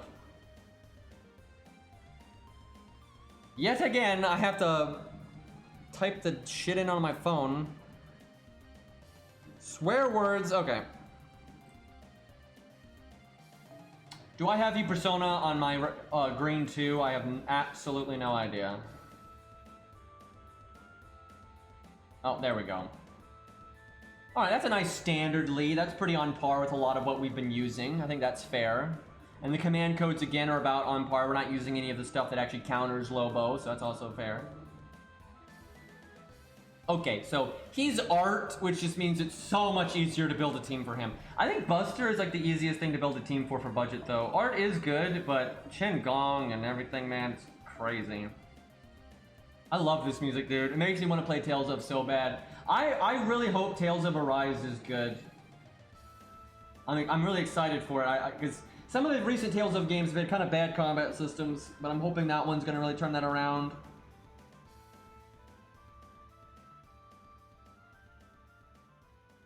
I don't think this Lee could solo Lobo. I don't think so. He's like at 90 in P2, I don't think so. If he's going to solo it, he'd need to be really maxed out. And even then, I think it'd be pretty RNG. I don't think he'd do it super smooth. He just doesn't... Lobo is really hard to solo. Like, unless you have like a niche or something. Let me look at Lee's kit again real quick, but I don't see him soloing that easily. Now, what you might be thinking, and you know, maybe I'm being presumptuous here, but I think you might be thinking of Rider Lobo. Because Rider Lobo, he'll fucking, you know, deck him the schnoz in like 5 seconds. I don't see how he could solo this. I really don't.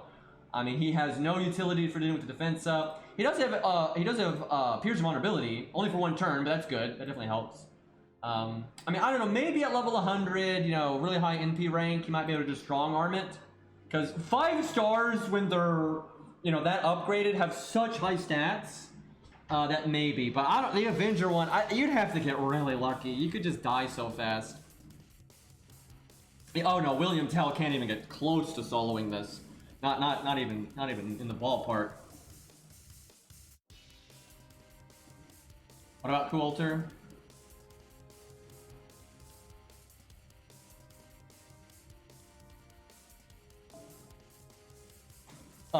Ku and Proto Ku can both solo this, which is nice.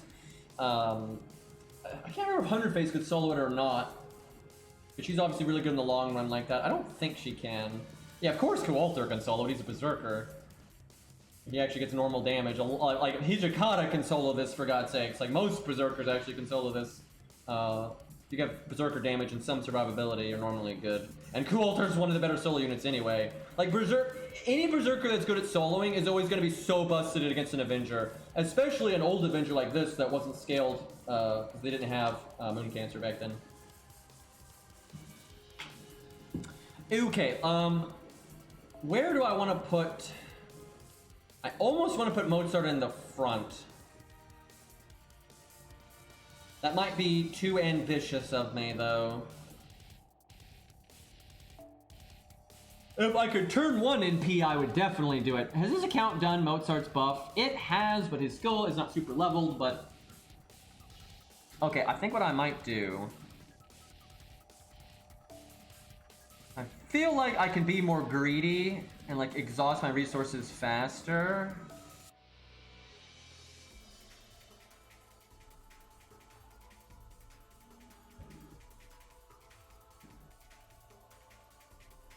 I kind of want to do Qingong over Hohenheim. Hohenheim is mostly about the looping and the AoE stuff.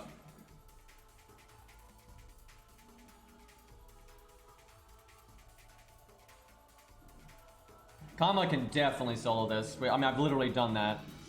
She's like absolute top of the line solo unit. So even when you're at neutral, she's going to be one of the better performing ones. Hohenheim does give, though, guts, but taunt and nah, it's Qingong. Okay, I don't know about Leonidas here, though. That might be way too greedy. And we don't benefit from the Buster Up either. I mean, that's really fucking greedy.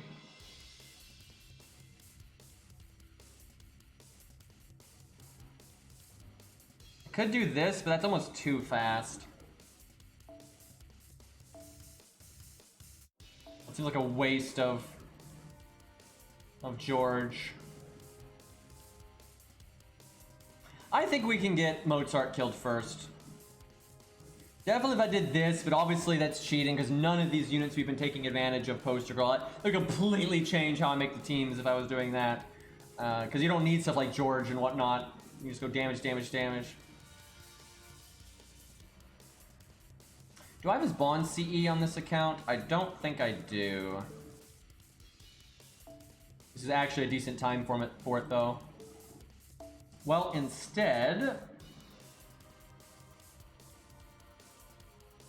I want him to die first, but I don't want him to die on turn 1. He can do the crit down on turn 1 though, so it's probably safe. What I want is battery. Okay, I'm gonna be so fucking greedy. Oh my god, I'm gonna be so fucking greedy. If we lose, it is definitely not Lee's fault. I'm just trying... This is some greedy shit I'm about to do here. Because I'm basically removing a unit from my team to like really line up the buffs and stuff smoothly. This is not necessarily a good idea. Massive greed play here.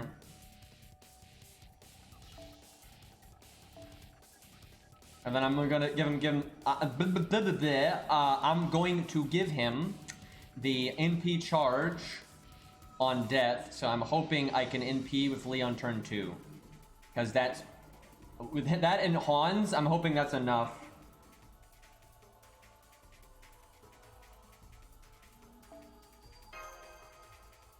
And then we'll do Star Bomb, I think.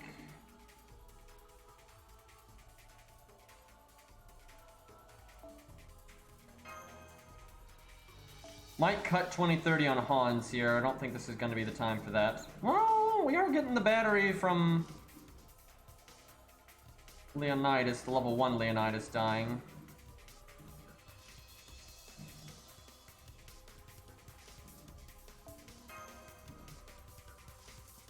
That makes me want to go around the wheel, though.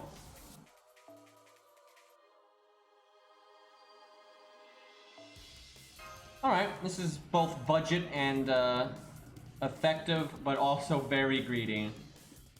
Very much Hanako greed right now.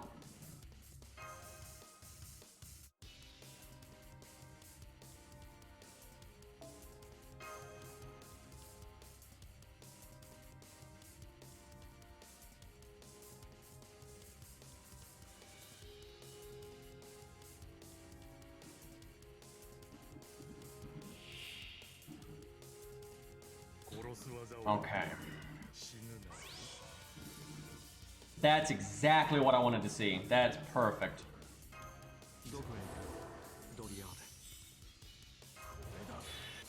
I kind of want an esports Leonidas now.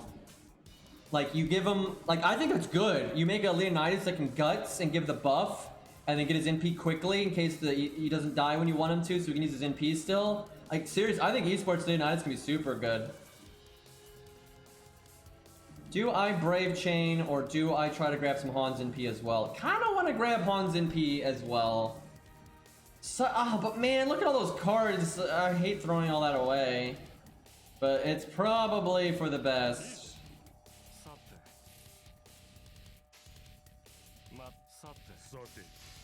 Like, I could have gotten my NP. I didn't need to do the Art Chain to get Lee's NP here, because he's going to get a whole bunch from the other units. It's just, yeah, honestly, this makes Leonidas pointless, pretty much. That's, we didn't get a whole lot out of that, but, you know, that's an abnormal hand. Alright, we get to really take advantage of our Pearson vulnerability here. That's awesome.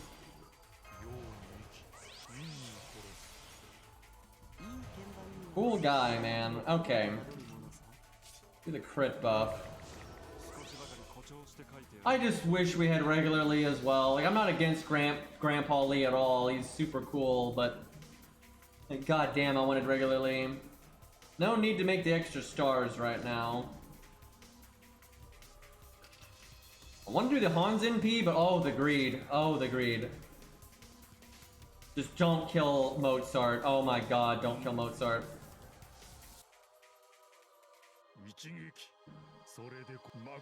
Like, the pain would be so extreme. I haven't used this third skill yet.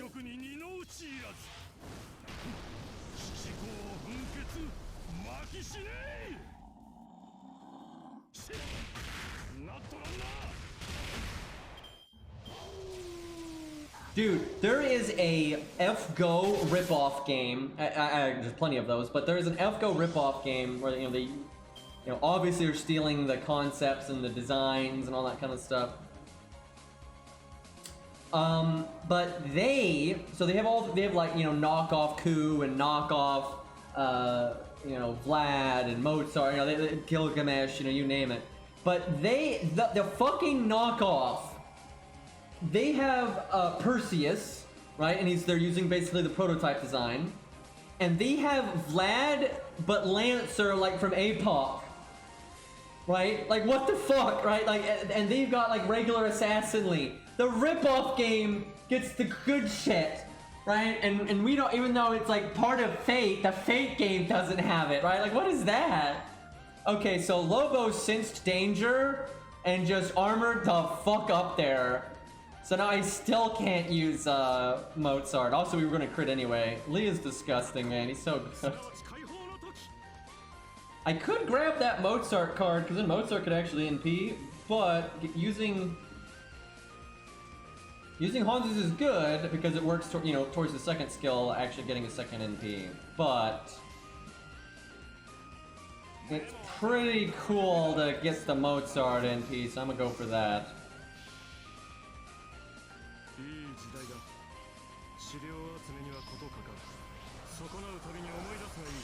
See, I will say Fate is really easy to rip off because, let's be real, Fate can't really even complain because Fate is ripping off real history.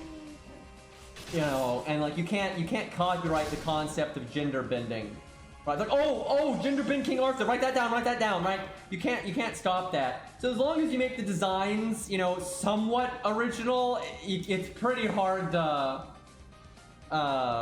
deal with. Now, some of the Fate ripoffs games, though, they literally use art from Type Moon, right? And they're completely, you know, ripping off the designs. They're not making them different. So there are Fate ripoffs that are just straight up ripoffs. They literally use art assets from Type Moon. So those ones can get fucked. But yeah, there's nothing you can do. You know, history's history, right? And, you know, to be fair, you know, Type Moon themselves are obviously pulling from stuff that they didn't create. So, but some of those games, like, they're not just taking the. Yeah, there's nothing wrong with someone else doing the concept of, like, you know, summoning ancient heroes and stuff. Fate is not the first thing to do that. It absolutely isn't. It's obviously very famous for doing that, but there are many stories that have done stuff like that. So if someone else were to take their take on King Arthur, Blackbeard, Perseus, Mozart, Lee, you know, you name it, that's fine. That's completely fine. It's, you know, literally not. Fate didn't come up with that shit to begin with. The thing is, a lot of them really copy the art design, you know, like really closely, and that's when it's scummy. Yeah, Disney's such pieces of shit, man. Like, God. Okay, I want to break here. This is kind of awkward.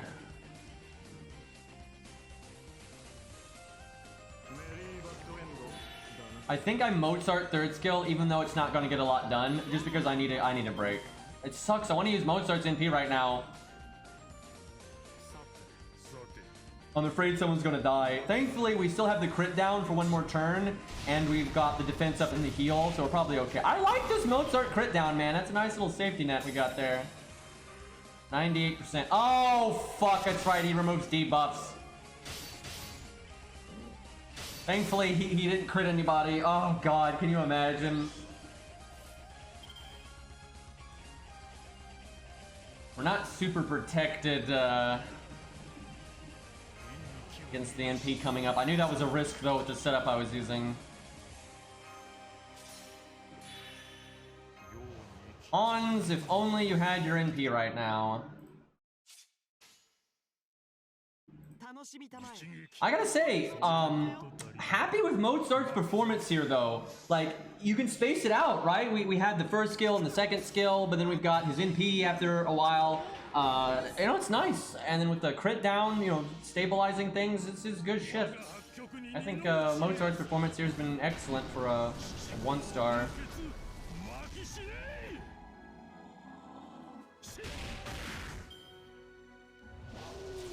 That's not what I wanted to see. Alright, well, because I did not bring a taunt like I should have, if we get insta-deathed, we're fucked. But that's been a problem for a few of our setups, and that's not Jin K's fault, that's not Lee's fault, that's just probably not the most reliable setup that I could be using. The death rate's not that high, though, so...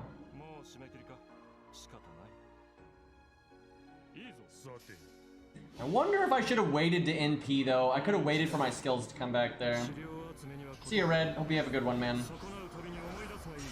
You hit that pillow.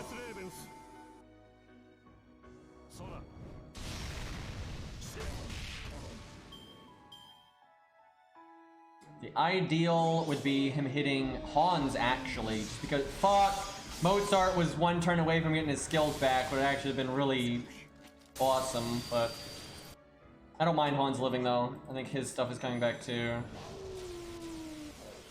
But he already used his third skill, and using the third skill the second time is what you really care about. But I'm certainly not going to complain about the other stuff. Let me see. NP gain is what matters right now. I might just go ahead and taunt, but I think I should wait a little bit. They still have the defense buff anyway. Yeah, we did not get a lot out of our last NP because we didn't have our attack up and we didn't have Mozart's art up or any of that, so I'm not sure I made the right play by using it there. I don't even remember what Fate. There's so many Fate ripoff games. Yeah, there's quite a few, and some of them are shut down and stuff. But yeah, people were sharing them on our Discord earlier, and just it was so funny that they had all that stuff that FGO doesn't. I was like, are you kidding me? Like even the ripoff games now. Okay, we don't have Pierce and Vulnerability, but I'm gonna do our stuff anyway. Okay, there's our big boy attack up.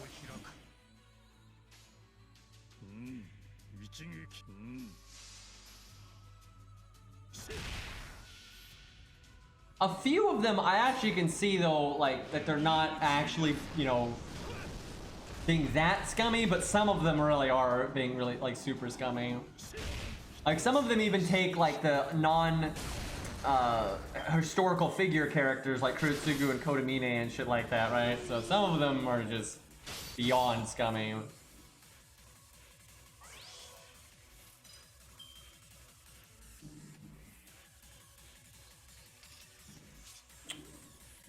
Okay, we were doing so good at the start, but we have kind of ran out of gas now, so it's slowing down a good bit.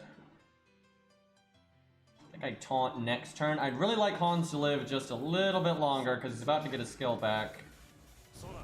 One more NP out of Hans would be excellent, and then I can taunt with George after this. I probably should just taunt it with George. Like, not having the defense up for that many turns is pretty bad. The defense up doesn't do anything when you don't have any health left. Okay, I am going to save... Do I save Hans' skill? I was wanting to save it until I could art chain with Lee, but it might buy George an extra turn. Like, it really could. I think I wait. Like, it's... We need that NP.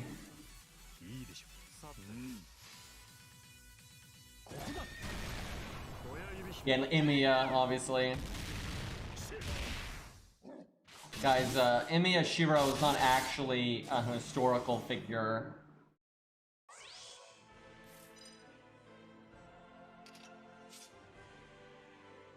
Not actually in the Throne of Heroes there, guys. Sorry to bust your bubble. What the hell? I wonder if anyone just was named Emiya Shiro, right? And there's probably some idiot that named their kid that after it, but I mean before it was made. I wonder if, spoilers. I wonder if anyone just happened to have that name. Wouldn't shock me.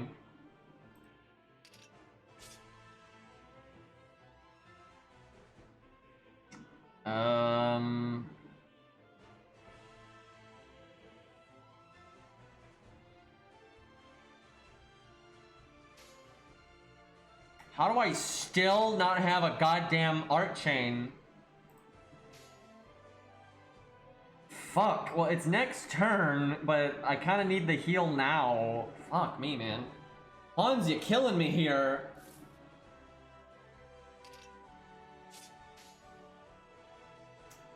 I guess we just do this?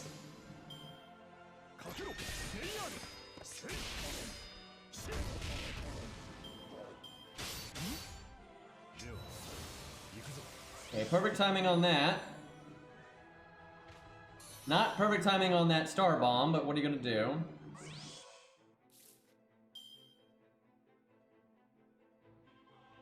The deck shuffled.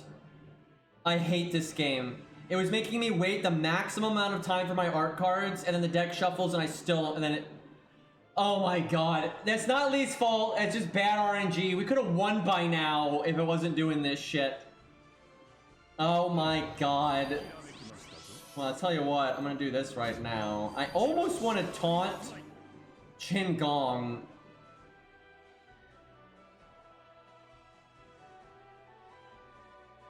What a joke, dude. Like, what a goddamn joke. I think we let Fate take the wheel on the NP here. You know, I could be so ballsy and put it on Lee and just hope the instant death doesn't proc, and then... No, let's just play it safe. God, this will make the deck shuffle again, though. I cannot believe how long it is taking me to get my fucking NP right now. Some bullshit. We'll probably get it. You know, we definitely get it here. Because we've got the third skill and we've got the art card bonus, so... We could have won so long ago. Like, we're ready. Like, we're fucking ready. It's just, no art cards for us when we're an art unit.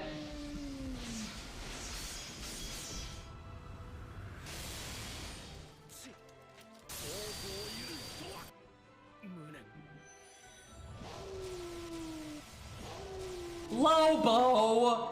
Lobo, we've waited all this time! Buddy, you couldn't, like, just do the attack buff or something? God damn it.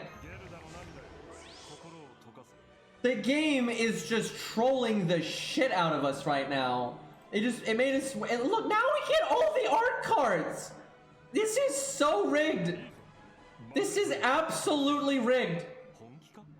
Just maximum stall over here.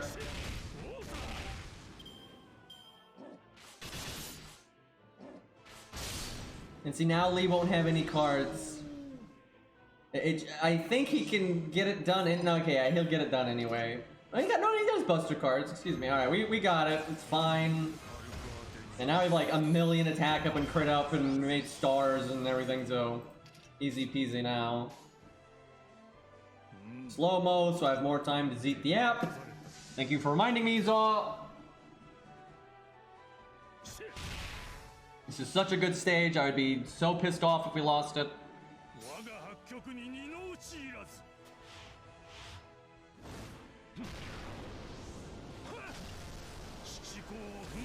And bullying Lobo, man.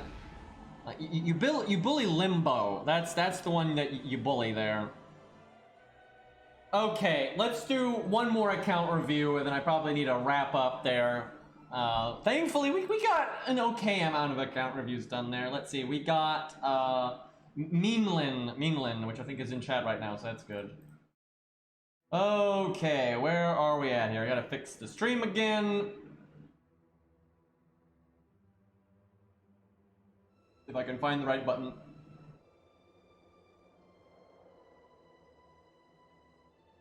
I can't find the right button. There we go.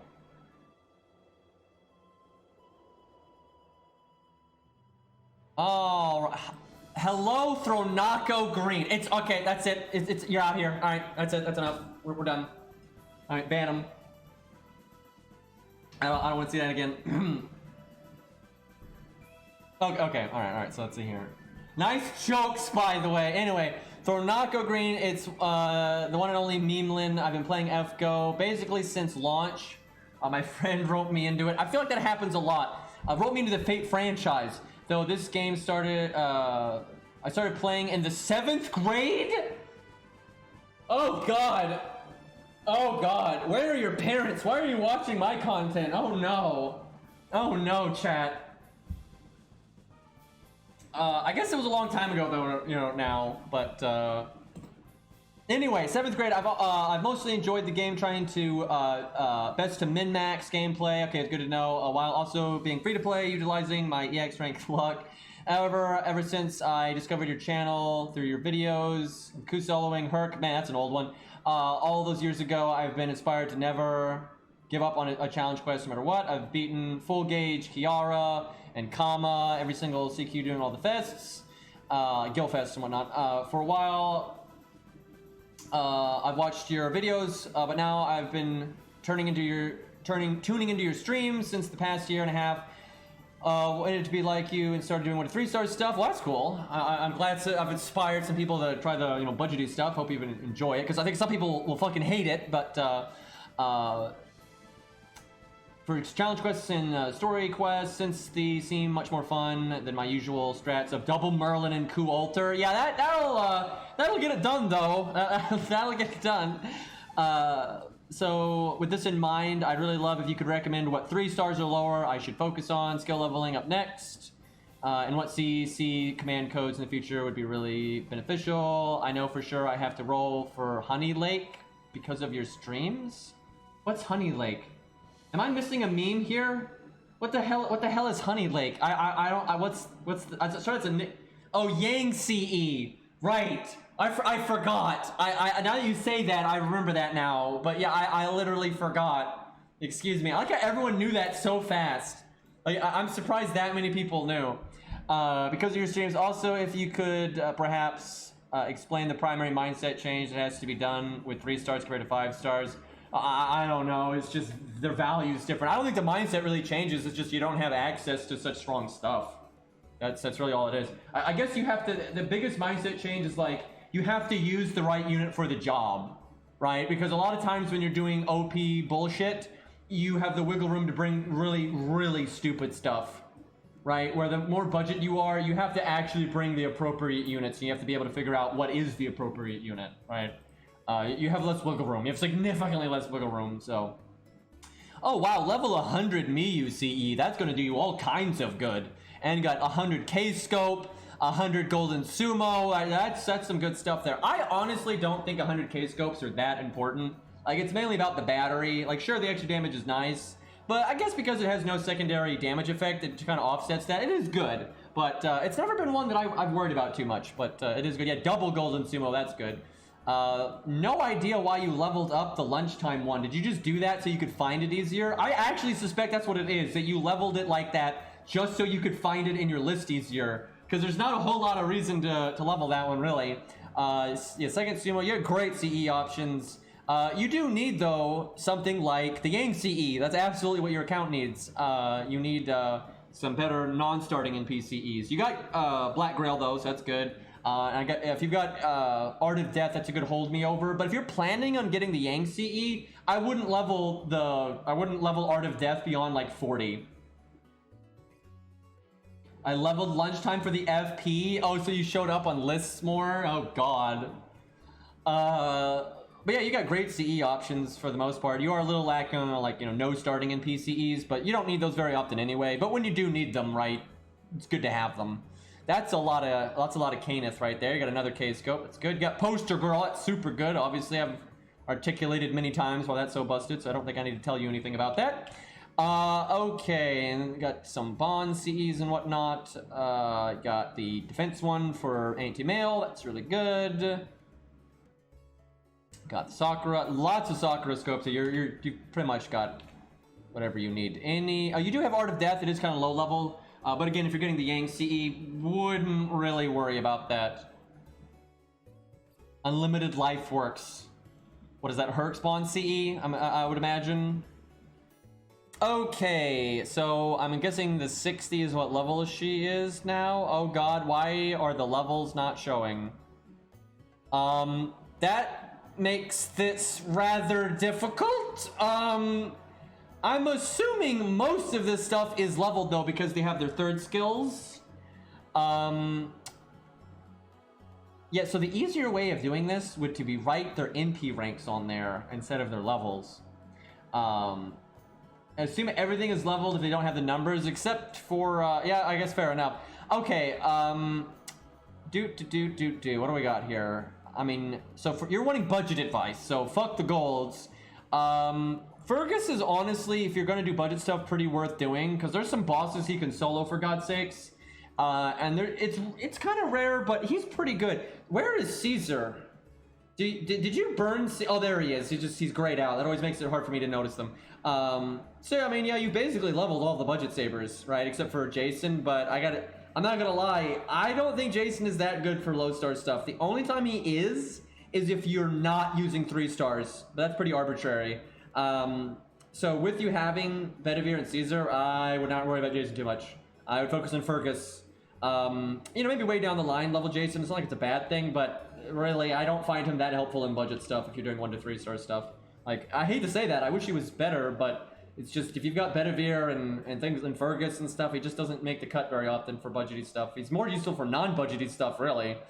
Okay, so Billy, if you're gonna do budget stuff, I think Billy's amazing because there are just sometimes you've got to break that health bar fast. You got to have that unit show up. Budget stuff doesn't have access to waiver and all that bullshit, right?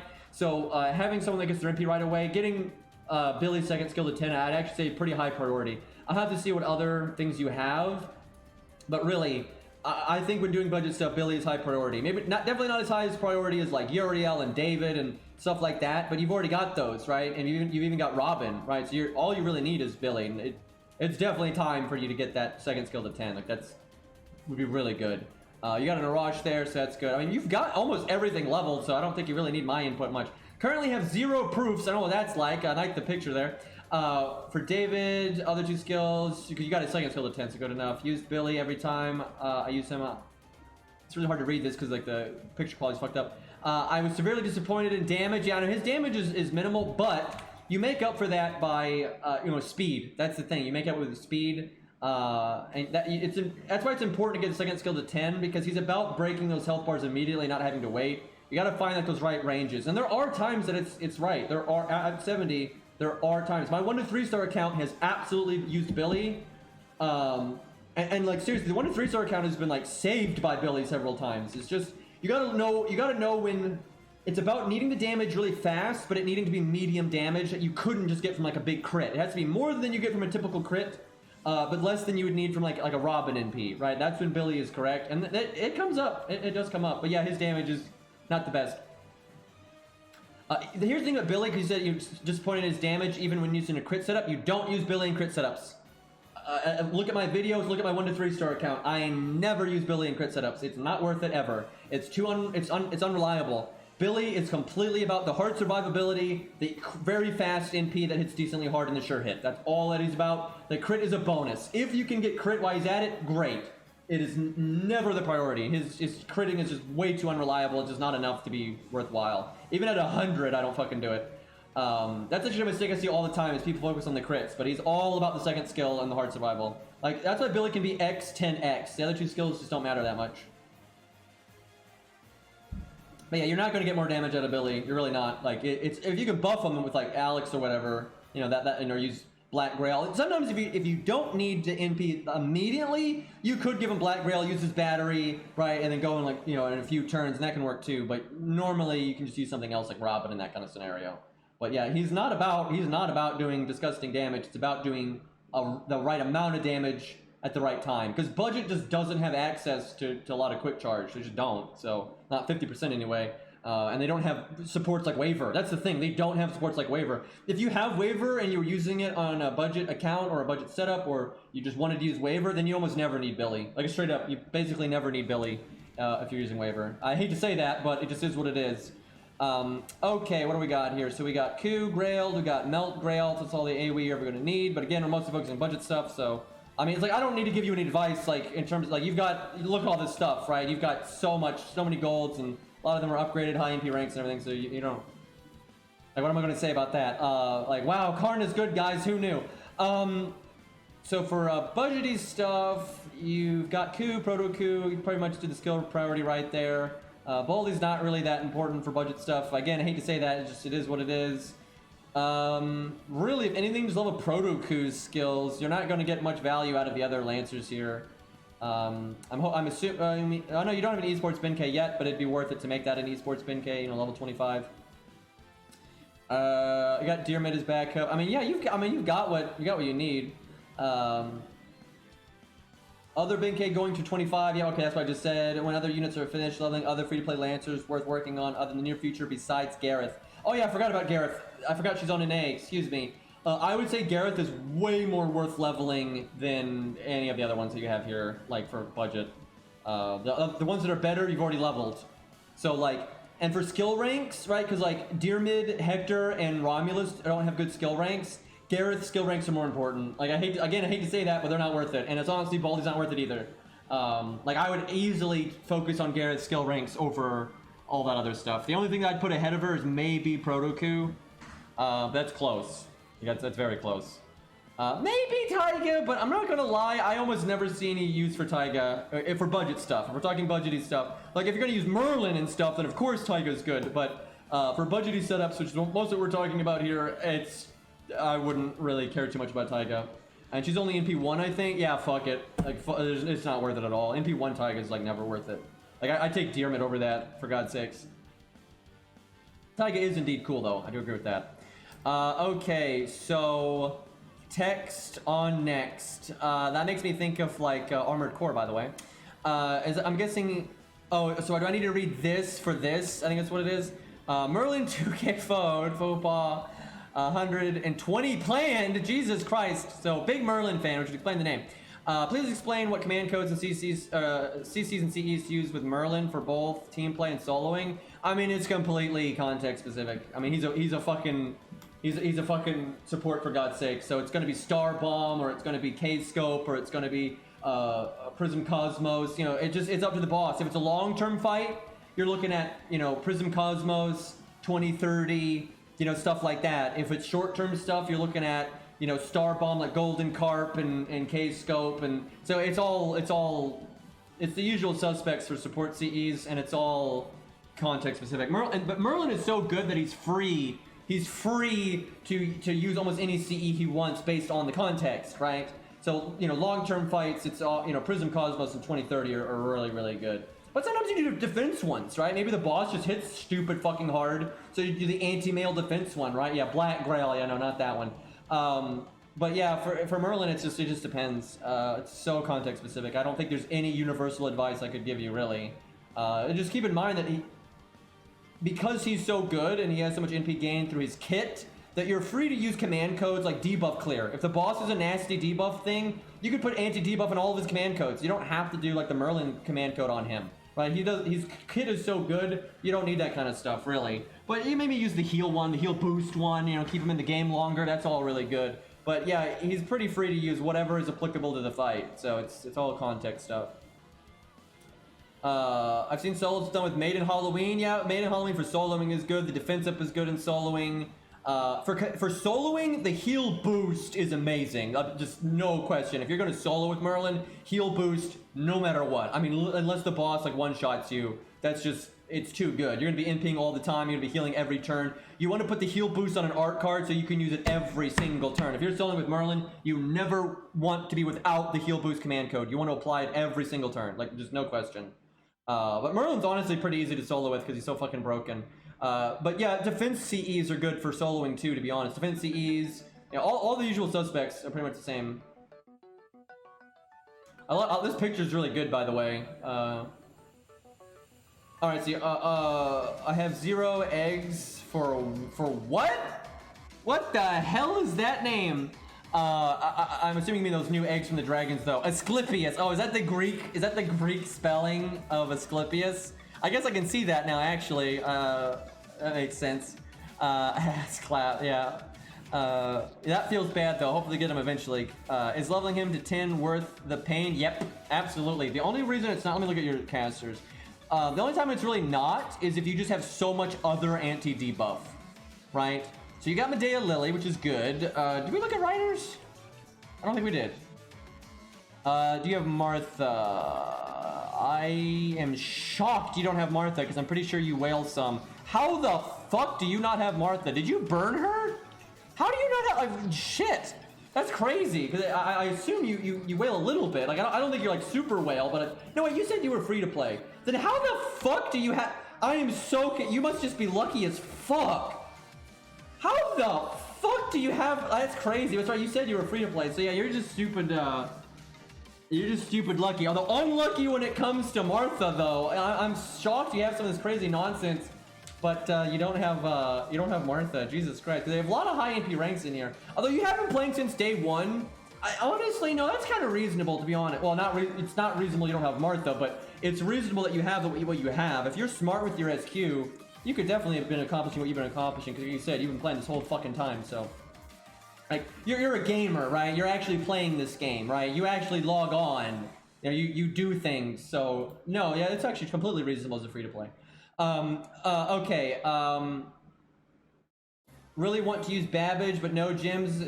Is there a need for 6/6 Medea in the future? Not really.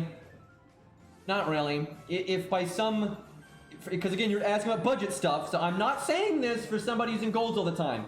First, if you're planning on doing budget stuff and 1 to 3 star stuff, you don't really need Medea beyond like 444. It doesn't matter. It's like she's either going to be useless anyway, even if she's 10-10-10, or she's going to get the job done at, you know, 444. So fuck it, right? If you're having skill gym problems, Medea is so low a priority on a budget team. All you want out of her is enough to cast her 3rd skill to, you know, clear debuffs if you need it, and then to get her NP right away if she needs to use her skill that way. That's it. right? And you got that at 444. I wouldn't touch her skill ranks for ages. Like I'd be worrying way more about like almost everything else on this page, right? It's not worth it. Medea has aged like a fucking wad of mud, right? It's not great. Anyway, what do we got here? So for budget perspective, Babbage would be really important. I don't think he has his super buff yet, but it's coming. So get ready. But in the meantime, Castraku's better. So yeah, Castraku's fine. You get all the usual suspects. Definitely worth it though to get Chen Gong to X 1010. I don't care. The first one doesn't matter as much. 6 is a good stopping place really, because you do want the good crit down and stuff, but the other two are worth it. It really is. Like when you're doing budget stuff, Chen Gong is a staple. He's a super staple. Let's see here. Shakespeare for the most part is fine as is there, I would say. Not bad to get that first skill to 10, but not that big of a deal. Mozart's good. What's his name? Hans, that's the one. Hans is good. Yeah, most of your casters are fine, really. I'd say mainly Asclepius and Babbage. Everything else doesn't really matter for a more budgety. And obviously your like min-maxy, gold stuff is fine. You got Scatty, you got Tam, you got Merlin, right? You don't need any fucking advice there. You got Hohenheim 10-10. That's really good with Mozart. So also, if that's the case, that's really good with Antonio. If you actually have them all 10-10, that actually can work. Like that actually can work. Columbus, wrong snake. Wait, what the fuck? How high of priority is Bart? Not very high, to be honest. He's only high priority if you're doing 1 to 2 star. He's not really a priority at all if you're doing 1 to 3 star. Every once in a while, his like crit support nonsense is good, but other than that, I wouldn't. I would way more so focus on Alex, Ushi, and even just 10-10-10 there. Columbus is better even at MP4, right? So Bart is really only good for 1 to 2 star. He's not really that good for 1 to 3 star.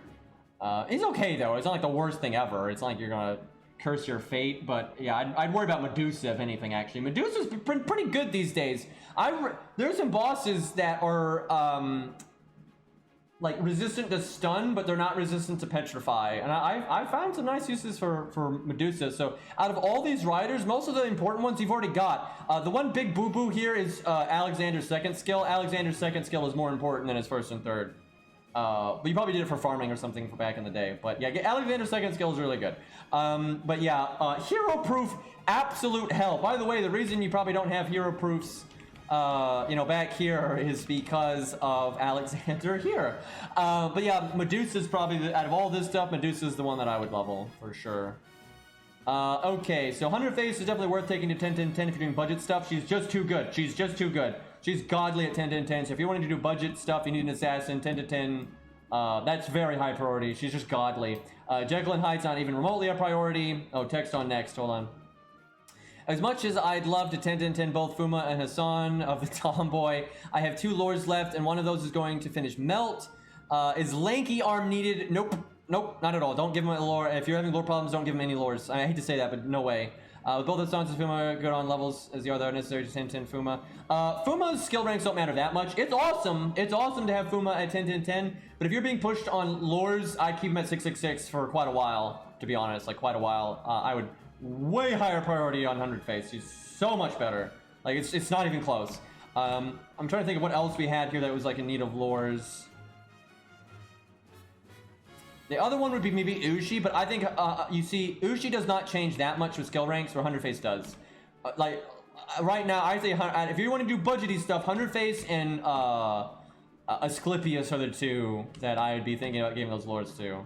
But if you're wanting to give them to your golds that you just like and you want to finish up the golds, then I mean, you could certainly wait on 100 Face. She's still good at 999, obviously. But if anything, get her second skill up. Removing as much RNG as possible is really good.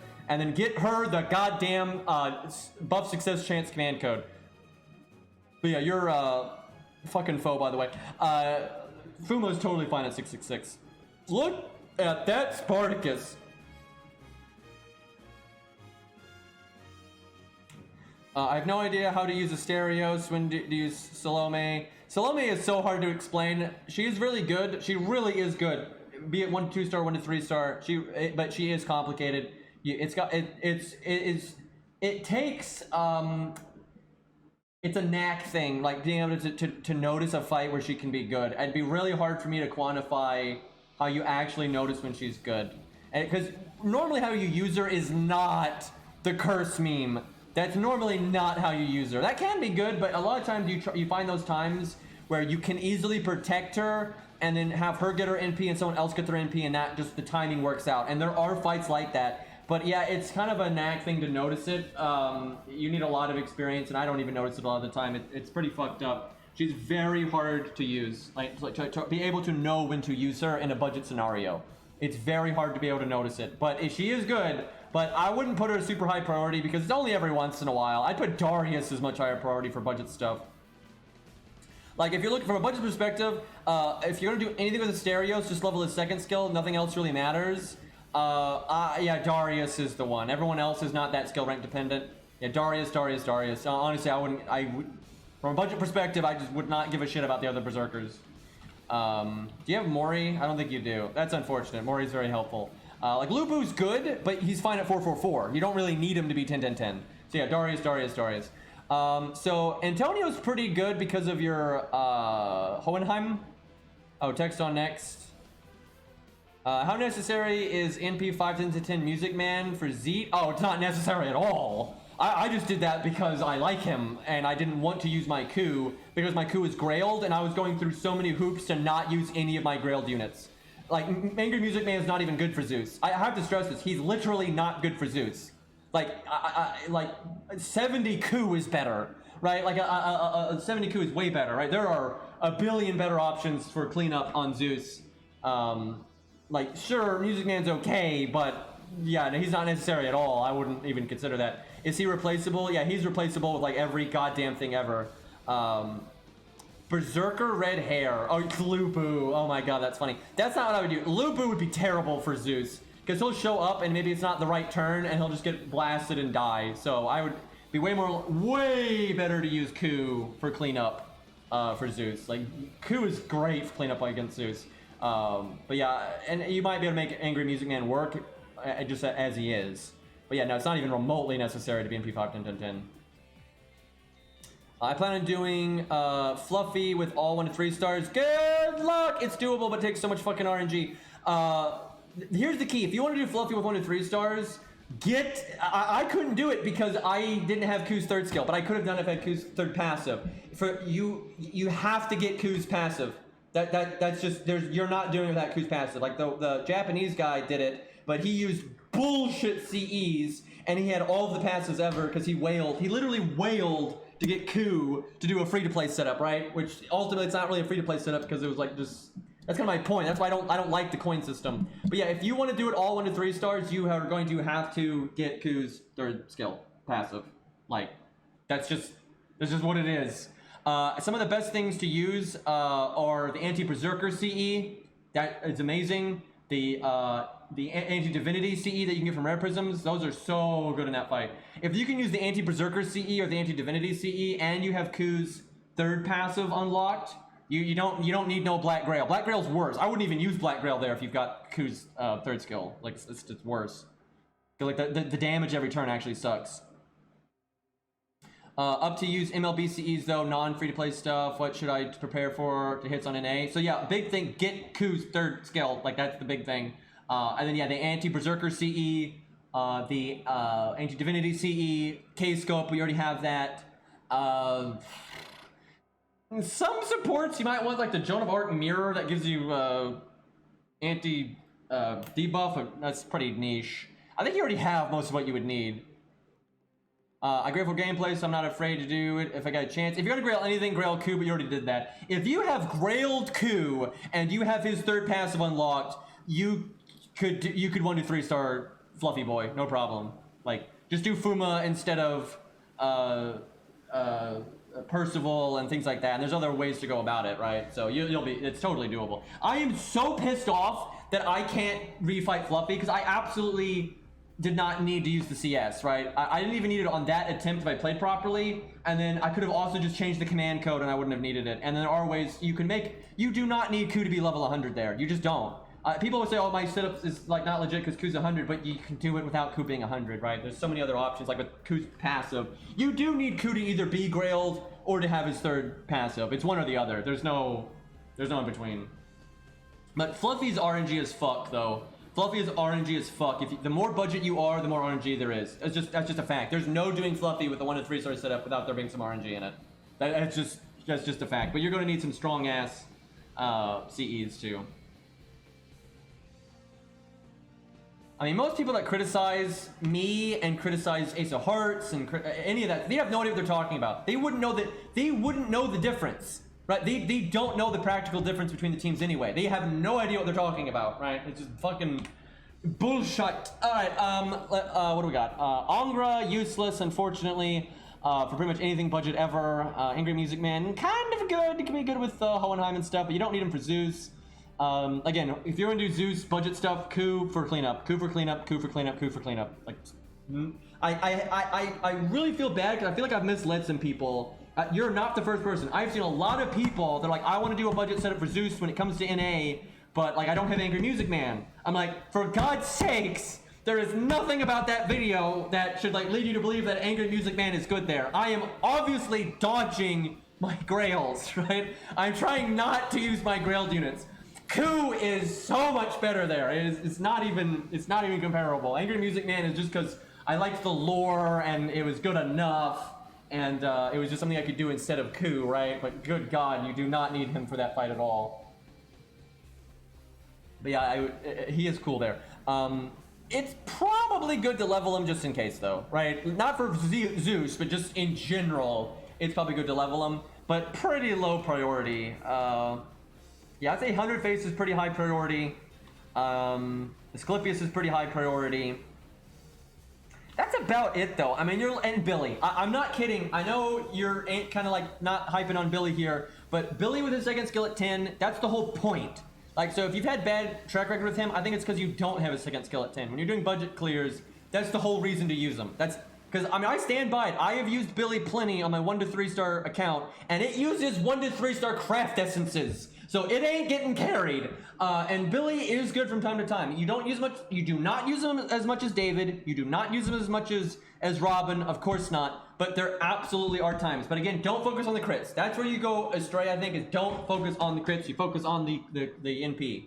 But now you're looking good. And by all means, keep us posted. I'm always like seeing more people do budget stuff. You know, that's it's good shit. That's the other Merlin, by the way.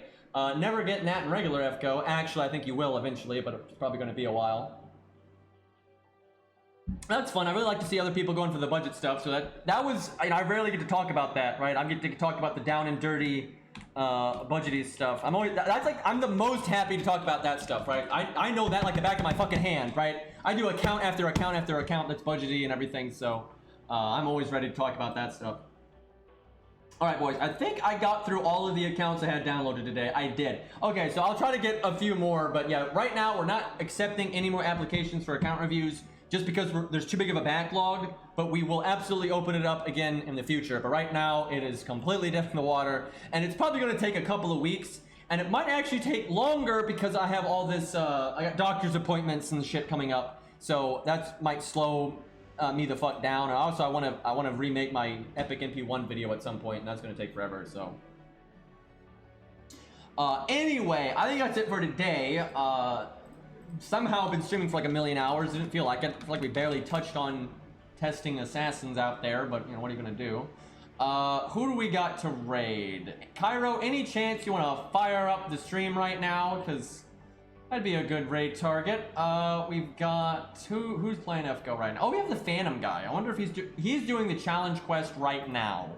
So if Cairo's not clicking the stream button right now, I think we just working on a video. Okay, fair enough. All right, we'll raid the Phantom guy because he's fucking awesome, and he's doing the challenge quest right now and trying to get the kill with Phantom. So let me make sure I type his name correctly. There we go. All right, boys. Thank you for hanging out. Let's see. What is today? I keep forgetting if my doctor's appointment is tomorrow or the day after. I think it's the day after. It is. Okay, so I can stream tomorrow, but probably won't stream the day after that. But yeah, I'll catch y'all then, and peace. My voice just gave out.